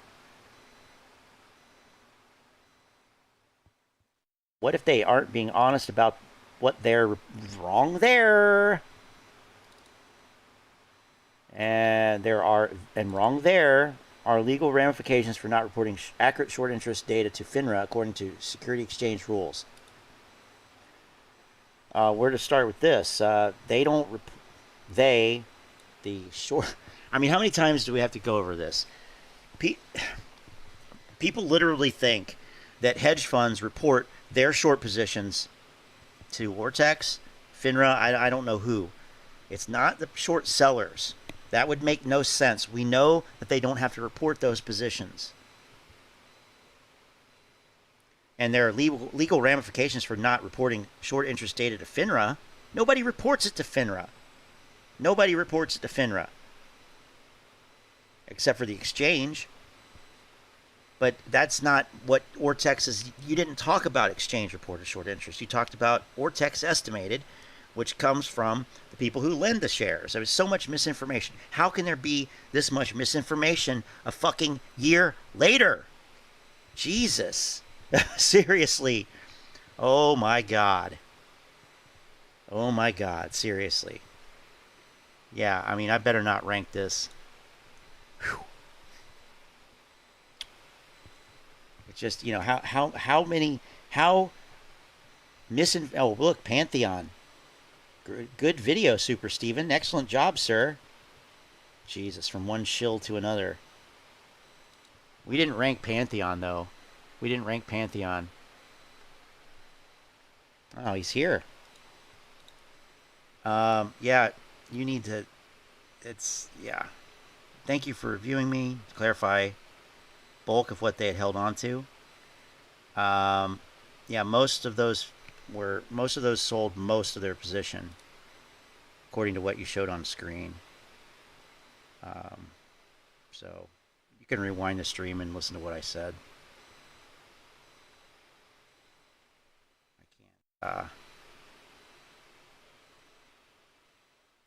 Cobra. Who's Cobra? Anyway,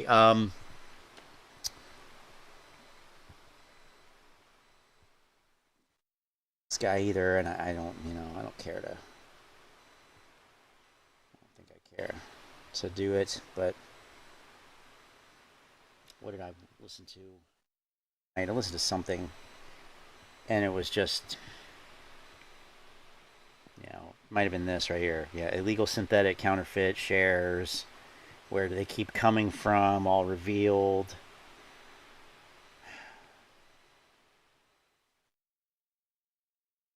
Dark pools explained. Oh, that'll be good. Dark pools explained. Hi everyone, welcome back to the Pantheon. We're going to take a look at dark pools and do a bit of a deep dive into the history of dark pools, how they operate, and what it means for us as retail investors. It's a fascinating topic. Let's get into it. So what is a dark pool? They're private asset exchanges designed to provide additional liquidity and ability to be anonymous for trading large blocks of securities away from the public eye. They're not accessible by the investing public or retail. We do not have access to these. They're a okay, yeah. So he's generalizing about off exchange in an incorrect way. I can tell you that right now. This is like the textbook 1990s textbook definition here. This is not, practically speaking, this isn't correct. This is not what people mean by dark pool.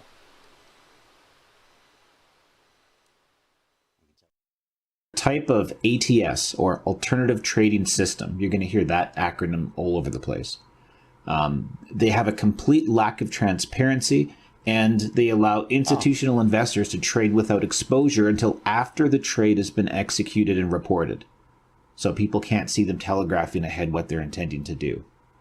It allows institutions to hide their intentions during their search for a buyer or seller, and they do not affect the wider market prices. They're off.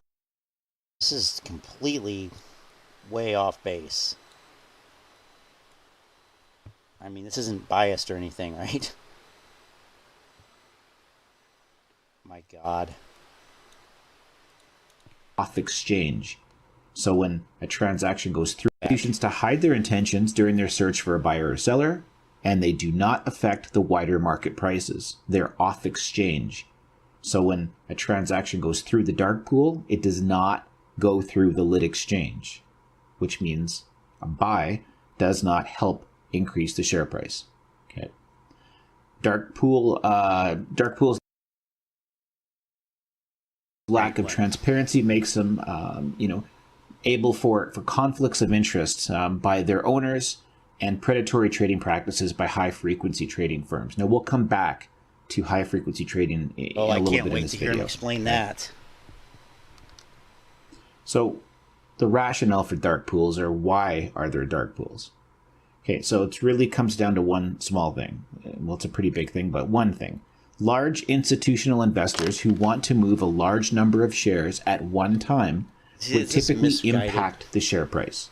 Let's imagine you've got a 1 million share block of AMC and you want to move it in one shot, whether it's a buy or a sell. That would definitely impact the share price. Now, they created dark pools because it allows them to not have to split the order into multiple smaller orders and hope for a good VWAP. Now, really, or a good average price. But basically, they don't want large institutions with lots of shares to be able to just come in and just destroy the share price, either up or down, because they want to. This allows them to make their transaction with other big players without affecting the share price to keep things sort of normal for retail, or else retail would get... where to even begin with this, but I mean, just right here, to allow large institutions to move blocks of shares at one time without impacting the share price. Well, he already said that he doesn't believe that dark pool trades, affect the broader market. Okay, well. Now, this bit here, to allow large institutions to move blocks without impacting the share price. How is, that's what that is said, but how is that the case? Why is that the case? Well, because they're not shown in an order book. So it's not that the orders themselves don't impact the price or aren't playing along with the rest of the market. It's that the orders aren't shown in an order book, so you can't see, oh, look, somebody's trying to buy these shares here. Somebody's trying to sell all these shares here. That's how it affects the market, potentially negatively. But that's not really clear from what he's saying. Squashed, or so the intent was back in the day. Okay. So, the birth of dark pools. Well, they emerged in the 1980s when the SEC allowed brokers to transact large blocks of shares. But I mean, this is not the only type of off-exchange. I mean, this is missing a huge part of it. Like, this isn't what Citadel's doing. This is not how Citadel uses off-exchange execution as a market maker. They're not moving large blocks of shares around like this. So you have to talk about it in terms of off-exchange, not necessarily dark pool, but there is different specifications. You say it that way, maybe. This is one of the worst explanations I've heard. And electronic trading and an SEC ruling in 2007 was designed to increase competition and cut transaction costs. That ended up stimulating an increase in the number of dark pools. because dark pools we'll get into the various options of dark pools, but you can control your pricing for yourself within the dark pool. So it's not beneficial for retail, though they'll claim they pass those savings on to retail, which we know is complete BS. But it allows this guy's a manipulator. Them to trade Holy cheaper shit. off the exchange. I mean, imagine that. And when anybody says, "Oh, we know that," well, we know that that's, yeah, I know that you're the a New York fucking Stock dick. Exchange. You want to trade those stocks, but just you don't want to pay their fees. Pushing an agenda, right? We'll move on this topic. All right, types of dark pools. So there's 3 main types. We've got broker-dealer owned dark pools. Now, those are dark pools set up by large broker-dealers for their clients and may also include their own proprietary traders. These dark pools derive their own prices from order flow. So there is an element of price discovery, okay? They don't match the price on the lit exchange. Number 2, agency brokers or exchange-owned dark pools. These are dark pools that act as agents, but not as principals. As prices are derived from the exchanges, such as the midpoint of the national best bid and offer, there's no price discovery. So they're more legit. Then we've got number 3, electronic market makers dark pools. These are dark pools offered by independent operators who operate as principals for their own accounts. Like the broker-dealer owned dark pools, their transaction prices are not calculated from the national best bid and offer, so there is price discovery. So 2 of the 3 don't follow the pricing of the actual exchange. Again, I laugh when I say these things, but you just shake your head the more you learn into this and discover these things. Anyways, my personal bias aside, let's get back to the video. So dark pools and the history of high frequency trading. All right, the creation of supercomputers capable of executing algorithmic-based programs, and we're all familiar with that on AMC, over the course of just milliseconds, brought in high-frequency trading to dominate daily trading volume. Okay, so before dark pools really became big, we had these supercomputers created, and they were going so quick that they were dominating the volume of the exchange, right? Just like, when you have these interviews and they say, well, there's 100 million shares traded today, that has to be retail, right? No, it's not all retail. That's these algorithms just overwhelming the volume. So the high-frequency trading technology allows institutional traders to execute their orders of multi-million share blocks ahead of other investors, capitalizing on fractional upticks or downticks in share prices, right? That's the front running. And there's lots of information on front running. These guys they find the order before it hits the lit exchange, and they get it a fraction of a second quicker because they're faster supercomputers, and they're able to actually do the order before it at a lower price, raise the price, and then get a little benefit out of each trade that way. Anyways, it's kind of fascinating what these guys were able to figure out. So the poor, large investors and hedge funds, well, let me just say this another way. these poor, large investors and hedge funds, these poor guys, they just found it so hard to execute large trades through a single exchange because, well, they were getting front run by their own competition. So, right, you need a solution to this. Run. You want to move big blocks of shares, but you've got these guys using these supercomputers and algorithmic-based programs that are getting milliseconds faster and front-running your order to increase it and get money out of your order. All right, and therefore giving you not the best execution. Sounds like a problem. So what are we going to do to fix it? Well, you could ban high-frequency trading. In Al from Boston also totally butchered the front-running thing. It's latency arbitrage, but front running is something totally different. The supercomputer access? Nah. Why would they do that? Instead, they decide that these investment banks should establish their own private exchanges. And by the way, they, I don't know. Maybe I need to slow it down because I'm having trouble understanding what he's saying. But there we go.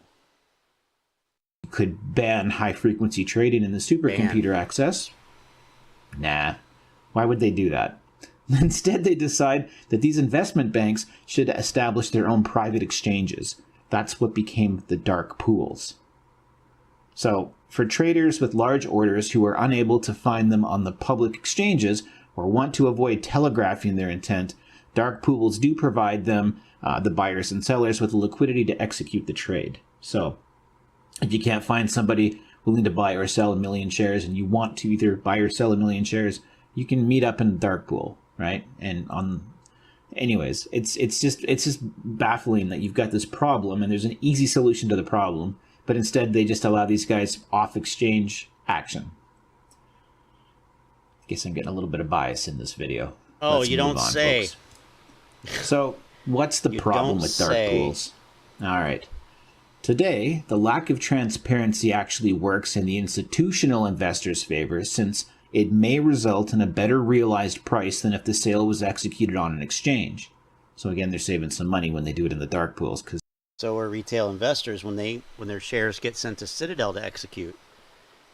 Citadel will improve your price. The exchange won't. So that's wrong. It's not following the lit exchange price. Also, is the whole notion that retail doesn't have access to the dark pool. I mean, whatever. That as dark pool participants do not disclose their trading intention to the exchange before execution, there is no order book visible to the public. We have no idea and no ability to find out what these guys are doing. They can see everything we do. When you submit an order and it goes on the level 2, they can see it. They see exactly when you've got... Now, look, hope for a generation. I mean, why don't you actually... what are you talking about? Now, what are you talking about? Wrong on certain points. Why don't you present some evidence? Why don't you, instead of just making these generalized dumbass statements and coming in here talking your ape nonsense, dude? Seriously. What are you talking about?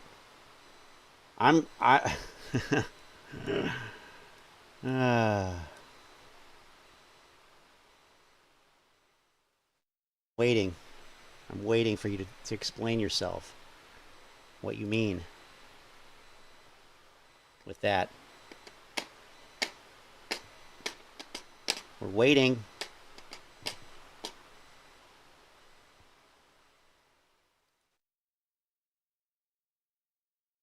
Waiting. Still waiting. You can come in here and say some shit like that. Fucking back it up. Otherwise, shut the fuck up. Seriously. I don't understand. I'm waiting. I'm still waiting.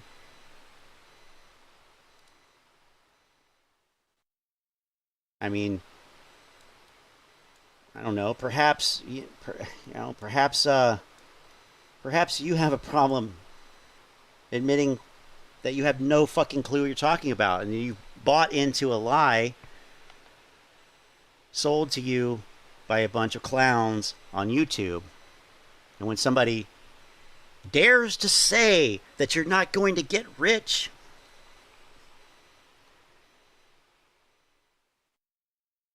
it's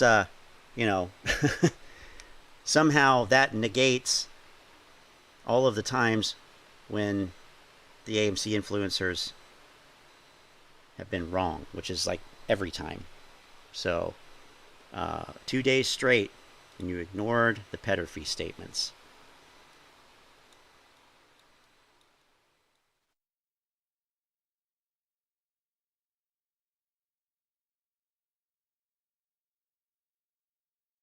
I can look at it.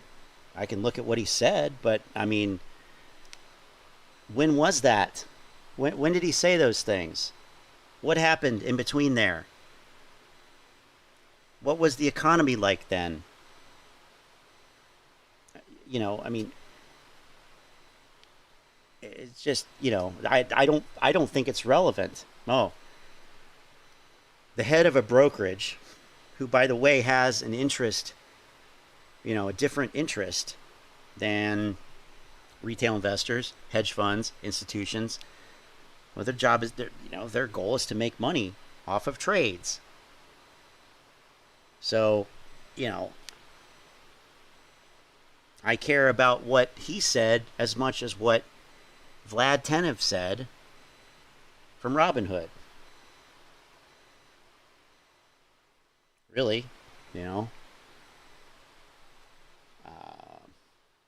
if that, that's going to, and where did he say that stuff? He said it on the mainstream media. So here, let me coddle you, okay? Yeah, you know what? I'm wrong, because one person said one thing one time.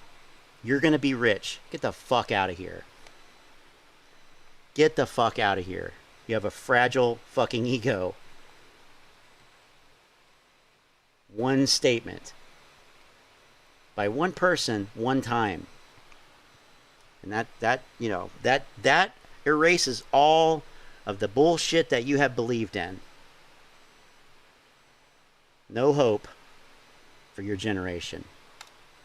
Orders to buy, orders to sell, what the blocks are. They know when you've set stop loss orders. They can see all of that. We can't see anything of what they're doing.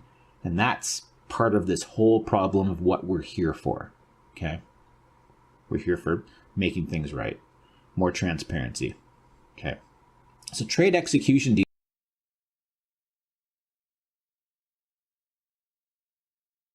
There you go. That's it.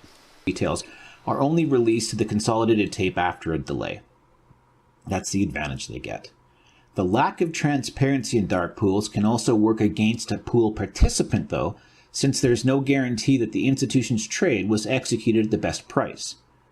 A surprisingly large proportion of broker-dealer dark pool trades are executed within the pools, a process that is known as internalization. This is important. Even in cases where the broker-dealer has a small share of the U.S. market. It's not about who's right or wrong. It's not about.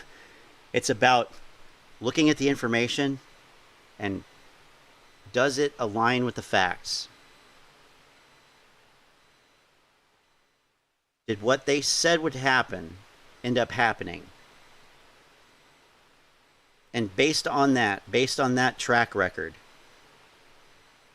of evidence-based information, what can we reasonably conclude about what is being said now? Period. So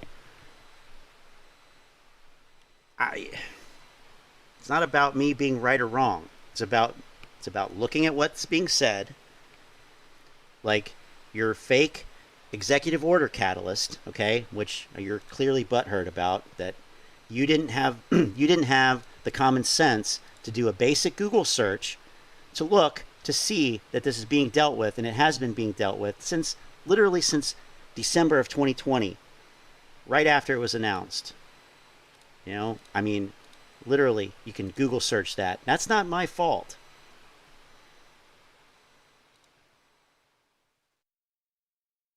That's all I'm trying to do, is say, hey, here's what this guy is saying. Here's what my research shows. And I'm not tied to either side. I go with what I can find, which is the way really it's supposed to be. You know, and unfortunately, really, it is unfortunate. It is unfortunate that it's literally this easy to cut through this bullshit. That's not my fault. And it's not that I'm always right. But I mean, goddamn, you've bought into some bullshit. That's on you. I'm not biased either way. I look at where the facts are. I look at the information, and you know what? Yeah, it points to the fact that this is bullshit. Some things are bullshit. You know, I'm sorry to hurt your feelings, but whatever. Come in, call me a liar, whatever, you know, emotional, whatever the hell. I mean, I get it. I understand. You're probably going to lose a shitload of money. But, hey, it's, you know, it's not about, it's not about me making money or not. It's about the fact that these guys, I mean, how many times do I have to say this? How many times do I have to explain what the fucking point is? And you still don't get it, or you want to argue, or, you know, say, oh, I'm doing it because I lost money. Whatever. You know, you made money. I'm sure that you did. Every fucking ape says that. Oh, I'm still up. Bullshit. Bullshit, you're up. And it doesn't even matter. It doesn't even matter. It's not about you.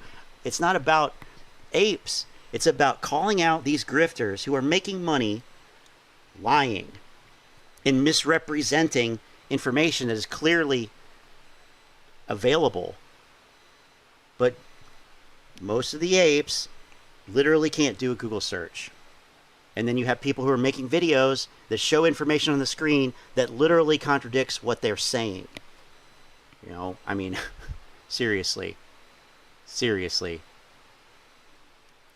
So in what Model 3 Dude is saying there, it's like, yeah, if you know that you're getting screwed or that the cards are stacked against you, you can have, you know, you can make two choices. You can say, oh, you know what? It's all rigged.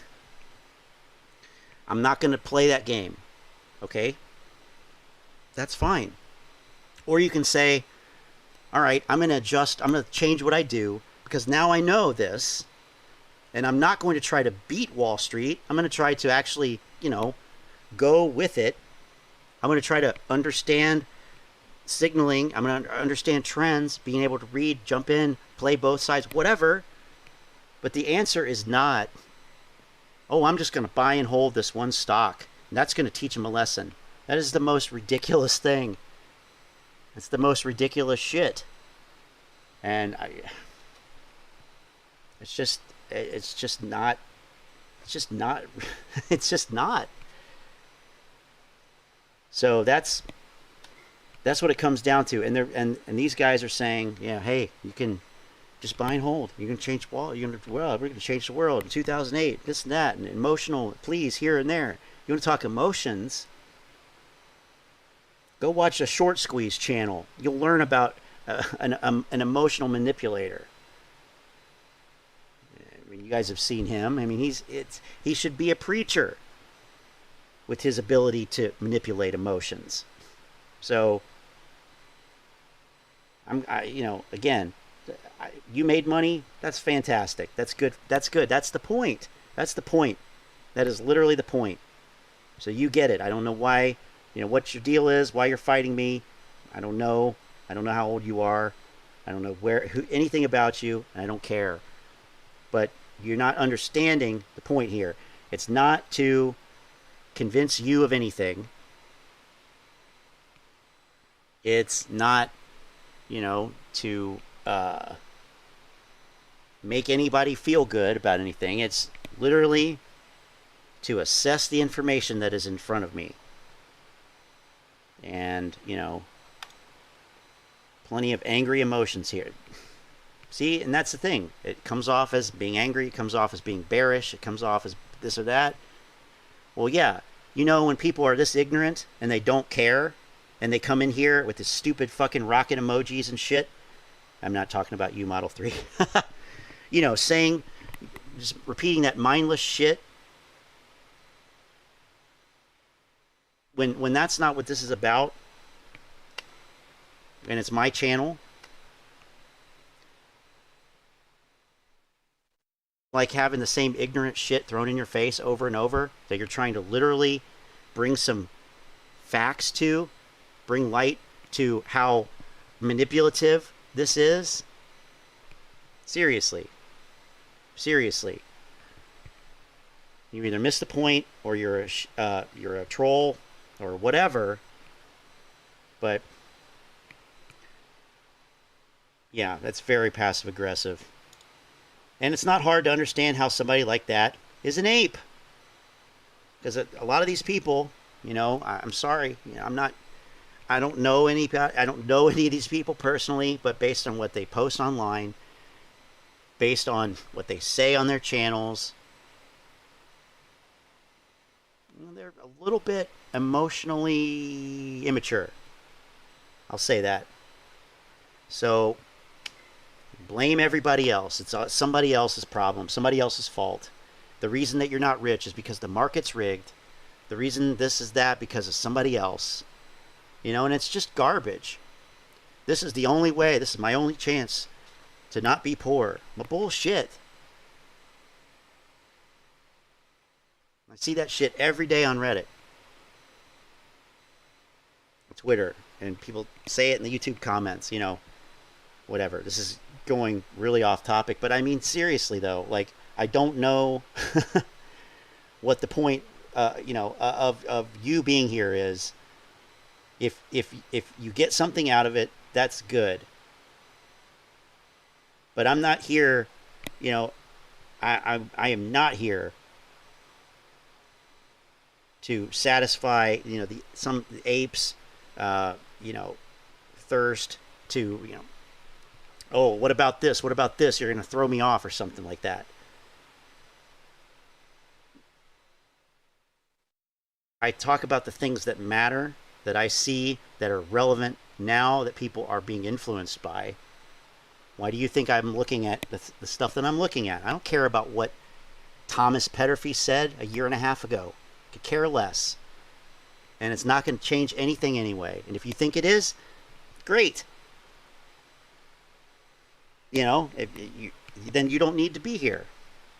You don't need to listen to another opinion. You don't need to listen to somebody who's trying to be centered on the facts and what can be proven and shown with evidence.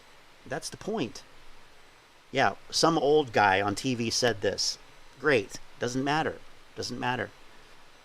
Charles Payne said this. It doesn't matter. So, but it just gets old after a while. Like either you get it and just shut up and listen, or not. And it's distracting, and you're gonna get fucking banned. I don't care. It's not. I don't do this for money. I'm not getting paid to do this. I've been on here for how many hours, talking about this shit because it matters. It actually matters. People don't think it matters because it's a game. It's like a game to them. Oh, I haven't lost money because it's unrealized loss. Okay. I think this shit matters. And if I had been listening to, people on the level of this fraudulent and misleading when I was learning how to trade options, I would be fucked. I would have fucked myself. I can't imagine it. Can't imagine it. So,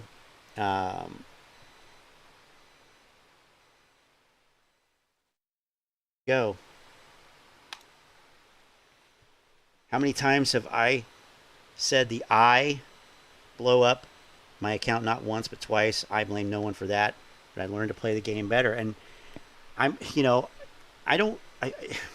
don't think that.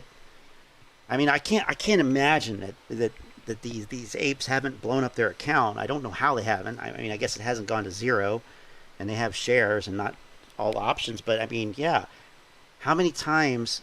Most of us have done that more than once, and it's like the apes have never really had to deal, like they got lucky. And I know that's true. I know that's true because even a lot of these influencers like Astro, he admitted on one of the interviews I watched that he got lucky with GameStop calls, and then all of a sudden he was a fucking expert. And you listen to what he said, and it's like, well, yeah, no, he doesn't know what he's talking about. It's just it's all speculative. Oh, it's cycle. Oh, it's copy this over. No, it doesn't work like that. It does not work like that, especially from this year to last year. So I think a lot of it was just luck, and then beginner's luck.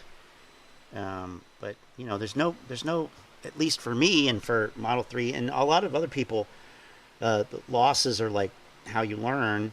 Like, fuck, I did that. What did I do wrong? I don't want to do that again. I'm going to be more careful. X, Y, and Z.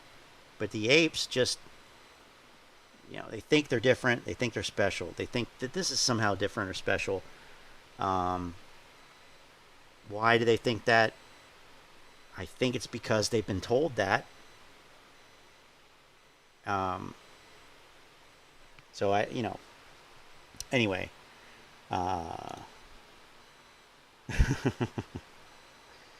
It is what it is, man, but have some fucking respect. And I know that sounds like a hypocritical thing for me to say, right? Have some respect, but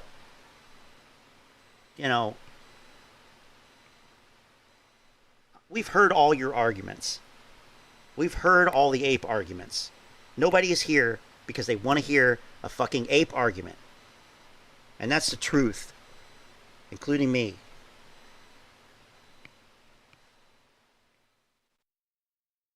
Somebody else said they were gonna DM me some shit.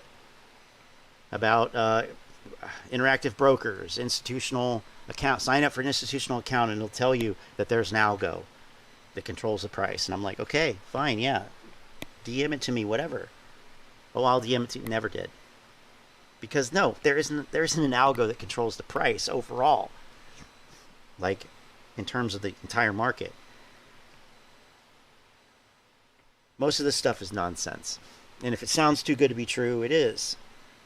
That's just the reality. And, you know, Wall Street, this is the oldest trick in the book. It's the oldest trick in the book. And if you think that you haven't fallen prey to the oldest trick in the book, you know, I mean, people lose money. People blow up their accounts every day, and nobody knows who they are, and they just slide out. They just slink out of the market, and you never hear from them. And there's no reason to be proud of that. Nobody cares about a martyr in the stock market, and it is very, you know, at the end of the day, it is bullshit. But like I've said many times before, like, this is a system we have. I don't think it's perfect. I don't know what's better. I know that there is something better rather than an unfair, heavily tilted, unfair, unequal system, where if you have more money, you can do everything. You can make more money. Everything's better. You can actually have a decent quality of life, and that's not determined by any fair. It's just totally random. And I was born into a working class family, and that's just I have to deal with that, and I can work try to improve my life. But and then there's other people who are born with everything. They don't have to work for anything. And they fuck off all the time, and that's unfair, but that's that's how it is.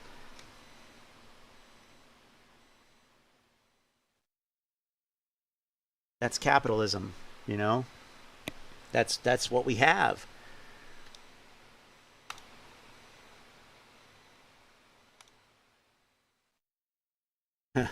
Yeah. The FJB coin. I shouldn't have pumped that. I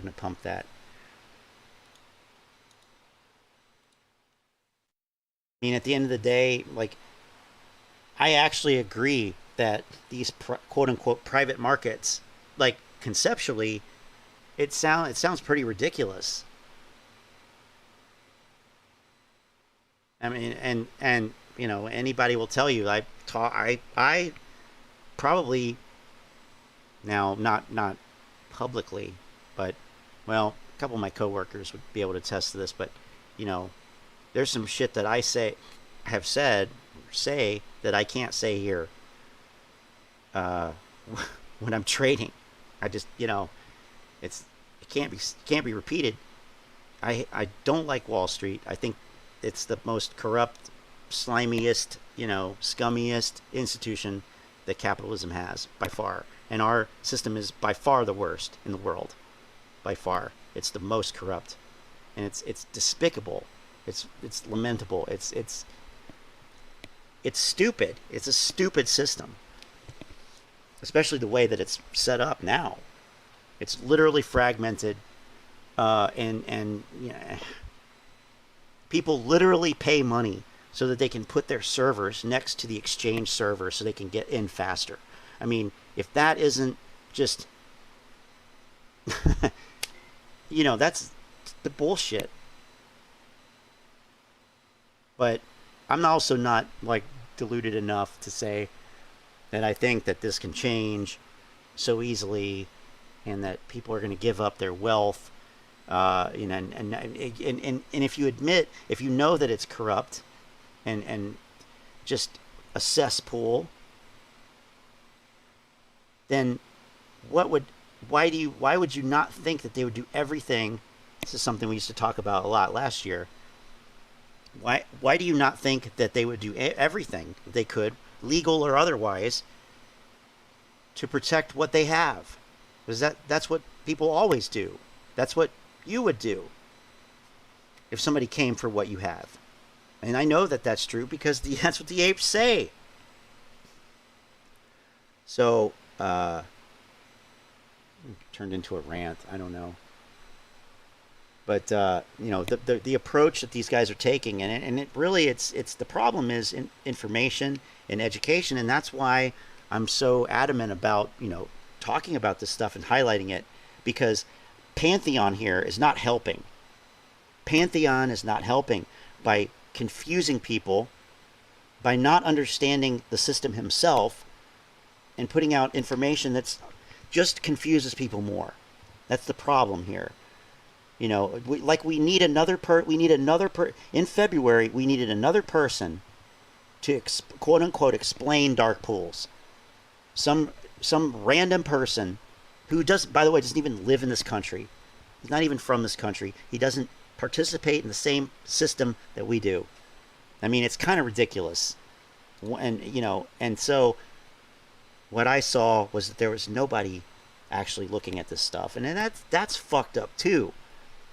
I think that's fucked up.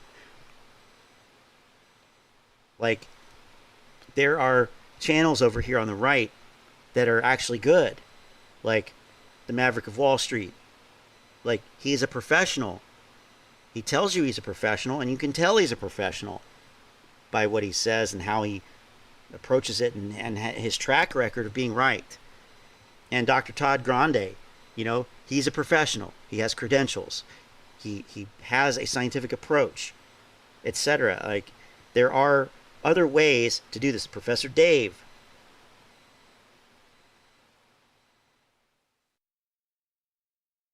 And that's why these guys have check marks, I guess. But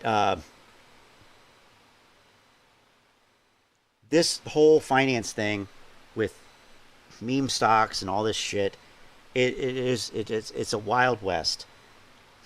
And it's not a free speech issue. 100% not a free speech issue.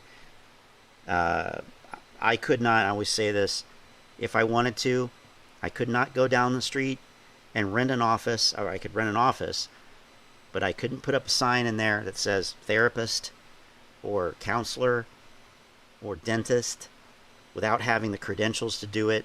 I couldn't have people come in and give them therapy without having the proper credentials, being a licensed professional. It just doesn't work like that.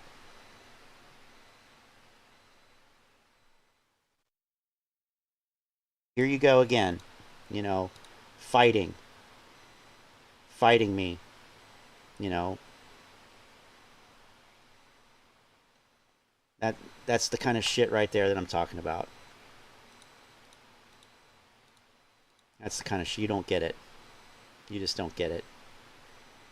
I've never denied that I thought Wall Street was corrupt. I've said many times that it's the most corrupt institution that we have.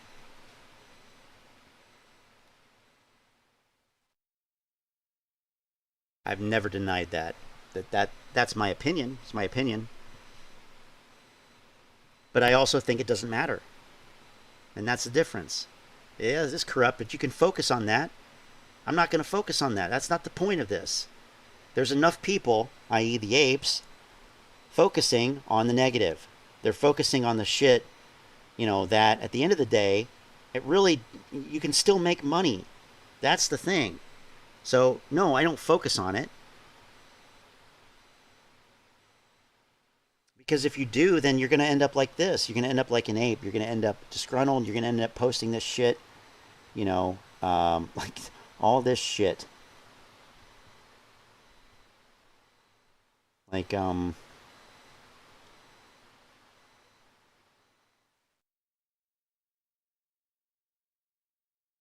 that's not exactly it, but I don't know what do we got here?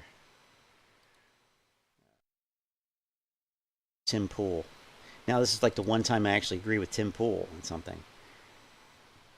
It's a bunch of just social posts here today, pretty much, but you know, here you go. Ban all content from Jim Cramer and Chuck Gasparino. Clickbait gets him paid. Let's cancel culture the shit out of them. Like, okay, but yeah. it doesn't matter what those guys are saying.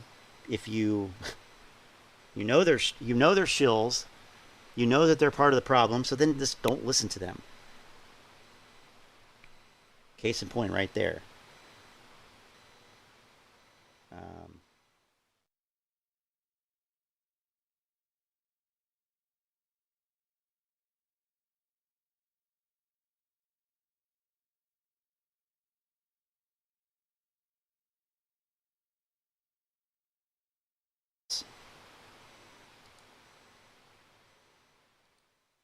Road.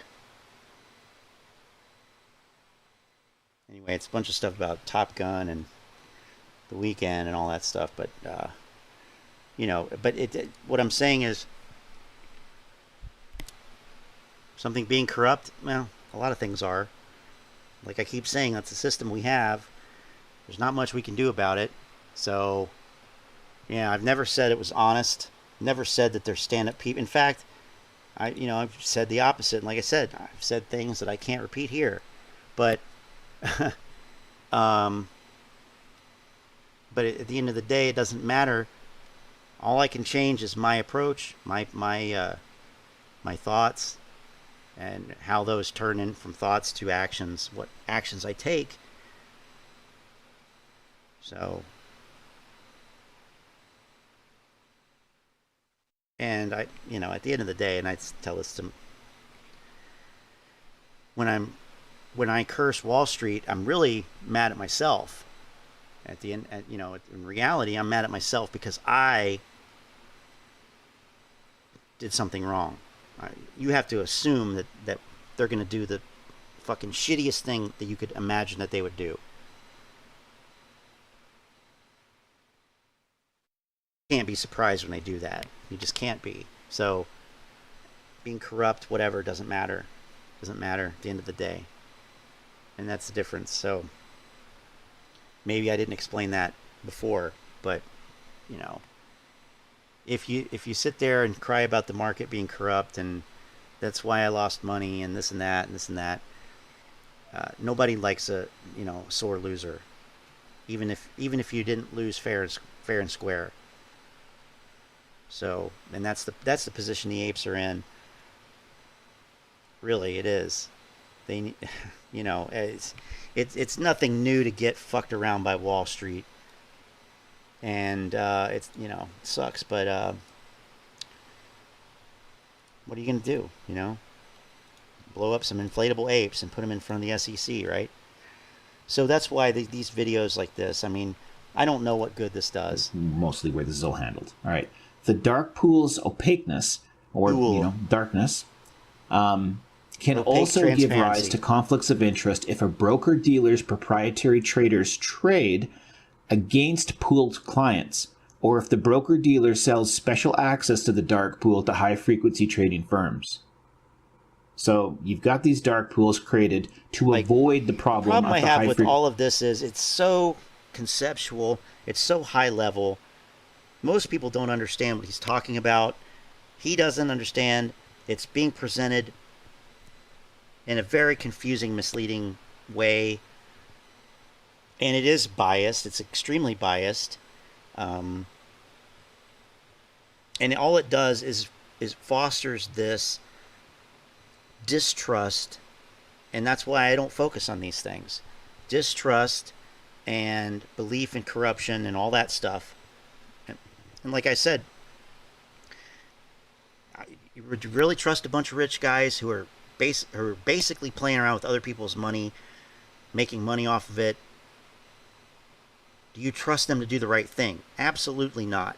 But you have to go into it knowing that. And with that in mind, it's like, okay, so they have these private markets, whatever. Okay. Like, still, it doesn't affect your ability, really. And I'm sure people would push back on that, but,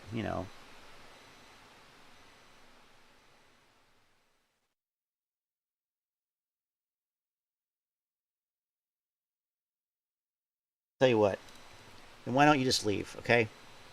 Why don't you just get out of here? You can just Just get the fuck out of here, you know? Seriously. Wasted enough time. Wasted enough time. Yep, you're right. You're right. No, seriously. You're gone. You know. Like I said, you know, unlike the rest of these assholes over here, I am an asshole. I know that. I know that. I embrace that. At the end of the day, take what I'm saying, do whatever you want with it. But, you know, the point is, these guys are putting out what they put out for money. They're putting it out so that you will watch their videos and get hooked on their videos and buy AMC stock, and they probably have, you know, AMC stock or options, and they're profiting off of that too. And they have their ad revenue from YouTube, and they have their channel memberships, and they have their Patreons, and they have all this shit.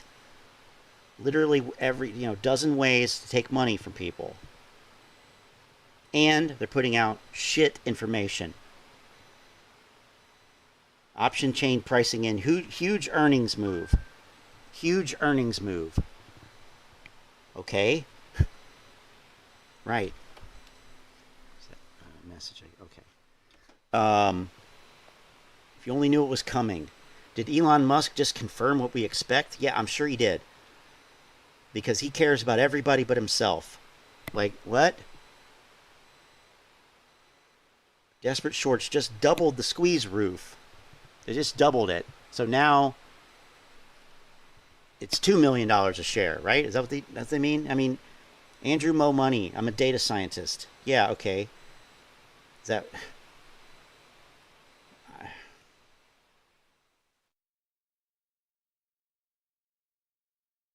No BS. It can really hit $1,000. Okay, how do you know? You have no idea it can hit $1,000.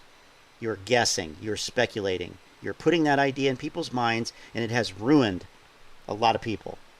Will ruin a lot of people. And it has caused people to make poor decisions because of this. And great. I'm sure. Was it worth it? So you could get 4,500 views. Was it worth it? Seriously. Stock J. And this guy, I should have ranked him. This guy is horrible. $1,000 strategy. Right. You know, and Steven, yeah, Top Gun may have brought AMC closer to profitability, but that says nothing about a short squeeze. Nothing about a short squeeze. And people need to just forget about a short squeeze. It's not a legitimate investing strategy. It's just not. You might get lucky once. You might catch something, but to count on it, to expect it, it's just ignorant. It's the dumbest, most naive. It's naive. It's a naive investing strategy, especially if you're not experienced. If you have no experience. And I just hate to think about how many people had no experience and bought those 145 call options that fucking Roensch Capital was hyping. I mean, it's crazy. It's crazy. And that's why I say this is Wild West. It is absolutely insane what these people get away with. I always said that for most of these people, it's somewhere between fraud and negligence. And I don't know, it may depend on each one. Like Frankie Muhammad, I believe, is negligent. I don't think he knows that he doesn't know what he's talking about. He may actually believe what he's saying. And that's a negligent approach because you have not done your due diligence. You are not intelligent enough about this subject to be trying to influence people. in my opinion. You know, and based on what is said, that's not that's not, you know, that's still something that you ultimately is a negligence on your part. So you have to know that you don't know what you don't know, which is hard to know, but you need to, you know, I know that I don't know a lot of things, so I don't talk about those things until I have learned enough to talk about them and know that, hey, I can represent what I know. I can talk about this other aspect that I'm not that sure about. You know, it's a, yeah, I don't know if it's a maturity thing, whatever it is. Frankie Muhammad is negligent. Now, on the other hand,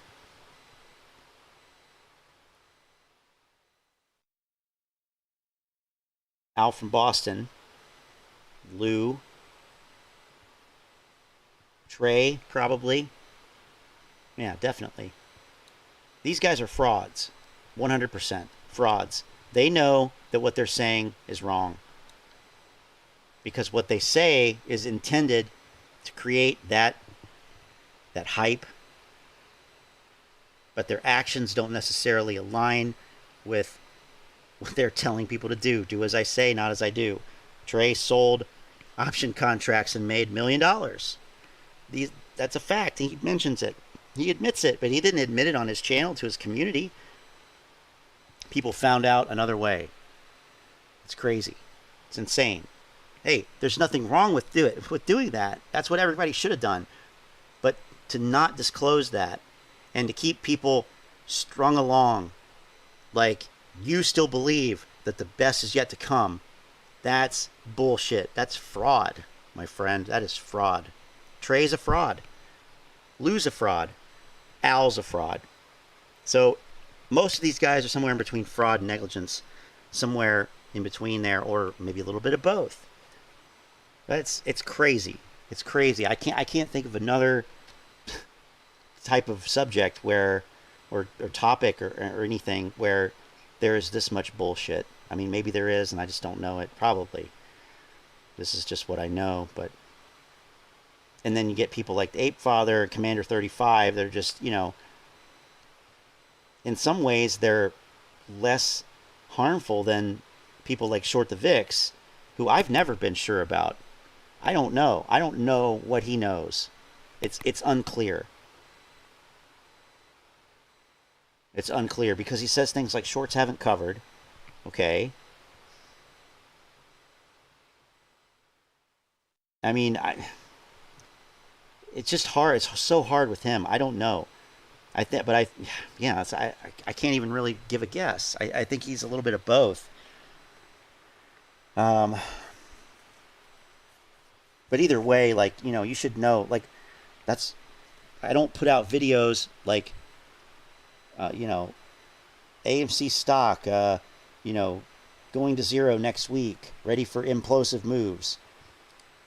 Like, I'm not asserting anything. Because at the end of the day, I don't know. Nobody knows what's going to happen, but you can look at the indicators, you can look at the state of things, and you can go off past performance. And with these guys, you can look at what they're saying. You can look at what they are asserting and rate that, gauge that, evaluate it against something objective, and say whether it is legitimate or not. And most of it isn't. Now, there's a question here. Did I talk about Boss Blunts? Yes, I did. Yes, I did. Here. In case people didn't see, this is pretty much the final ranking. So, that's pretty much what we're going with. And the other guys are not... You have to I was trying to just do the major influencers and a couple of the minor ones, but that's what we came up with. And this was more of a, you know, this was a community effort. But I stand by this. I think that I think this is pretty spot on, as close as we can get.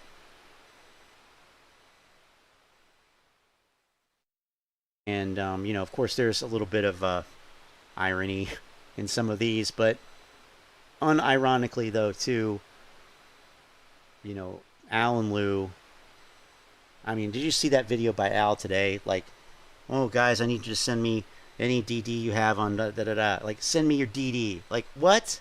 Send you your D? I need people who understand this stuff. Yeah, because you clearly don't. What a fucking... Seriously? I don't know who he is, where he's from, but he needs to crawl back under that fucking rock. Maybe it's a black rock. I don't know. He could very well be a Wall Street shill. 100%. And I don't even care. It doesn't matter to me. But you come in here and in this community, whatever you want to call it, of investors in this stock, and make these nonsensical videos with comments off. It's wild. It's fucking wild. And we got Lou, you know. Lou is responsible for so much FUD, so much nonsense. No facts, no objective facts. A go fuck your mother attitude, tough guy, Jersey guy. What, you know, really? That's who you're gonna trust, somebody like that? And I'm not even really judging. I'm just going off of what the fuck happened. Pretty much with all these guys, it's just, you know, it's the same damn thing. Their sentiment, their emotions follow the stock. So like we looked at AMC Bigums earlier, who's at the bottom, is absolutely fucking horrible. Probably my least favorite, most annoying person on this list, to be honest. And it's like one of those days when AMC had a green day, and it was like, oh, we had green day at AMC. I'm going to tell you what I expect for the future. Well, yeah. Would you have done that if it was fucking red that much? No.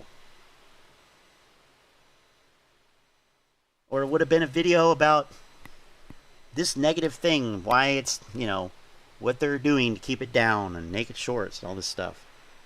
Bring some evidence, okay? But like, anyway, Lou, all these guys, I said this before, all these guys serve a purpose in this grift. They all appeal to a different segment. I mean, there's some overlap. Like, Doobie Wah 420 likes Lou because he's funny. You know, and that's whatever. You know, I'm not trying to influence anybody. Say, hey, don't watch this guy, don't watch this guy.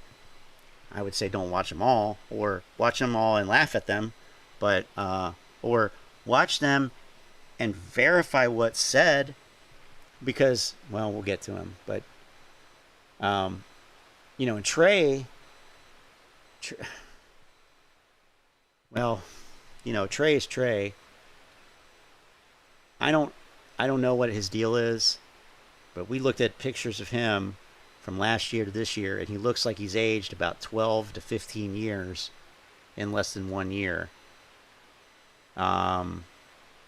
So we're going through the top tier right now. So we have Al, Lou, Trey, and then Short Squeeze Channel. And the problem with that, though, Doobie Wah, is that some of this stuff is not opinion. Some of these things are actually facts, and when these things get misrepresented, that becomes a problem. So, you know, for example, the Kansas 5 up here, these guys sat in a room in Kansas and told you and told us, told the world that the DD is done. And that there's no reason to keep doing DD. We've done it all. And, you know, it's been completed. So all you need to do is buy and hold.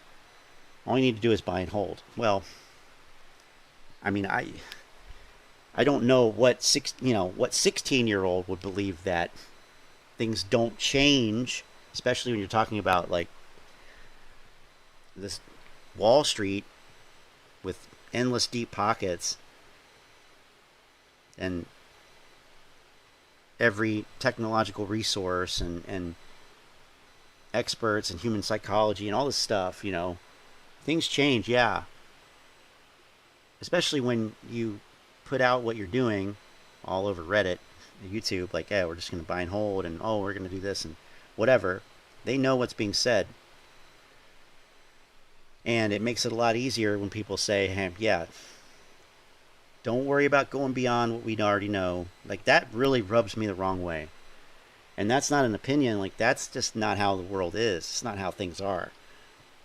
But they want to control, they want to protect their interests. Makes total sense. And looking at it now, it's like, it's so cringe. And you can agree with the opinion that, you know, oh, you just need to buy and hold and all this stuff.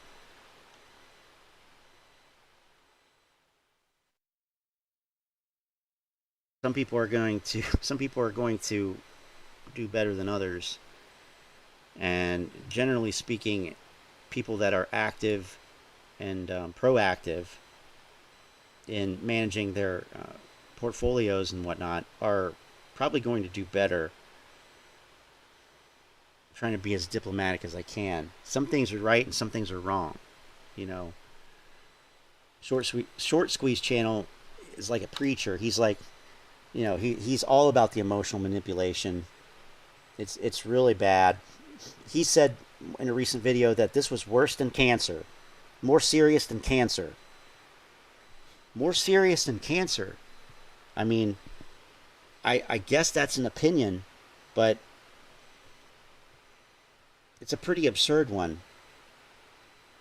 And Al recently said that anybody who doesn't agree with Lou and agree that Lou was right about certain things, you know, should take their own life.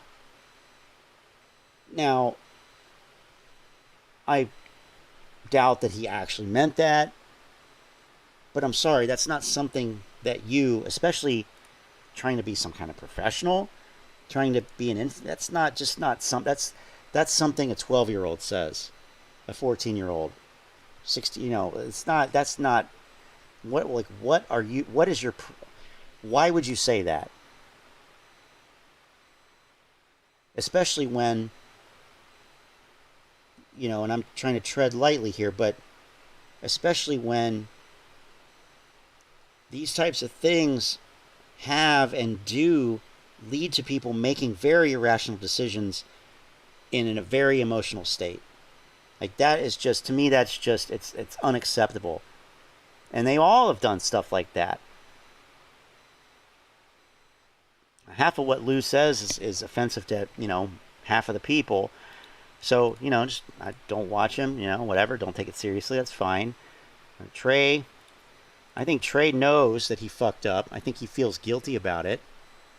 That's why he went around giving out supposedly $10,000 tips to random waitresses, which, again, it's like, well, that's a cool thing. Yeah, but you do that on your channel when people are literally down 50, 60, 70% on their positions on something that you told them last June, after June 2nd, later in June, that you said you felt in your heart that it was going to squeeze in June of last year. And they believed you. Meanwhile, you fucking sold. And you're going around spreading around $10,000 tips? What a fucking asshole. And he's got health problems. It's not a fucking surprise. Clearly he's not doing well. He looks like shit. Probably feels like shit too. Blindly listening to any YouTuber is stupid. But the problem with the statement, you got to learn to do your own DD. Like, yeah, I agree with that, obviously. But I think about 10% of people or less actually do.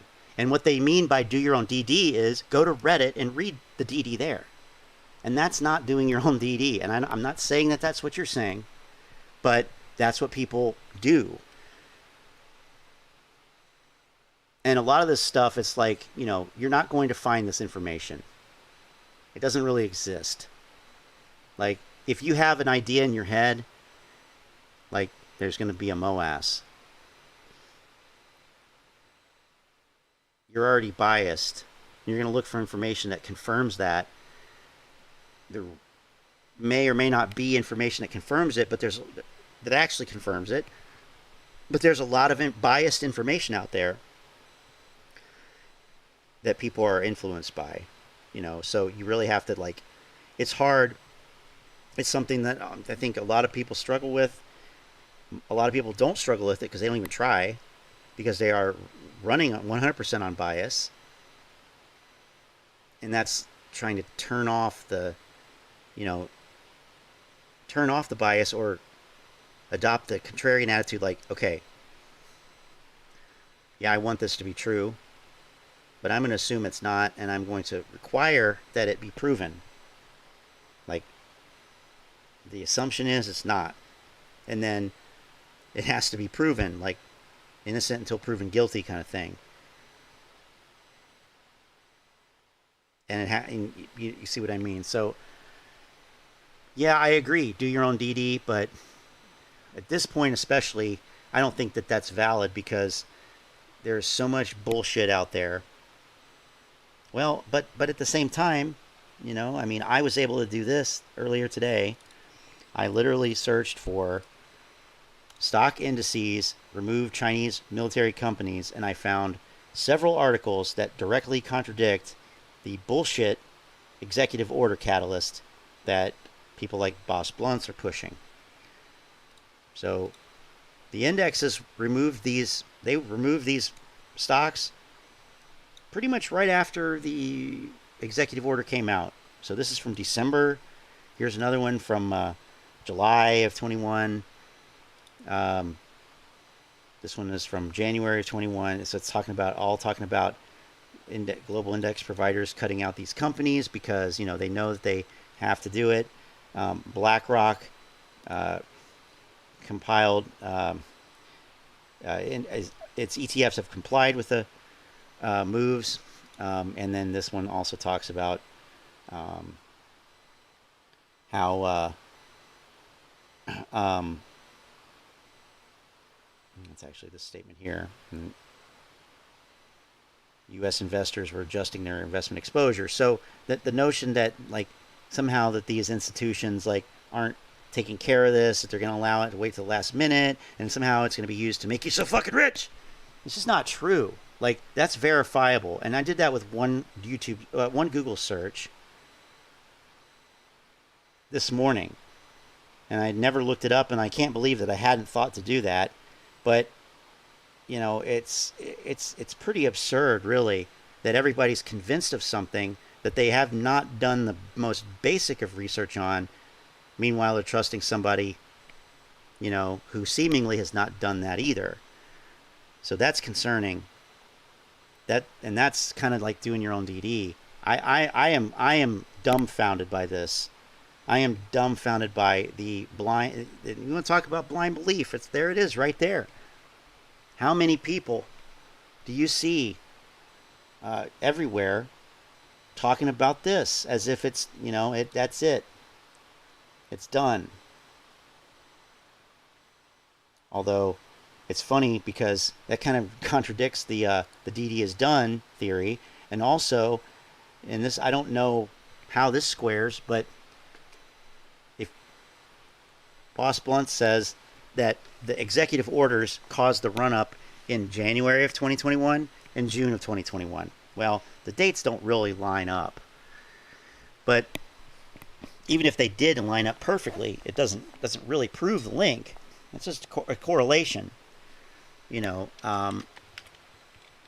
So I like to show this because it's funny, but it's relevant. This is what you're saying.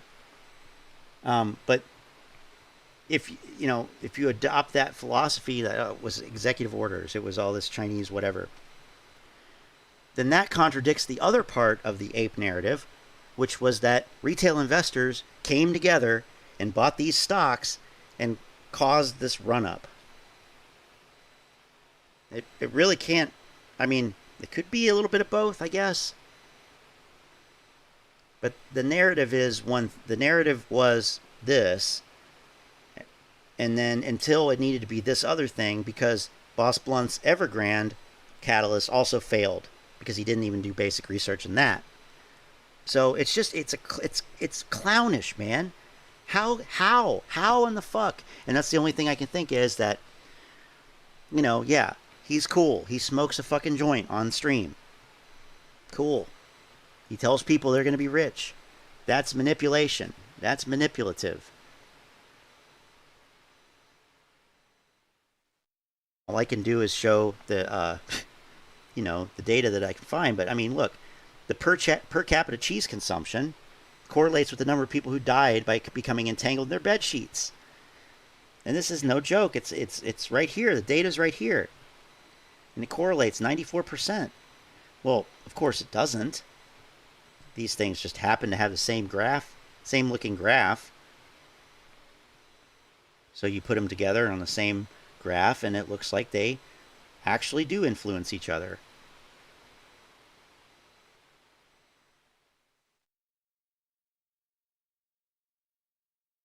People who drown after falling out of a fishing boat correlates with the marriage rate in Kentucky.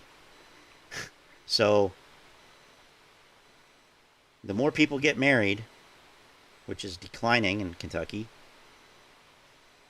the more people who die from fishing boat deaths, drowning after falling out. So you could reasonably conclude that, yeah, it's husbands killing their wives or wives killing their husbands, right? No. But it looks like you could. And this is what's happened with that executive order thing, because there's no actual evidence to link them. This is a great website, by the way. This guy, Tyler, he wrote a book, Spurious Correlations, now a ridiculous book. So,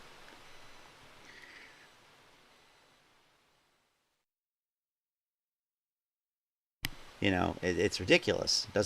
These things don't correlate. I mean, they correlate. They don't have a causal link. So that to me, this is a basic logical fallacy, you know. And it's surprising to me that so many people are so willing to, and they've never learned them, or you know, they don't know, they don't care. They're so blinded by the possibility of endless wealth that you know, they have suspended their disbelief. I don't know, but it's concerning, and it was always bothersome to me that it's the only thing that's out here. Really, there's not anything that's like, hey, wait a minute, can we just look at this for a second? And there wasn't. There were a couple people, or a couple guys, but I don't even think either of them are on YouTube anymore. So. But yeah, Boss Blunt's is a joke. Total joke. Short the VIX is another joke. Total joke. Talked about him. TMI. I mean, what has he added? What has he added to this thing? I'll never forget when he said, a little IV crush never... I'm going to buy some calls. A little IV crush never hurt anybody. Oh, really? It didn't? Okay. That's a smart statement. Matt Kohrs is honestly probably, I don't know, people don't like him, but Adam Aron was the first one to jump ship. That's true, Manny. But Matt Kohrs, you know, in some weird, bizarre way, sounds the least crazy of all these guys. I mean, we went back to last June and listened to him talk last June, and he was actually fairly, I mean, you know, within reason. He was evidence-based. He wasn't totally evidence-based, but he was, you know, he wasn't spouting ridiculous conspiracy theories. Although he did talk to Wes Christian, and he said that ridiculous Xeroxing the title thing.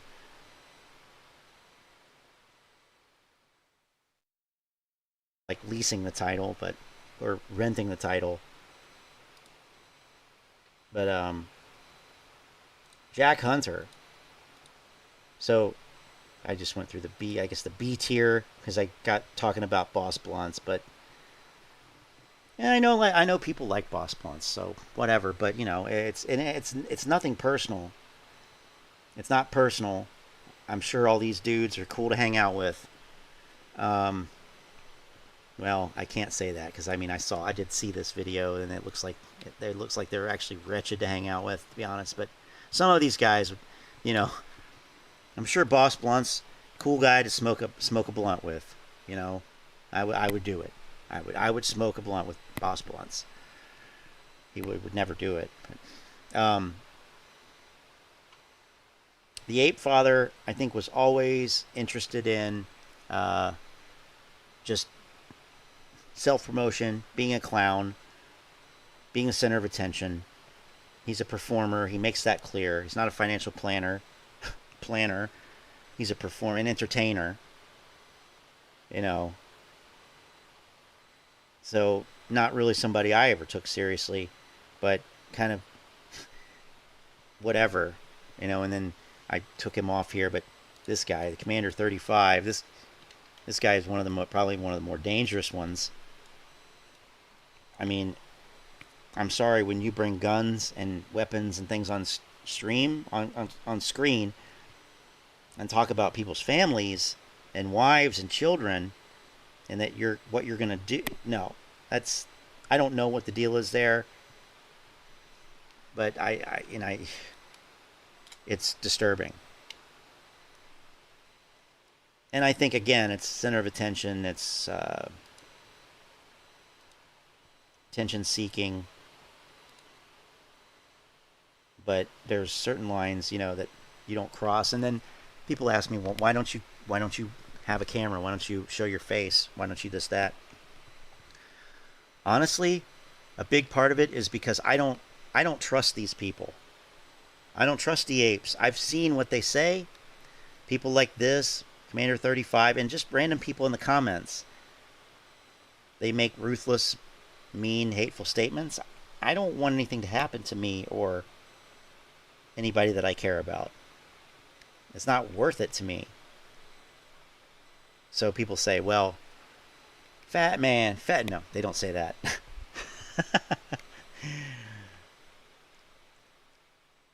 But, oh, I'm not going to trust anything that anybody says that doesn't show their face. Fine. I don't want anybody to trust anything I'm saying anyway.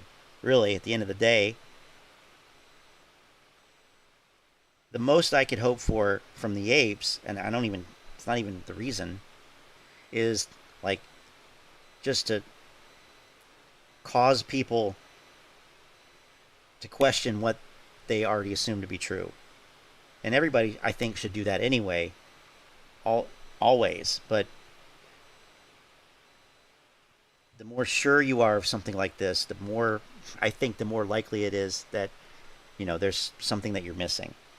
And that's true for the market in general. Like, the more people are all on one side, like we just saw the market last week pivot to kind of a bear market rally,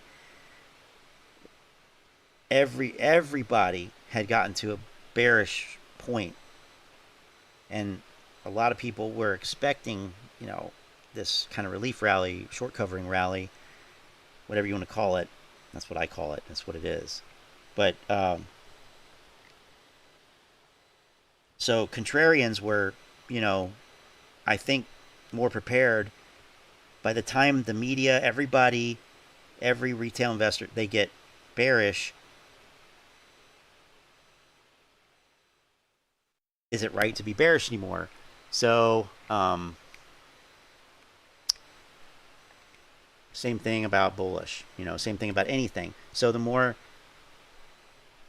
of a more herd-like something is, like, is it likely to be like the best choice?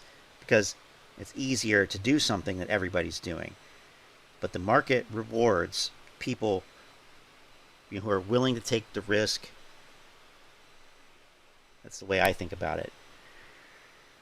or who are willing to stand out from the pack, from the crowd, in different ways than it rewards people who are just willing to slide in with everybody else and sort of spread the risk out, so to speak. I'll take that, though. You know, I'll take that. And that's worked for me. Not to a crazy degree, but it does kind of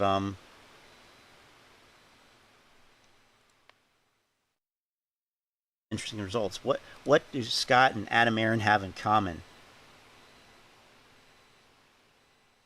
Both need protection from the apes. I don't know. Yeah, I mean, I just don't want to, like I said, it's not anything where, like, if I were actually putting out my own original research about something, it'd probably be different. And I want to stand behind it and, lend credence, whatever. But I'm not really doing that here. It's simply reactive to what's being said here, and it's not that I don't want to stand behind it. I'll stand behind it, but I'm not trying to convince anybody of anything. And let me also clarify this. It was the point was always to address these guys, the influencers, not the apes. So the apes aren't my intended audience, believe it or not. And even though that's who the audience is, I understand that. But it was intended to address the claims from these guys. And no, like, here we go. Fintel, AMC stock is primed for a gamma squeeze. Well, I don't know if Fintel said that or not. Something tells me they didn't. Maybe they did. But it's not, though. Like, every week is a goddamn gamma squeeze. Well, no, it's not. I have a video about how the gamma hedging, delta hedging theory the apes believe is wrong. It's not how it works. Especially in these stocks, especially now. And it's got evidence. Like, there's actual information that I found, that disproves what the apes believe about gamma squeezes. I have a video on it. And it makes sense because every time they say that there's a gamma squeeze coming, there's no goddamn gamma squeeze. Why do you think that is? Well, it's because they manipulation. It's because of this. No, it's because, yes, it's because of manipulation, but not who the apes think is doing manipulation. That's the wild part. It's closer every week. They're taking action against short sellers. Yeah, okay, I'm sure they are. I'm sure it has something to do with AMC, because most of the shit that finance news talks about has nothing to do with AMC. So why would 3,000 people view this video? I have no idea. No idea. And if you call your channel Trading with Emotions, I don't know why. Why would you call your channel Trading with Emotions? Don't understand. I just don't get it. What would you do with your money after the squeeze? It's irrelevant, man. Like, you need to actually have a squeeze first of all, but what should you do with your money? Here we go. Let's get people thinking, in the future, post-squeeze. What if we run? What if we run? What if you don't run? You probably thought about what if you do run. Maybe you should think about what if you don't run? What's your exit strategy? And by that, I mean the YouTubers. Finance Wizards already fucking bailed. Look at this. Finance Wizards, remember him? He's the guy who always talked like this. Everything he said went down at the end like this. He deleted all of his videos. Channel has no content. Boy, that instills confidence, doesn't it? Still got his Moo link here, though. Still got the Moo link. Still got the Patreon. You can still pay him every month. I wonder how many people do still. I wonder how many people still pay this guy on Patreon, even though he took all of his fucking videos down. I bet at least one person does. Statistically, one person has to. right?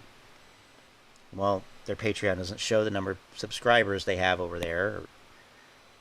But, yeah, let's just delete all our content. My content was deleted involuntarily at the end of November. I have no idea why, because I violated YouTube's policy on spam, scam, and commercially deceptive content. No, I didn't. You know, maybe some of the people that I talked about did, but yeah, I can only guess what happened there.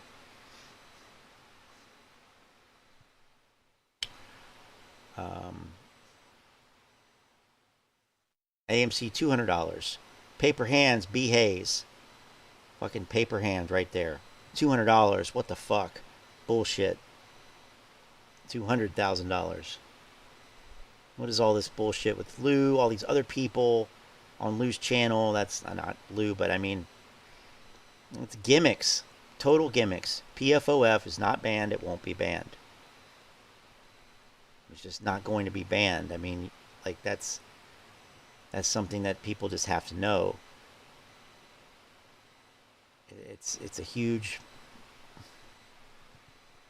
portion of the industry. It's just not going to go away. Things like that just don't go away overnight. That's the naivete of the apes coming out. They believe that the payment for order flow would be banned, just straight up banned. Like, I think most rational adults can see why that wouldn't happen. And you're talking about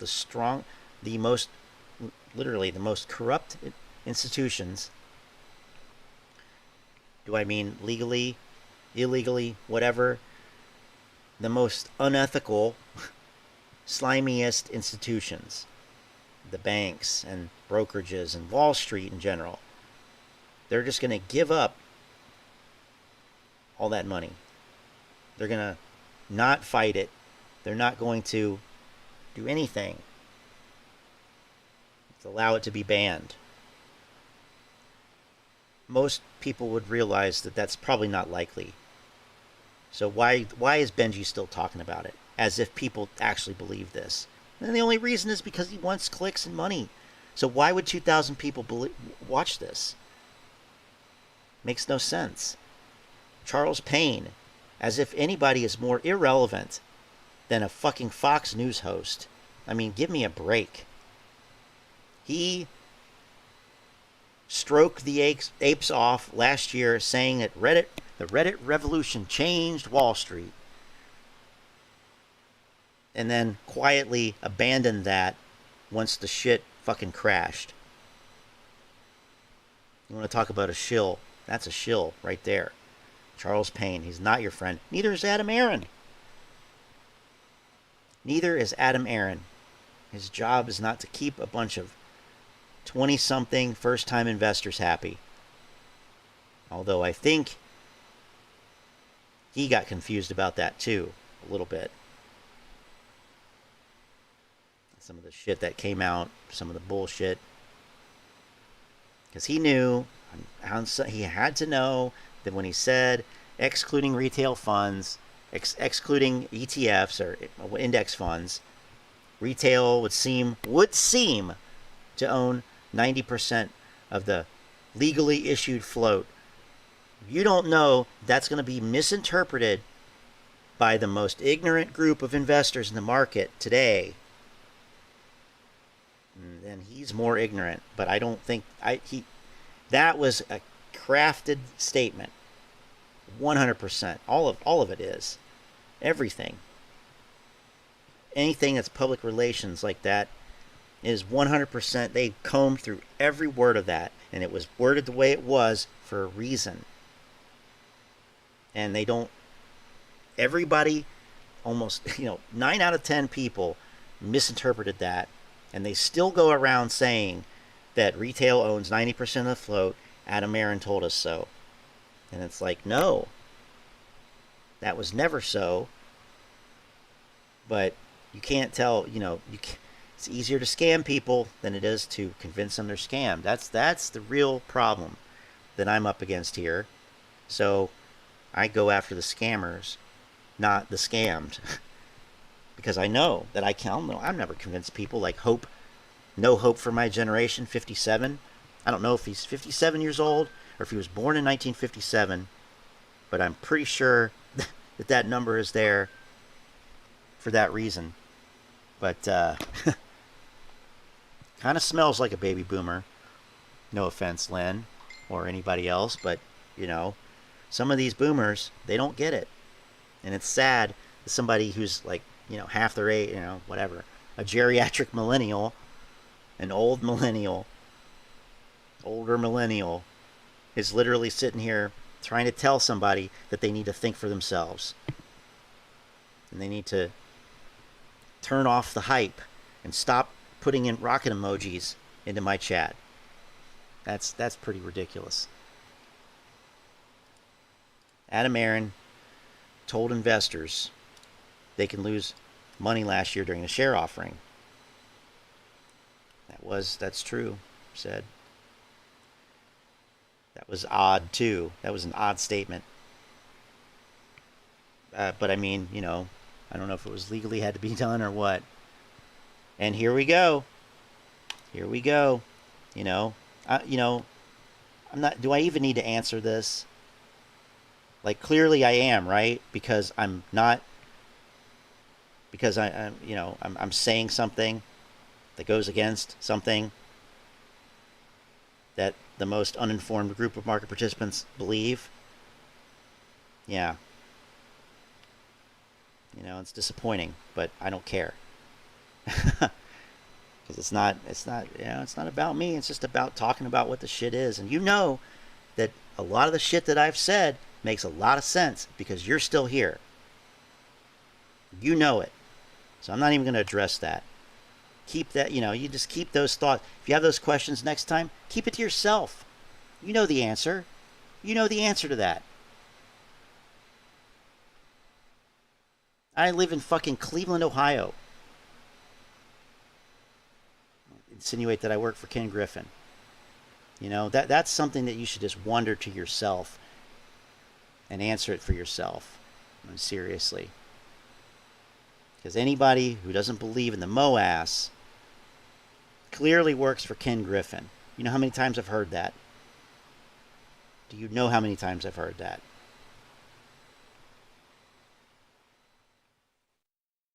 But, you know, whatever. It doesn't matter. Doesn't make what I've said any less right.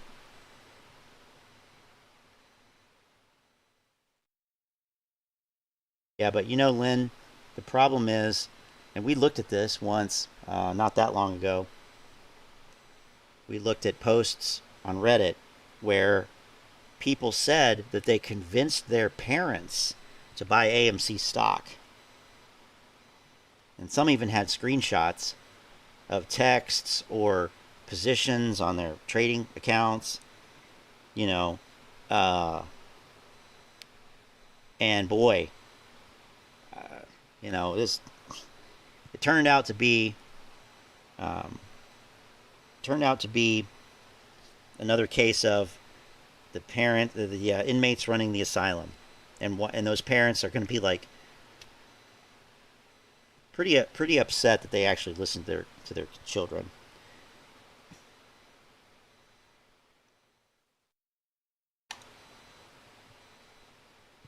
And you know, I'll turn this around on you. You believe in something that a bunch of other people believe in. So that makes you a sheep. That makes you part of the herd. You can't think for yourself. You listen to people on YouTube who've convinced you of something without showing you evidence. I'm the only one saying this garbage. I'm proud of that. Because I know that it takes more to think for yourself. You even said, do your own DD. So, and this is an ape philosophy right here. I'm the only one saying this stuff. So the answer is yes, I work for Ken Griffin. That is logically retarded, okay? So, you know, again, like, you are part of the herd because, again, I've heard this shit so many times. You're not original with that at all. So, good job there. You know, really fulfilling the stereotype. Ape, feelings hurt. Ape, insult, shill. Ape, ape, no. Shill. Anyway. The thing to do here, bro, is to just shut up and listen. Or leave, you know. I'm not going to get into it again with, you know, with people. That other guy, there's a history there. And it's been a long time coming. But, you know, the thing to do is, like, if you don't agree with something, then, you know, right.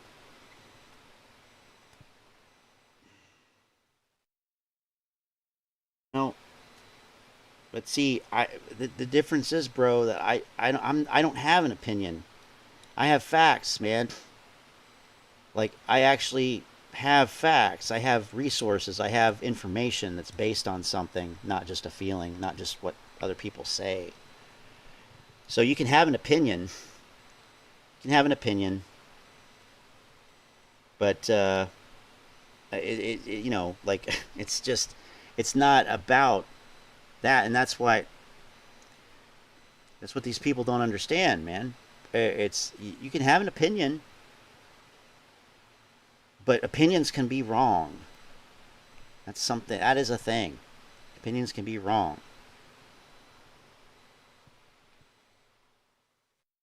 And when you're confronted with facts that are maybe uncomfortable or something, you know, I mean, you can, yeah, that is why there's only 9 people watching. And I don't care, because I'm not doing this for money. I'm not doing it because, you know, I'm getting anything out of it other than, like, actually doing better and better research and debunking the shit that you believe and eat up. You gobble it up when it comes out. I've gotten faster and faster at fucking debunking that shit.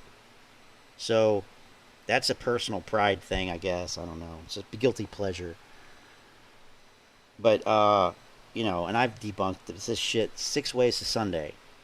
Different way each time. And, yeah, and, you know, these guys here, the ape influencers, they have, look at all the channels they have. Look at all the shit they put out. Look at all the videos that these guys put out. Look at all the nonsense on Reddit.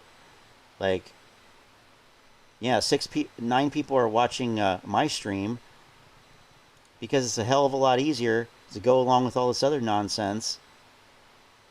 It's more fun. I get it. It's more fun. But it's you know, in case you haven't noticed, it's not summer of 2021 anymore. And the shit just it isn't supported by anything. Money's not there. This is not there.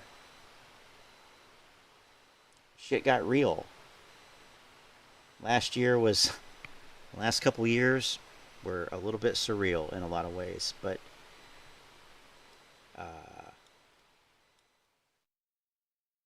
and here you go. You know, like this kind of stuff. No, you see, you haven't been paying attention. You haven't been paying attention, young ape. Manual with this statement. It's not about you.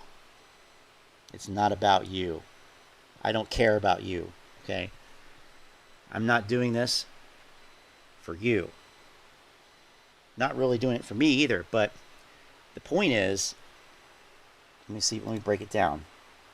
These people, Pantheon and Boss Blunts and all these grifters, They are perpetuating a fraud.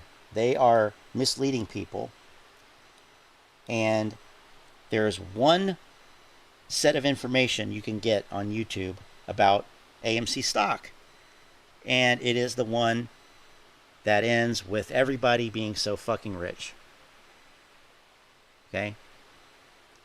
There are very few opinions or voices or providers of information on YouTube that are not super bullish on AMC and have been super bullish on AMC the whole time. Okay? So what I'm doing is I'm looking at what they're saying. These influencers. And I'm pointing out the problems with their supposed DD, so-called DD. I'm calling them out. I'm not trying to save you. There's a difference there. See? So I'm not marketing this. This is not marketed towards you. You're here incidentally. You're here as a third party, essentially. My audience really is the grifter. Now, I know they don't watch my videos, but sometimes they do. Sometimes they do. You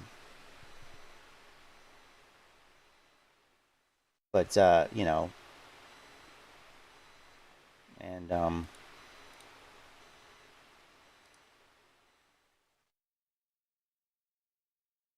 still believe in the MOAS, right?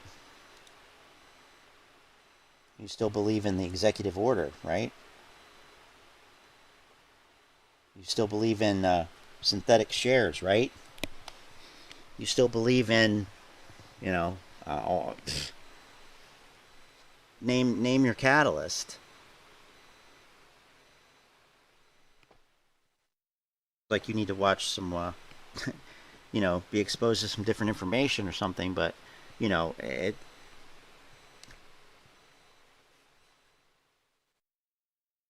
people can take what they want from what I put out here, but at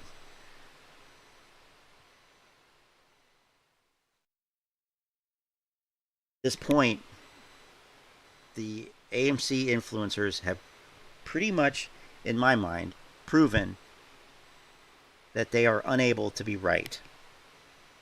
And this coming week will be pretty much the apex of that.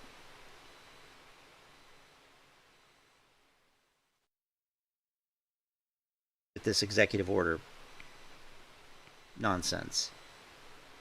So feel free to come back next week and we'll look at it and see what happened. But you have a, you know, the herd who believes one thing, having never been shown evidence for it. And then you have basically nobody, 9 people, 12 people now, whatever. But I know that there are some people in here who are, you know, wise and are just, you know, biting their tongue or whatever. Because, you know, it's not worth it, really, because you're not going to convince me of anything. I'm not here to be convinced of anything. I'm not trying to convince you of anything. It's just totally misplaced, really. The best you can do is shut up and take something from it. And if what you take from it is it strengthens your own beliefs already, that's great. I don't care. Good. That's awesome. You got something out of it. See, that's the thing about counter arguments. Sometimes they actually support your claim. Sometimes they do. That's why you include them in research when you're trying to prove a thesis. You're going to address counter arguments. Remember from writing essays? So it's not a sign of weakness.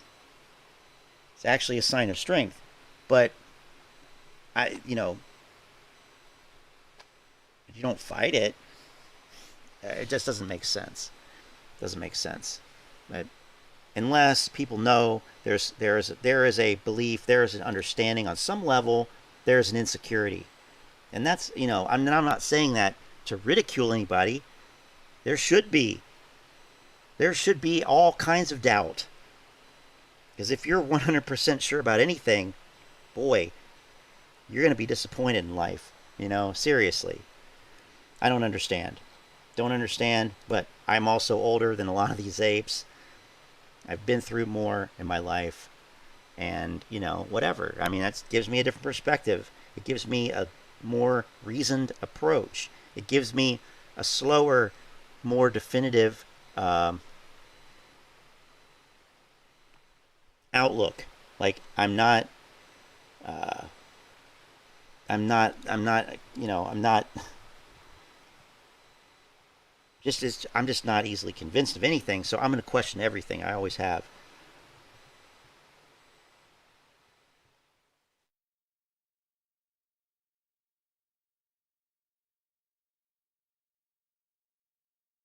Well,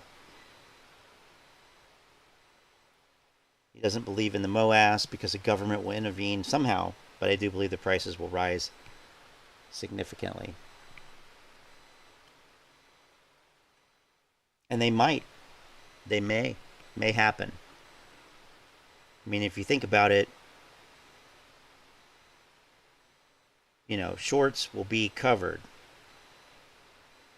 but it won't be all at once.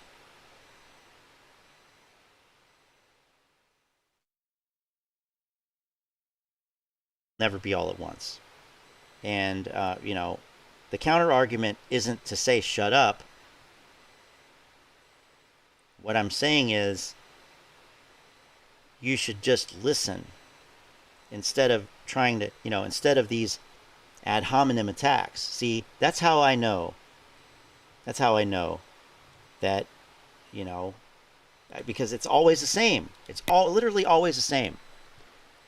Nobody actually brings in a fact or a piece of evidence or information. They just say, you're on Ken Griffin's payroll. I know it because you're saying something I don't like. You're trying to insult me. You're on Ken Griffin's payroll. You wouldn't say that if you actually had any type of argument. See? So to that's what I'm saying shut up to. Shut the fuck up about that. Because you have no argument. So you say you're on King Griffin's payroll because only 9 people are here and everybody else literally wants to, you know, believe the easy thing. Come on, man. How old are you? You in your 20s? You're acting like you're in your 20s. I know somebody in their 20s when I see them. 35. I mean, I don't care how old anybody is. It's not, just saying, like, there are literally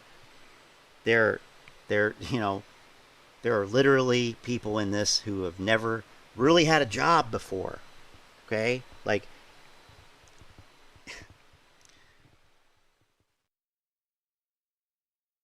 or, you know, who've never lived on their own before. So I have to remember that. I have to remember that. That's why the apes are not my audience, you know, because I'm not trying to do that. But, you know, when people, you know, want to bring up these ridiculous things and, you know, say, oh, you know, how much is Ken paying you? And, you know, you're a hedgy. I love that one. You're a hedgy. I wish I were a hedge fund manager. I'd make way more money than I do now.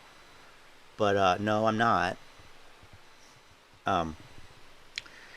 You know, like that is the least creative thing that you could say. You know, I mean, you could at least be creative about it and say, like, you know, I don't know, any creative thing. So instead of saying that shit, you know, it's better just either take something from it or not. But it doesn't really do any good.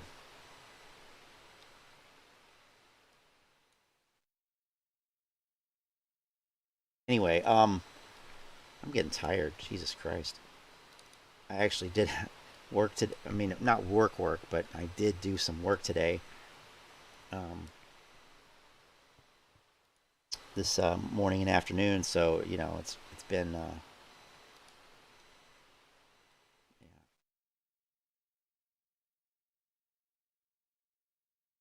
bit of a long day. And then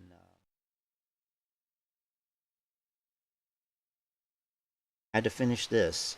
I didn't have to, but you know, and I was just trying to think of, all right, it's getting a little bit repetitive here. A couple days ago, you know, what else really is there to say? I mean, it's just, well, I know I need to talk about this executive order thing, but beyond that, like, it's the same stuff. I mean, there needs to be some, I don't know, they need to come up with something new. Like,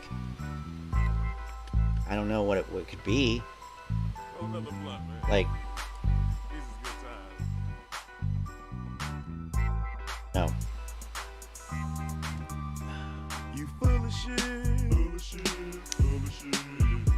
and you need to quit. And I am doing my part. Manny and I, we're doing our part. We each own one share of AMC, and it is made available to lend. So, I mean, I think his is still available, made available for lending. Mine is. It hasn't been lent yet, but we'll see if that changes Tuesday. Could change Tuesday with all these shares. So, you know, I can't say that I'm not doing my part to help, because after all, here's a good take. I showed this before. I know. I only have so many things. Everybody's seen them all already. So this is talking about Bill Gates. I love this so much. This is so wonderful. Bill Gates of Microsoft has a short position against Tesla that would now need between $1.5 billion and $2 billion to close out, Elon Musk said in a series of tweets. Yeah, when Tesla's down. Oh, wow. Well, technically him shorting the stock is helping Tesla more than buying it would, because you allow other people to buy more shares than exist for cheaper, and then when he does end up buying them back, he will be helping Tesla again. He's not shorting the stock to try and make money. But I'm not trying to you know, make money by shorting the stock. I'm just making my shares available. Looky here. You don't trust me, I don't trust you. What the fuck we supposed to do? Look at this one. Look at this ape. A 5-year-old trapped in a 40-year-old virgin's body. Look, we already said, if you go ad hominem, you have no facts. You have no facts. That's all you can do is insult me. What a sad piece of shit. Seriously. Wow. Yep, but you stayed the whole stream, didn't you? Why would you do that? Why would you do that? You had to hold your tongue. Oh my. I wouldn't want somebody to have to hold their tongue. I better change. I better change what I'm doing. I don't want people not to like me. I better start saying stuff like, you're gonna be so fucking rich. 5-year-old. Jesus Christ. What is that? No hope for your generation? Maybe. Gotta watch out for their sock puppets. 5-year-old.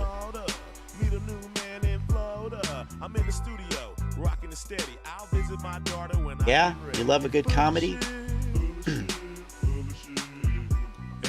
We're gonna have one here. We'll have one here. You can be part of it. Doobie Wah. It's called Millions of People Believed in a Lie That They Heard Online and Lost a Lot of Money. That's what the comedy's called here. Because, see, the thing is, like, we're not here to insult the apes. I'm not here to, you know, make it about you. But when when you come in here and say this shit, when this guy comes in and calls me a 5-year-old and because I hurt his feelings, because he's not going to be rich, and all this kind of stuff, you're opening yourself up. You absolutely are. So, you know, whatever. You are opening yourself up to be fucking destroyed when this shit fails. So, you know, it's all good. It is comedy. At the end of the day, it is comedy. Where's that comment? It is comedy.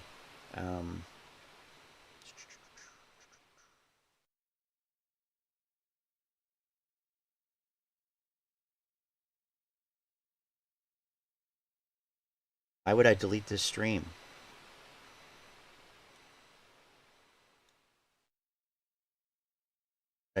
Why would I delete this stream?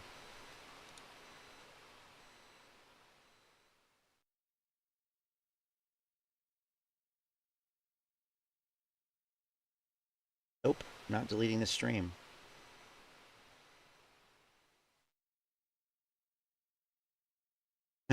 Lynn. No, but looks like you're deleted from the stream. Oh, Jesus Christ. Yeah, these apes, man. It's, you know, it's not every day that we have, you know, such fierce little apes come in here and, you know, go ad hominem, but so it is fun, I guess. You gotta mess with them, I guess. Because you know, I mean, yeah, like you want a dead giveaway that you have nothing. You don't have shit. You go personal insult 100% of the time. That's it. You go personal insult, a personal attack, ad hominem, period. Now, yeah, we poke fun at these guys. We poke fun at the ape influencers. Make fun of Jack Hunter, his funeral director look. Yeah, sure. But at the end of the day, I'm looking at what is being said, comparing that to something objective, and just stating the facts. And if people don't like that, yeah, they can come in here and say I'm on Ken Griffin's, I suck Ken Griffin's dick, whatever. I'm sure that there are some people out there who are paid by Ken Griffin. But here's the contrarian viewpoint. And apes, listen to this. It's probably not the people that you think it is. Because Ken Griffin is not scared. He's not scared. He's not worried. He's actually made a shitload of money off of you. So your Trey Collins, your Short the VIX, your Jack Hunters, etc., you should be calling them the ones on Ken Griffin's payroll, really, because you have put money in his pocket that he didn't have before he knew who the apes were. And that's a fact. Another fact. Ken Griffin is richer because of the apes, not because of me. If anything, Ken Griffin would be trying to shut me up because I'm trying to call out the people who are lying about the play. Period. That's the power of contrary thinking. That's the power of contrarian thinking. Okay? So, just think about that. I know people won't, though, but that's the way, really, that it should be looked at. And that's what the evidence actually supports. Even though the apes know that they talk about it all the time. Shills and Reddit and YouTube and Twitter and all that, comments and whatever. Okay, so you know that there are people who are probably sowing misinformation. Why would you not consider the fact that it's your beloved influencers, potentially, who are the ones that are spreading misinformation? because their misinformation has resulted in the same outcome for over a year for most people, because most people didn't sell when the run-up happened last year. And who did that benefit? You know? So it's just a clownish approach every step of the way. Every step of the way. Oh, I know, man. I know. And, you know, they made record profit last year. We know that. I've highlighted that on here because, yeah, nobody's going to talk about that. But that's true. It came out. It's, you know, the information's out. How is that not relevant? How is that not relevant? So, anyway, you got to think contrary. You got to question everything. Especially whatever your impulse is. Your impulse is to call me a shill? Yeah. You might want to think twice about that. Not because there's going to be any consequences for me, clearly, but because you're just making yourself look more like a clown, and you're getting further away from any type of understanding. I think Trey is the most likely one who is paid off by somebody. I don't know why he's still making videos about AMC. No reason for him to be making videos about AMC. All right, Coco Chanel. Yeah, I saw that. You're tired. You're free to leave at any point. I'm also tired. So I'm going to leave at this point. Lynn, thanks for your moderation this evening. Fantastic job. Manny and Model 3 Dude, thanks for your support and voting in the polls and helping us get this ranking done. So I'll catch you guys later. Question my motive. Well, I'm glad I got that up there before you took it down, Lynn, because, you know, here's the thing. I told you what my motive is. Does it really matter? What your job is, as far as I'm concerned, your position right now is as somebody who's losing in a trade, okay? You're losing in a trade. And I'm just assuming that. It could be wrong. Maybe you're one of the people who's up. 801. I'm up. Okay, great. But a lot of people, a lot of your peers are losing a lot of money. Okay? So here's your position right now. Here's a guy who's saying something different. Here's a guy who's showing me stuff that I didn't see before. Here's a guy who I don't know who he is. But do you really know who anybody is online? You know, I don't think you do. So, whatever, you know, what is my motive? Doesn't matter. It's about the information. And if it's not about the information, then, I would turn this back around on you. You question my motive. I seem selfish to you. Okay, so your perception is, yeah, that's the most important thing. How I make you feel. You know, what my motive is. And that's irrelevant. Really, it's irrelevant. You can't be objective. You have to worry about why somebody's saying something rather than whether it's true or not and how it relates to your position. That's what I see here. I see, again, a bunch of reality deniers. You want to blame somebody else. You want to make it about something else other than what it is. And that's okay, whatever, man. But like, question my motive. You know, how are you ever going to find that out? How is that ever going to be? Why should anybody even try to cater to what you think somebody's motive should be. I mean, it's ridiculous. It's ridiculous. Listen to the information. Believe it or not, go look it up yourself. But, you know, question my motive? Like, I don't care. It doesn't matter to me. And let me tell you something about who seems selfish here, okay? Who are the people who are literally demanding hundreds of thousands of dollars per share of a company that's worth about $10 a share? Oh, also, they want somebody to go to prison for what crimes they can't say, they can't enumerate, they have no actual crimes. And also, you know, they're single-handedly saving the stock market, redeeming the capitalism. They're fixing the world. You know, I mean, I'm not the one who stands to make $1 million a share here.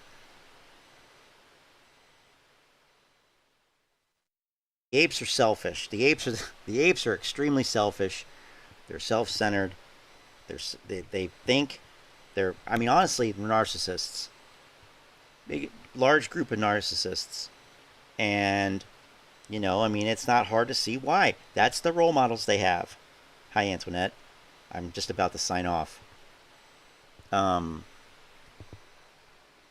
We have some apes in here tonight. Want to pick a fight. They don't want to just listen to information. They have to say, sounds like you're on Ken Griffin's payroll. When I question your motive, oh, you know what? I realized that I have it on there. I still had the ranking on there.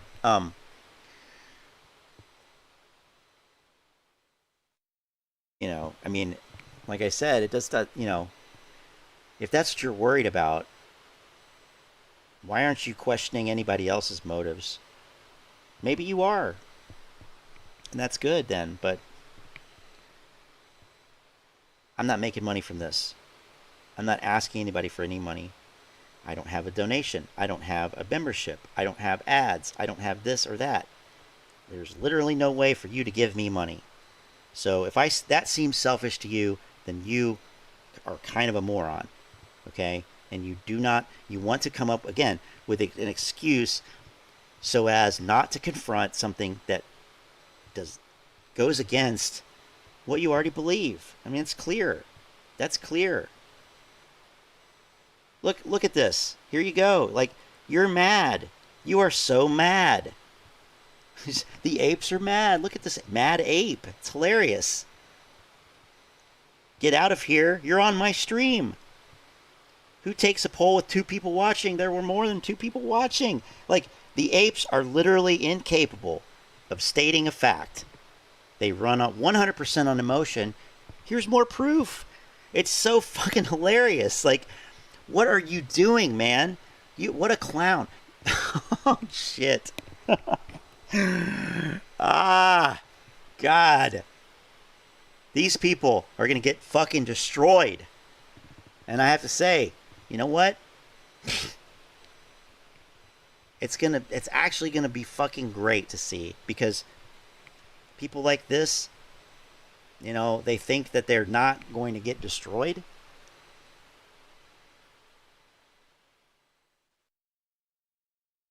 This attitude? Are you kidding me? It's a joke. It's a total joke. Wow. I mean, I get it. People are getting desperate. Clearly. People are getting desperate. They didn't take the last year to learn how to trade and invest. Some people did. I'm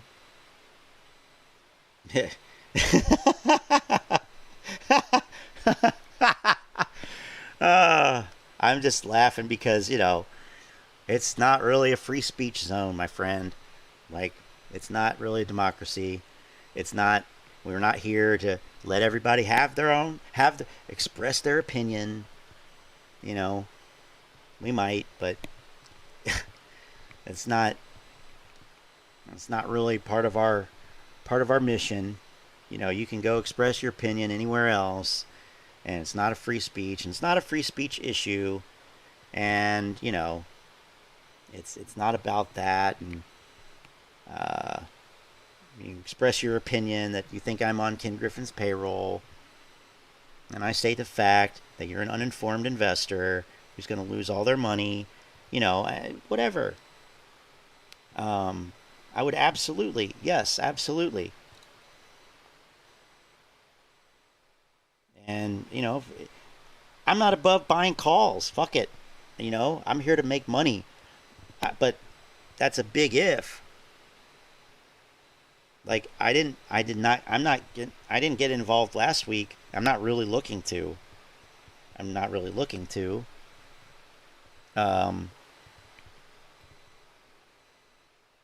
But I wouldn't rule anything out. I never do. I wouldn't rule anything out as far as what I might do. But, you know, I just don't, I don't see it happening. Spiking, you know, like, the thing that we got to remember is that that requires volume, and it requires, you know, retail participation, and I just don't think that that's there. I don't think that, and that's one aspect of it, but I don't think that retail has it. You wouldn't see $30 million days right now. Well, not Friday, but you know, you wouldn't see the low volume that you see. I don't think if retail could be involved to a more of a degree. Maybe if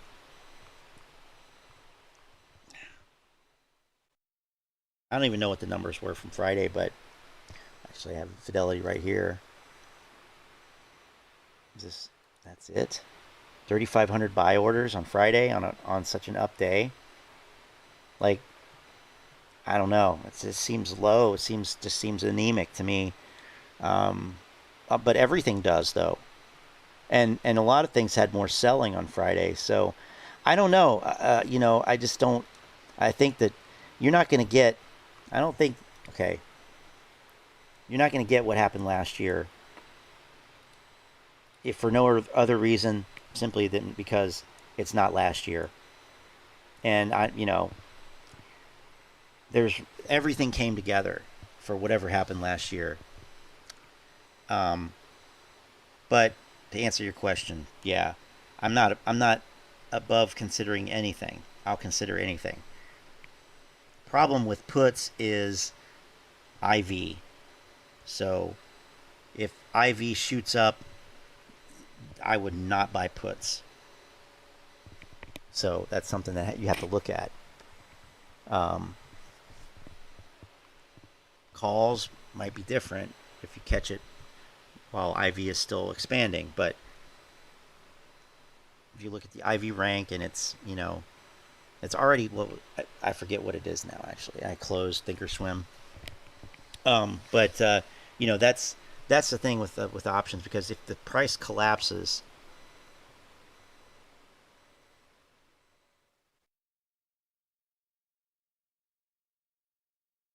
get a huge volatility crush. So even though the price goes down, you get volatility crush, still lose money. So you probably want to sell calls. That would be better in a imploding IV environment. But you know,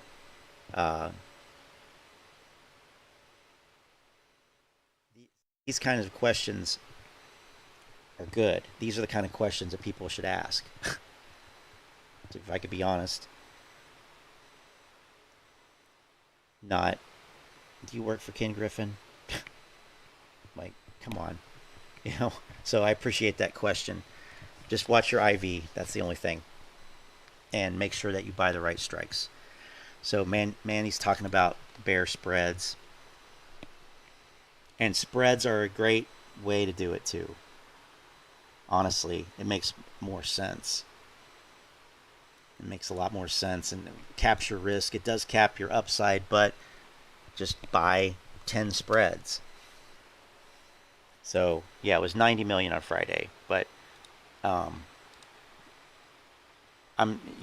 talking about these days here, like this day. So you had what was it, Monday? Yeah, it was Monday. Monday was 24 million. 24, 37, 53, 71, 89. So this is when you started getting the short covering rally. What do you say? Through here. But Monday, I mean, and you know, it makes, look at that. Like, clearly,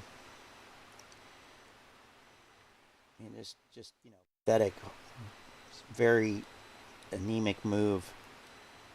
And then, you know, this is the kind of stuff that can happen when there's no volume. Just easier to push things around. But, yeah. All right. Well, I gotta go. I gotta go. But I do appreciate you all being here, and to those who got silenced, you know,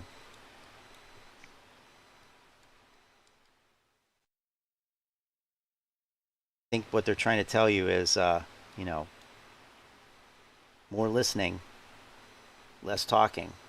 That's how you learn, right?